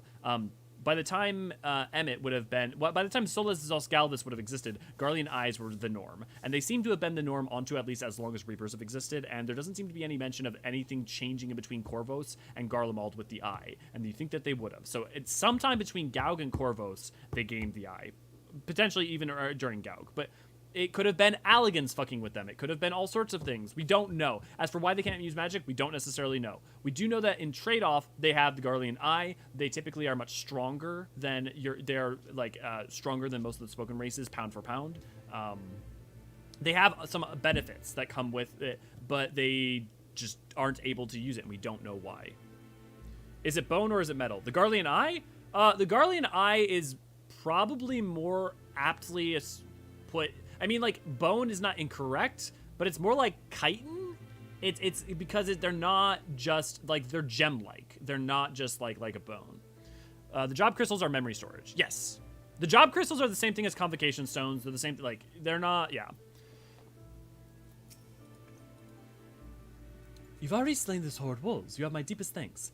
There was a time when there was Ishgardian troops stationed at Camp Riversmeet. Should we recover the camp, we will be only able to station soldiers there again. It would make our patrol safer. Let them cover more area. Before long, we shall have to move to reclaim the camp. When the time comes, I may call upon your services again. Some are white, some are yellow. Yeah, some are yellow-ish, yeah. Most of them are really, like, white with, like, some of them are just slightly hued a little bit differently. And there is at least one example of them being black, and we don't know why.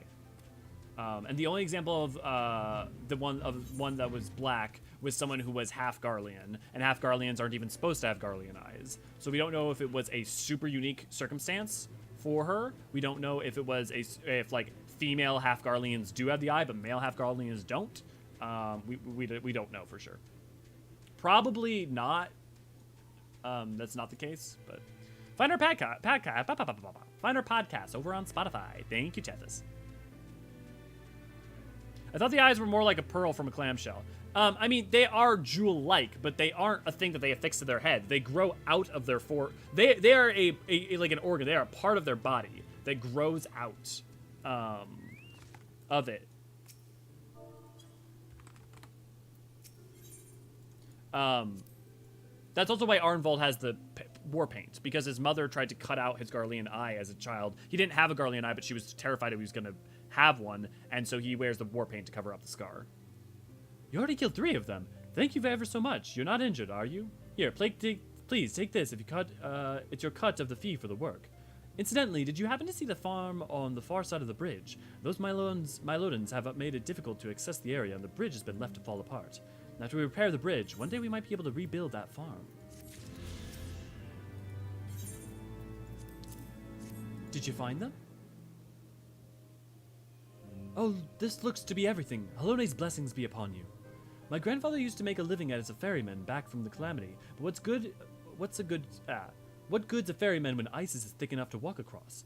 Little wonder that his health has gotten so much worse over the years. Aye, a man without a purpose is prone to sickness. If I could but remind him of what he once had, though maybe he'd recover. This is actually a quest line if I don't forget. I have a mighty fondness for Cactar, as the background said. Is the reason she thought it would grow in later to purebloods get their eyes later on from birth, or do we not know that either? We don't know for sure. However, let me do the girls in Endwalker have a Garlean eye? I think they do. So I think it was a pure blood thing. I think it was a half-blood thing that she was worried he would be growing one. I think that Garleans are typically, if they're pure blood, born with them, and I can. There's a thing I can do to check that. Here, let me go check.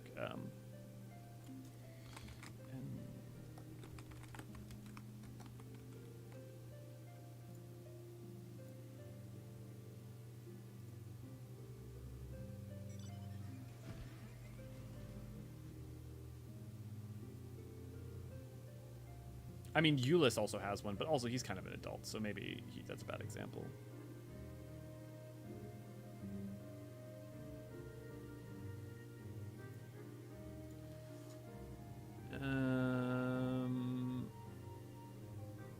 Here we go.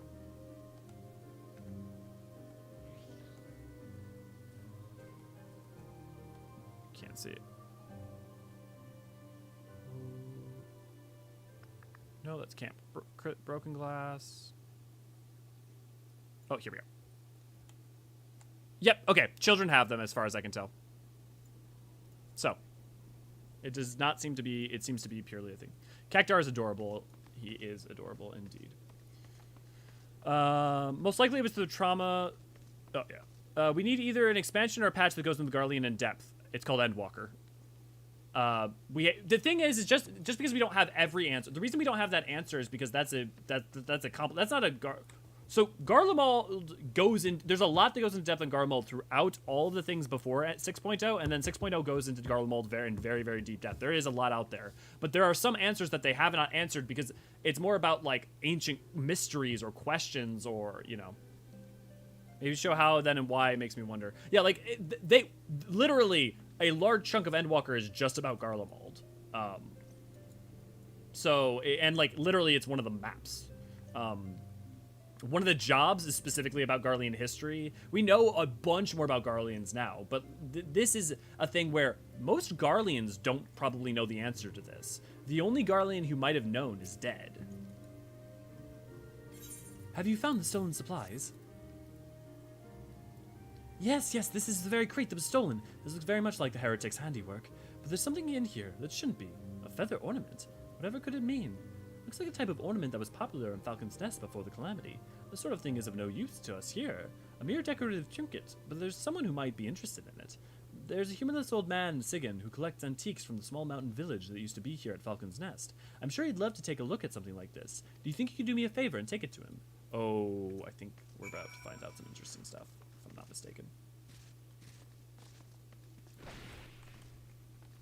So we'll find out that answer one day, but just like we might find that out whenever we go to Corvos. I mean, that's probably when we would find it out. That would make sense.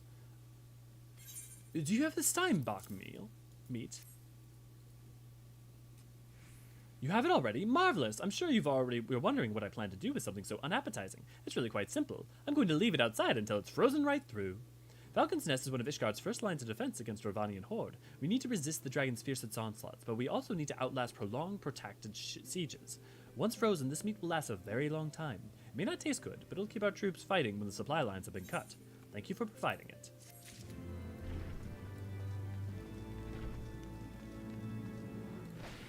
Scooby-Dooby-Doo.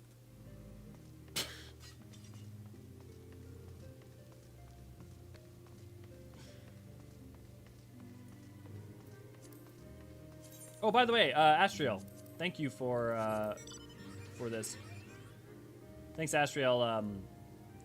He sent me a gift of Cruciation Mount, because I would never, ever buy that with my own funds, because I never have the extra funds to, and I wouldn't spend Archives money on that. But this is very cool. Did you want something? A simple pendant crafted from a thin leather strap, a single white highlighted falcon feather.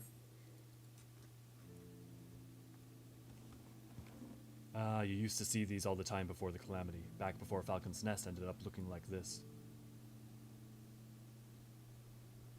This brings back some memories. You say it was left with supplies stolen by the Heretics.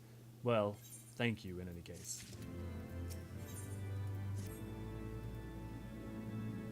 Oh. Sigandi's nuts. The feather you gave me. I've not seen one of those in a long time.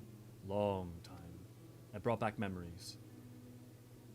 The village here grew years ago around the barracks housing the Ishgardian scouting forces. It may have been a small village, but it had a long and rich history. Being so close to the Dravanian border, it had its fair share of legend and wisdom passed down from generation to generation. But after the calamity and the freezing winds it brought, the whole village was lost in ice. Save for. Thanks to House Zemael, the fortress reconstruction is progressing rapidly, but the village and all belongings left behind in the calamity's aftermath still lie deep beneath the snow. I'd wager that a feather ornament you found was previously dug up around here. I seek out and collect relics from before the calamity. Everyone is so focused on rebuilding, nobody seems to care about one jot for the past. I suppose I ought to get back to there and sift through those snowdrifts. If you find anything out there, you yourself, let me know. Oh wait, is that has it been in the game since 3.0? Yep. Most things that you think, like, you see for the first time in, like, 5.0 or 6.0 are actually reused assets. The amount of times something's a reused asset is wild. Okay, we're going to go ahead and call it there.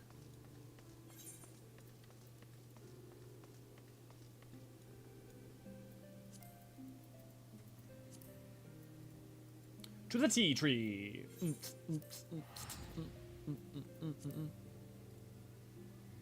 I'm not complaining about asset reuse. I'm just shocked. Yeah, no. No, I only complain about asset reuse in a few, like, specific cases where I think it undercuts some stuff. But in general, I'm just marvel at the brilliance of it. I'm totally with you, Tam.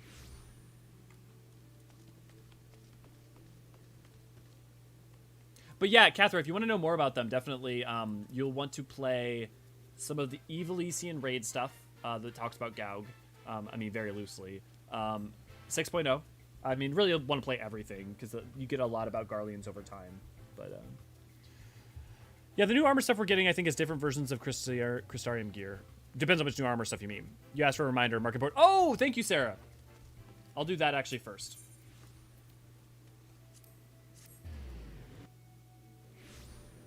Yeah, we have a TFC on Crystal Curl and a Euro TFC on Chaos Phantom. Don't forget to come join us. And you can DM me or you can DM Ahmad, and they will get you an invite.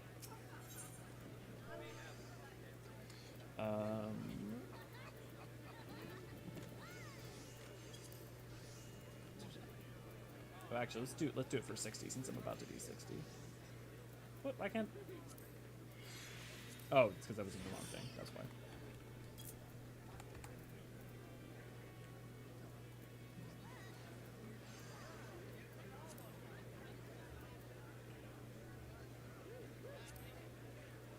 Heavy metal lance, super cheap.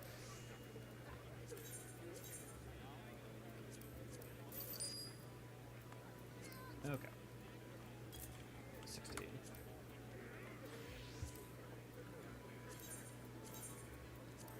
A little expensive, but that's fine. Oh man, that's expensive. Ooh, that's 60. There we go. Legs. It's not in the way of legs. Well, that's fine.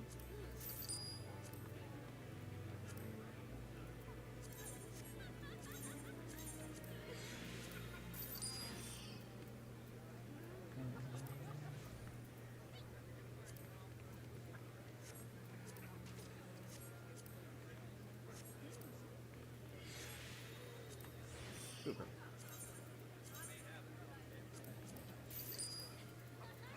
Okay, should be everything. Head, chest, hands, legs, feet. Cool. Okay. I forgot the weapon names, but there is a bow that has a sword and quiver on your back, and the new armor coming out is a giant version of it. Oh, nice. Yeah, it did look similar to the Crystarium gear. I didn't think it was the same, though. Like, the final boss of Delridia is the same skeleton model as Neo Exodeth. Does it? Interesting. Okay. Well, with that, thank you for another lovely stream. Hopefully that we're preemptively doing a lot of these quests means that we'll have fewer of them as we go along. But also it was a good play to, like, stop for today because I wanted to, like, go into the Raubahn stuff. We've also got a lot of stuff that we'll need to do for jobs, and I want to maybe go back to some Realm Reborn jobs for some warm up too. So we'll figure it out. With that said, I've been Elliot Forceron. Hi everybody. As if you didn't know. For schedule, don't forget that on Monday, Tuesday we have MSQ replay, so we'll have that tomorrow as well. Wednesday are new videos. Thursday we have I take off. No, I don't. Friday is Lore Book Club. You should definitely go sign up for that on the Discord. Don't forget, you should also come join our Discord where we have all sorts of lovely Final Fantasy XIV related conversations, as well as other fun things that happen. Saturdays are community live stream, and on Sunday is Sloppy Sunday. Don't forget that if you like written lore, you can go check out Eorzean Archives, the website, to find Aniri stuff. If you like going on the Twitters and communicating there, there's also sorts of fun stuff that we put up there. Importantly, I will be trying to put out a video. Well, it's too late tonight, so tomorrow morning there will be a video out on the Moonfire Fair, and I hope that you guys all enjoy that as well. Know that if you have any lore questions or anything, you can always reach me over the Discords, and yeah, if you like End Talkers and Lore Talks, our podcasts that we put on YouTube, you can also find over on Spotify. With that, does anyone have any final things? If not, I'm gonna go get food because I've not eaten yet. Yes, we start every stream. Every start starts 3 p.m. CST. I think I'm CST. Anyways, if you don't know what our schedule is, you can also find our schedule over at the Discord in the announcement section. Just check pinned comments. We also have merchandise. Don't forget that if you want to get stickers and soon shirts, because I'm getting all that stuff set up, we have merchandise that you can get over on Redbubble, and you can get fun stickers like. Oh, actually, I think all my stickers are upstairs. Well, trust me, you can get stickers, and there are all sorts of fun stickers of emotes and good stuff. With that said, have a lovely evening, all. Ba ba ba da. Ba ba ba da ba da ba da ba